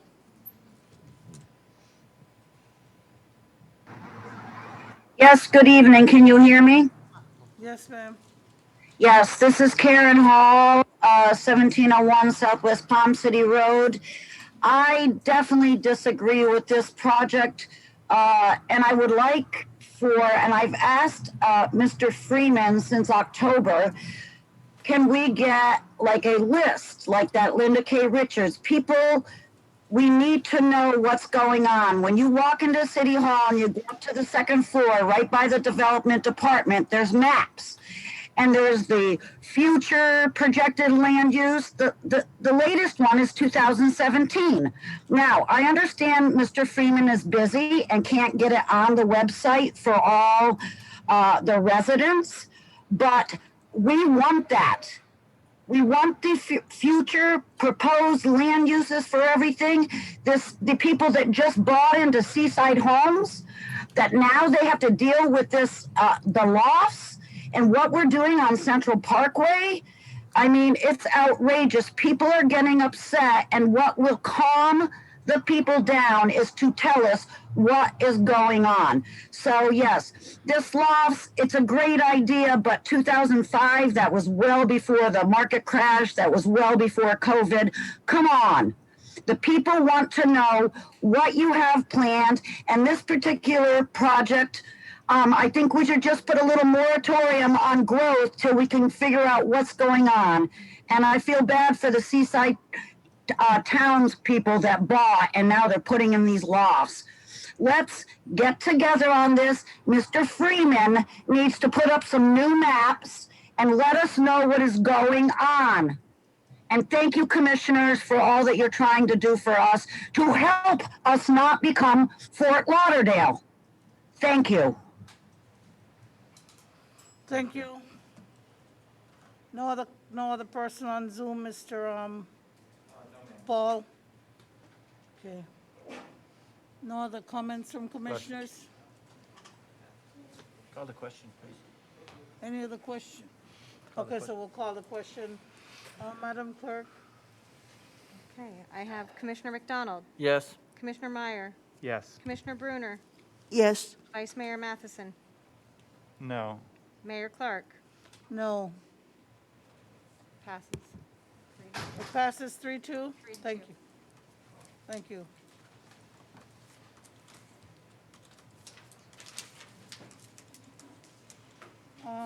If people have to leave for a little bit, We haven't taken a break, but we're not going to take a break now, so we're going to go right on into item number 23, which is a first reading of a variance request. We'll just give about another 15 or 20 seconds, and Mr. Mortel will read the variance request.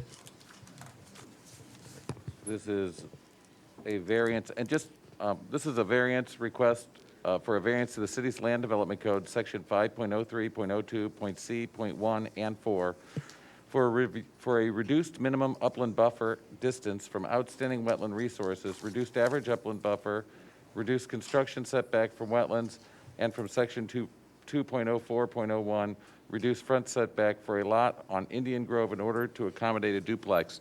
And for the record, I just want to add a little information.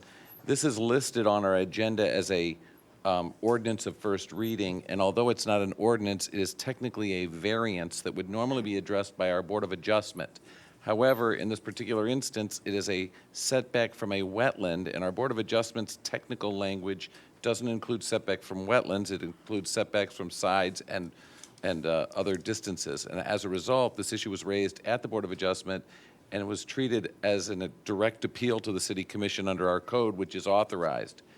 Because our agenda doesn't have an area for Board of Adjustment, we placed it under first reading because appropriately that's what it really is if the commission were to approve it, it amounts to a land use change that the same thing would happen like in a conditional use in the CRA or something like that. And that's why it fell here in the agenda. It is technically a quasi-judicial hearing to the extent that the board is supposed to take evidence presented by the applicant and weigh it against the criteria set forth in our code to make a determination as to whether the applicant has met the burden of proof justifying the granting of the variance. With that being said, I'll hand it back to Kevin. Thank you, Mike. Staff? Mayor, yes, as the city attorney just explained, this was initially brought to the Board of Adjustment. They didn't have the authority to make the determination. With these items, staff does not make a recommendation for approval or denial. It's for the board or the commission to determine based on the evidence that's presented to them. So Staff, before you go any further, Mr. Mortel, since we're going to treat it as a quasi-judicial, let me just get everybody to, who's going to give testimony? Do we need them to just? It is, because he will actually get a variance to be a recorded deed. If I could ask Kevin and the applicant to please stand up and raise your right hand. You swear to tell the truth, the whole truth, and nothing but the truth, so help you God? I do. Let the record reflect that two people have been sworn to testify in this matter. Thank you. Does anybody on this board have any ex parte communications with the applicant or anybody else? Commissioner Bruner? Oh, I come here with an open mind, and I've spoken with staff and our city manager. Commissioner McDonald? I spoke with a neighbor and staff, and I'm here with an open mind. Vice Mayor? I've spoken with residents, staff, and months ago spoke with Mr. Bornik. I spoke to Mr. Bornik No, and I staff. spoke with him and months ago on a residents. different issue. I do have an open mind. And I have an open mind.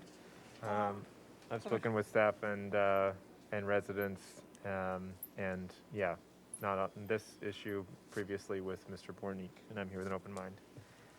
Thank you so much. Mr. Martel, would you like to swear in anyone? You already did. Oh, you did? Okay, sorry. Okay. Staff, please present your testimony. Thank you, Mayor. I'll continue in that trying to explain the limitations on granting variances, which would normally be put before the Board of Adjustment. We're saying now that the City Commission are able to grant a variance in the public interest where, owing to special conditions, A literal enforcement of the provisions of certain parts of this code will, in an individual case, result in unnecessary hardship, so that the spirit of the code shall be observed, public safety and welfare secured, and substantial justice done. Such variance may be granted in such case of unnecessary hardship upon the following findings. And in the code, there are a number of findings that need to be viewed by the City Commission before granting or denying this request. I can read through them if you wish, or I can continue with the presentation. Go ahead on and read them. Okay. There are required findings. One of the findings that you need to say that will not authorize any use of the property that is not allowed as a permitted use or a use allowed by conditional use in the district in which the property is located. And we'll go through in the later presentation what this particular site is zoned at.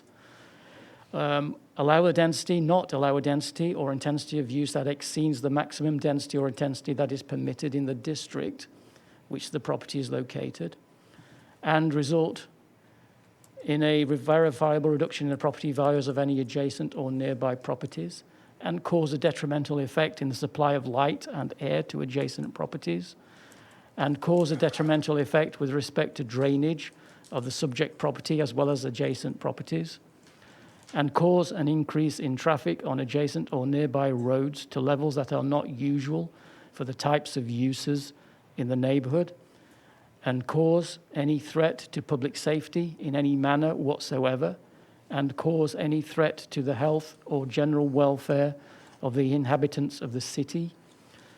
And C states a variance shall not be granted that exceeds the minimum variance to the strict application of the provisions of this code necessary to alleviate the unnecessary hardship. Mr. Can you please read that first sentence in B, the second sentence in B, the need for the proposed variance? The need for the proposed variance is attributable to unique characteristics of the property, either as to the land or as to any improvements thereon, or both, and the proposed variance, if granted, will not. And then it looks into the 8 points. Thank you. Continue. So first of all, we look at the comprehensive plan, and if the Commission recall, during the amendment and the EIA process of the comprehensive plan, an additional section was inserted to deal with cases where we had residential properties abutting, in this case, Fraser Creek. Poppleton Creek. And they should be exempt from the policy C1 of this plan, which in essence requires a minimum average width of 50 feet and a minimum width of 25 feet beyond the perimeter of the wetland. With this exemption, it allows a 25 feet in any location beyond the perimeter of the wetland. So it reduces the allowable buffer under the comp plan to 25 feet.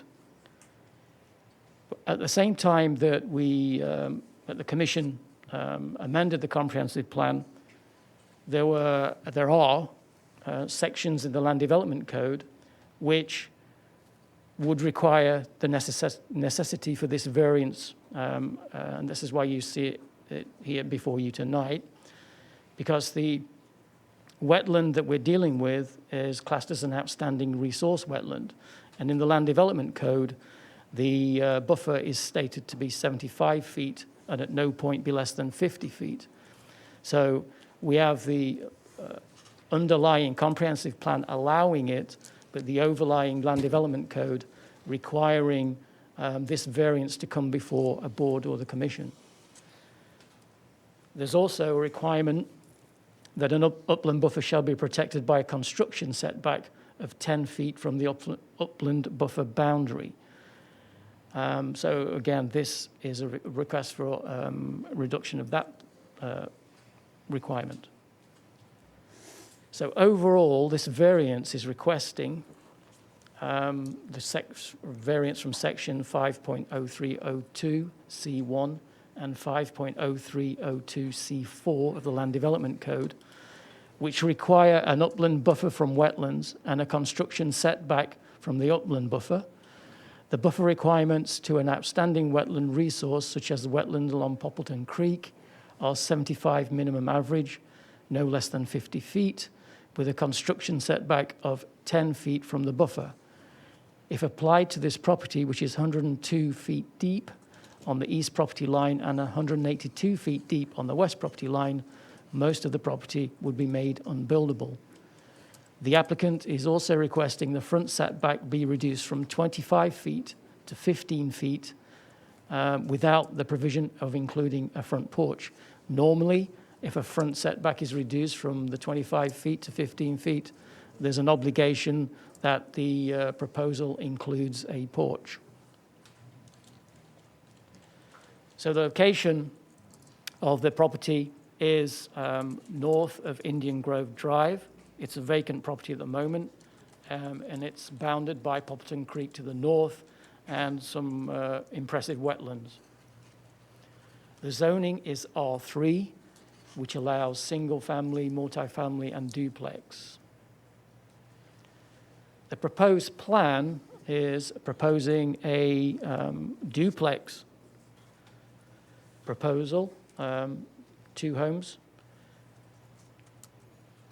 You'll see the side setbacks, 10 feet on one side, 23 on the other side, 15 feet front setback, and a 25 feet setback from the mangrove fringe. Now, the applicant has provided 2 options, one for a 2-story and one for a single-story duplex. I've included those in the packet, and those are shown on the screen now, the 2-story and the 1-story, single-story. So, having presented the evidence, the staff recommendation is for the City Commission to consider the following: to review the criteria for reviewing a variance, accept testimony from the applicant, and also receive public comment, and on those, determine whether or not the variance should be approved or denied. Thank you. Thank you, staff. The applicant, would you like to say something, Mr. Borney? Yes, please. Yes, sir. Thank you, Madam Chairman. I'm Doug Bornick, and I'm asking for a hardship situation to be considered by you. I bought this lot in 2004, but before I purchased it, I came down and visited the staff, Ms. Dressel. She looked at the site plan. She reviewed it with me. She showed me the setbacks that I needed to comply with, which were 25 feet in 2004. I wouldn't have bought an unbuildable lot. I sat here with the staff for a day and a half to make sure it was buildable. And it was the most, of all the lots on Poppleton, it had the least amount of mangroves and the most buildable space. And so that was the reason I purchased that one versus B, where there's a house on B now, which has less buildable space. I won't impact the mangroves. I'm on the Indian Lagoon Council. I won't disturb a mangrove, and I'm going to have Florida-friendly landscaping done. I'm going to use as little. I'm going to only use local nurseries here. Palm City Palms and I do business all the time. We have a home on Riverside Drive currently, and if you want to see my style, it's a little concomb on the far end of Riverside, not on the water. I can't afford that, but it's a cute little concomb, and that's the way I roll. 3 of the homes I've built in Vero Beach have been in the cover of Vero Beach Life magazine. I do things right. The second rendering is a rendering I'm going to do with a metal roof house or duplex. The first one is I'm not doing that. I'm doing that. It's going to be very much along the lines of all other homes in the area. I'm complying with my current site plan. My engineers said I comply with everything that Ms. Dressel told me I needed to do. And I gave the staff my survey. They have had that for a while. I shared everything that I got from Ms. Dressel. The only thing I can tell you is that I wouldn't have bought it if I thought it was unbuildable, and the staff here in 2004 said it was definitely buildable. The only thing I couldn't do was put my dock in. I wanted to move my boat from Pirates Cove here to save, $300 a month and put it on a dock. She said, you can't put a dock in until you get your house done. And that was the only thing she said I can't do. So I just wanted to convey, it is a hardship. This is, this is my retirement. I planned to build earlier, but my industry, I'm in the citrus business, and our industry, I represented then at the time 1,600 grower members. They've gone through greening, disease. I'm down to 200 members. We used to have 47,000 acres of citrus in this county. There's 0 now. And there used to be 106,000 in St. Lucie. There's 30,000. The industry shrunk. People have been let go. I had to let go of all my staff. My salary was cut in half, and so my retirement plan of putting this up went bye-bye. And so I just want to follow through with it while I'm still gainfully employed now. They've still employed me, thankfully. But I'm at the end. I've got about 3 more years of serving on the St. John's Water Management District Governing Board, on the Treasure Coast Regional Planning Council, and on the Indian River Lagoon Council for 3 more years. So I wanted to get it done while I'm still employed and get an income for my retirement. So that was my plan when I bought it. And I was told it was buildable and that I could put a T-dock out there for my boat. So that was the plan originally, and I'm here asking for your understanding of that, and it is a hardship if I don't get this variance. Thank you. Thank you. Staff, do you have any? I just had one question. I believe that I read the letter from the planner, Mariah, that was done back in 2004, and my recollection of it was that it was just a zoning letter, that it wasn't saying that it could be duplex or saying anything about the setbacks. Do you have the letter?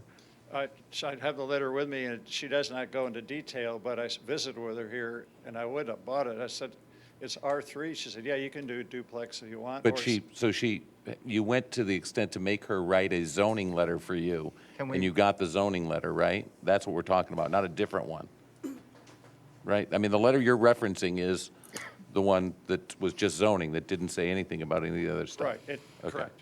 Are you offering it for evidence? I've showed the staff that letter already. No, well, this is a variance hearing, and if you want to provide concrete evidence, we need to have it on the record. I don't know if it's in there. I gave them a whole file, everything I had. It's probably upstairs. But I'd be happy to get another copy for them. Do we have the letter he's speaking of already? I know that I know the city has it. I don't personally have it in front of me. I read it during the year amendment questions. I didn't know it was relevant to tonight's proceeding until the applicant said that he was relying on the letter for tonight, and I didn't realize that until tonight. And I just wanted to point out that the letter did not say anything about setbacks. It doesn't even, I don't think it even mentions the word setback in the letter. Would you like to receive it and call it and read us anything that you think is important, Mr. Mortel? I think Mr. Freeman indicates that he has it. I'll show you this. I've got the handouts that she gave me, and she highlighted back then, and the cover letter, and she sent this to me, highlighting the setbacks that I had. Is that the letter that you were just referencing? Can we just read the letter into the record? Sure. Just go ahead and just read it in. Okay. Thank you, Mr. She goes, Mortel. Dear Mr. Bornick, this is The dated. date, sir? Huh? The date? May 6, 2005. In response to your zoning verification request received in the City Development Department on May 2nd, 2005 regarding the aforementioned property, the current zoning district on the subject property is R3.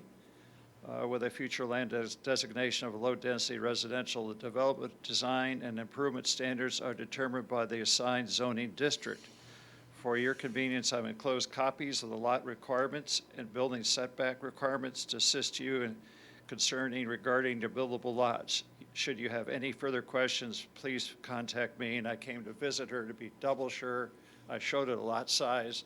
My lot size is buildable, and the setbacks that she sent me are part of my plan right there, and it fits into that. So I'll be happy to give staff this.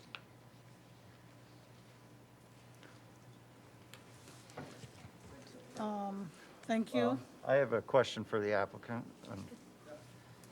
So, Mr. Bornick, I clearly remember when you came to meet me, you and I guess share strong desires for the water.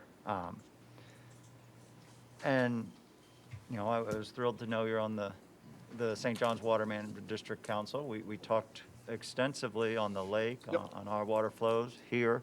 Yep. When we discussed this lot, you know, I remember you telling me you wanted to build a single-family cottage-style lot that would fit in and do minimal impacts to any of the variances, you know, and you mentioned again the Florida-friendly landscaping, you know, the conch-style house that you were going to live in. I guess my first question is, what changed from the single-family small cottage to the more than 3,000 square foot duplex you're applying for now? What made you change that desire? Just a look at my economics, what I need for retirement, be honest with you. You know, my income at the citrus business is falling. And Okay. I've had, you know.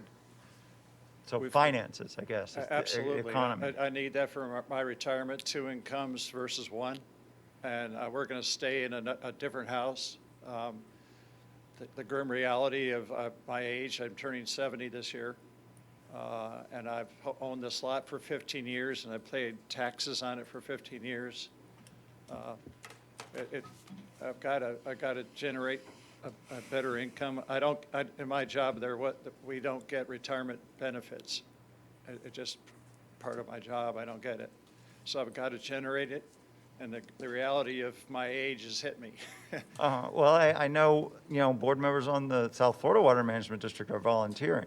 Yep. And it's an honorable position. My grandfather was a board member of the South Florida Water Management District. It was all volunteer. That's not correct. I don't get paid in that on the Lagoon Council or the Treasure Coast Regional Planning Council. But just to clarify, so the main reason to the desired change is money, It's me.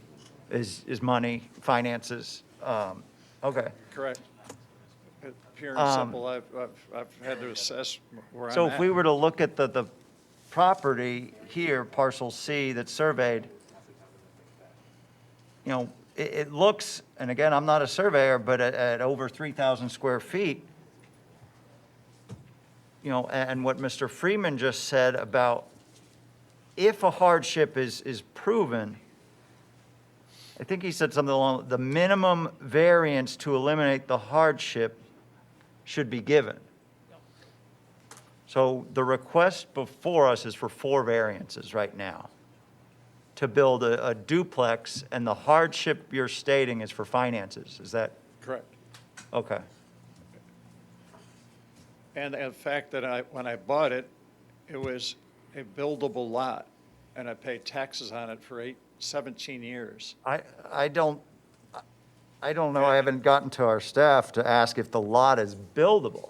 I guess, is the requirement of R3 zoning, Mr. Freeman, though, that you have to build a duplex?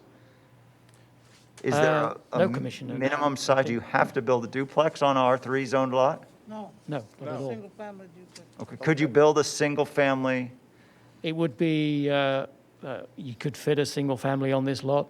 It would be quite small, but you could build a single family. So you could currently meet to code.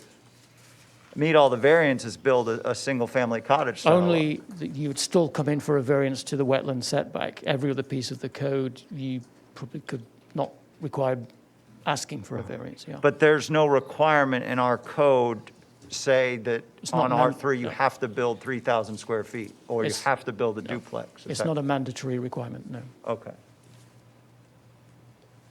I don't have any questions at this. I'm gonna let Commissioner Meier, then Commissioner McDonald. Thank you, Madam Mayor. I think Commissioner Matheson, Vice Mayor Matheson and I are sort of drinking from the same trough. As I'm looking at the survey, it is a difficult to build parcel. The one side of the property line is only 102.02 feet deep, and the other side is 182.49 feet deep. If it were to comply completely without requesting any variances, it is unbuildable in that sense. But because you would have to either move it to the front like he's proposing to do, or approve a variance on the end. But I think the question before us, like Mr. Freeman had said in his summary, is take a look at the hardship, take a look at the code, and take a look at the proposed situation. I mean, this is a judgment call for us. You know, I think where I'm at, I want to see the lightest, most graceful footprint possible. I'm willing to grant a variance, but I think, you know, this doesn't satisfy me. I agree with. Miss Bruner, Mr. McDonald is before you, then yourself. Oh, I'm Thank you, sorry. ma'am. I have a question for staff. So, for it to be a hardship, if it's zoned, it's a R3, and you can build a duplex or a single-family home, you're not guaranteed you're going to be able to build a duplex. Regarding that, you could design a single-family home that would meet the setback. So, keeping that in mind, would that be considered a hardship?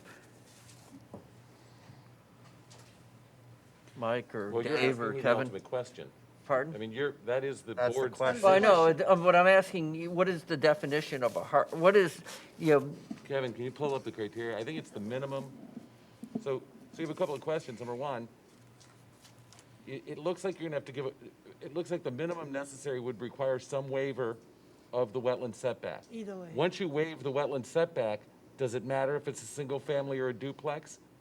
I'm not sure that it changes the waiver on the wetland setback you're one not way or the other, guaranteed- no, but but as it nobody's relates to guaranteed. permeable surface, there's two driveways. but you, because the lot is, the way I look at it, the lot is buildable if you build something with a smaller footprint. Single-family home, 2 stories. you get 2,400 square feet versus 3,000. Right. So that's where I'm having a hard time for as a hardship. Because, it's buildable. It's not that it's unbuildable. It's buildable, it's just maybe not buildable what you want. And we all have that problem. We can build things that on property, you want to build something that you want to build or something you can't build. And so I'm having a hard time calling this a hardship. So that's my comments. Miss Bruner, Commissioner Bruner? Yeah, I was on that piece of property today, and it's tiny. I can't go along with any of this. And who's to say that lady you spoke to in 2005 or whomever, that you don't turn around and sell this or sell the piece of property without building something and having some kind of okay from the city again. I want the smaller footprint also. Thank you, Vice Mayor. Keep calling you Vice Mayor. I'm not as handsome as your Vice Mayor. He actually never was the vice. Thank you, finally. Jumped ahead. Ever, right. I didn't want to correct her, but thank you, Madam Mayor. Listen, I understand the predicament you're in, and I get that, and I am open-minded. I'm not satisfied by this project. I want you to be able to build on it, or I want you to be able to sell it that somebody else could build on it in a more graceful way, in a way that is not impacting the 75-foot wetland buffer, remember, plus 10-foot, or 5-foot for accessory structure.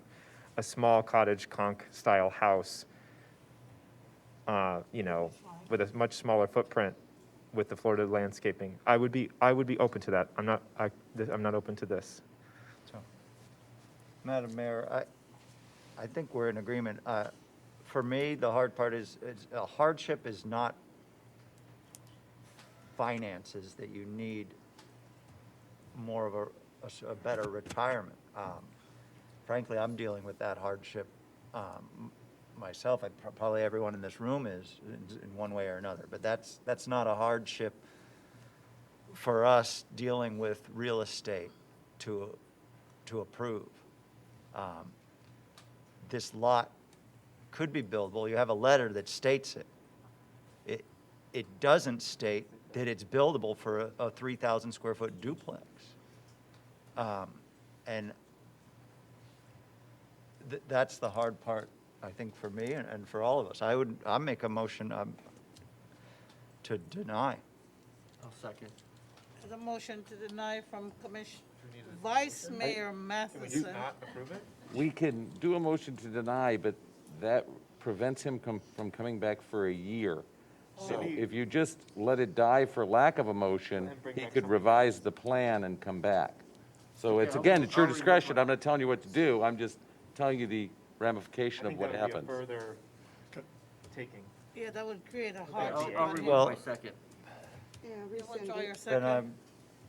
Can I ask a legal question?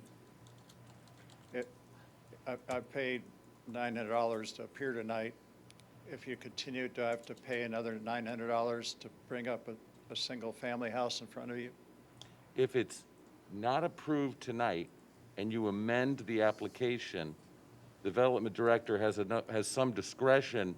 I mean, 20 times, I don't think that at some point it would run out of steam. But I think it would be reasonable to expect the development director to let you amend without paying a new application fee for a single family or whatever that might be. Right. But I don't know, when that ends. Or can we table it then? No, he needs to not get it passed so that he Right. can Right. return I it. just want to avoid another $1,000. Madam Mayor, can I say We one understand that, we understand that. Commissioner Meier? And I want to be clear. I just don't want you to get the impression that we're sending you away so that you'll bring back a single-family home. You are R3. We cannot stop you from building a duplex. I want to see something that fits better, that is more graceful, that is smaller, that, that is worth it to consider having a variance on that outstanding resource wetland buffer. So if it's a duplex, it could be cool. Just make it fit. At least that's what I'm saying. Meet with all of us, please. Again, I agree with, I guess that, look, when we met, I never, and none of us, I believe, never wanted to take a lot and make it unbuildable. And that's not the argument here. The argument is, the request is for variances to build what is desired. And what I heard Mr. Freeman say is if we have a hardship, I think all of us would be amicable to a variance to make a cottage-style lot that's buildable here. But there's a big jump from a cottage-style lot that does its best to fit in with the lot and the outstanding buffer than a duplex that's required for finances. wrap it up. Thank you, I've heard your, so we had a motion, the motion failed for lack of a second. Was there a Yes. motion? Second, so I don't know. He did you withdraw your seconded, Or motion? but did you withdraw withdrew. your motion The completely? motion can, I don't know if it was or not. Let's clear that If we were up. to continue it, that puts him in a spot where he's just waiting for something we don't want. Is- And then if you deny it, he's. Is there currently a motion? Yes, Mr. Matheson had a motion and it was not seconded. Well, The second was so withdrawn. it's failed. Well, if it wasn't seconded, then there's no motion. Yeah. Okay. The next question is there a motion by any board member? If none, the matter fails for lack of a motion. Thank you, Mr. Martell. I hear no motion forthcoming. The matter fails. Okay. Madam Mayor, I'd like to continue item 24 to a future meeting, possibly even a standalone workshop. I move that we continue item 24 to a standalone workshop. Thank you. Well, Second. Need a second? Need a second approval. Second. And a vote, Thank and you. a public I have comment. 3 more hours till my birthday. Can I get it all in favor? Mary, do you still need us? Mary? Mary, do you still need our They signatures? did all in favor. Yes, I need signatures Helen wants from to all of speak you. about the workshop. Yep. What now? Are you saying a workshop? We're going to continue it Housing. We're to a continuing the dedicated To a workshop. special set workshop. When is it going to be? We haven't scheduled it. It's going to get scheduled. But you're going to It's going to let be the where public we have know. some time, where we're not rushing. You're not going to tell me, but you're We're going going to keep you out of it. You'll know. Happy birthday.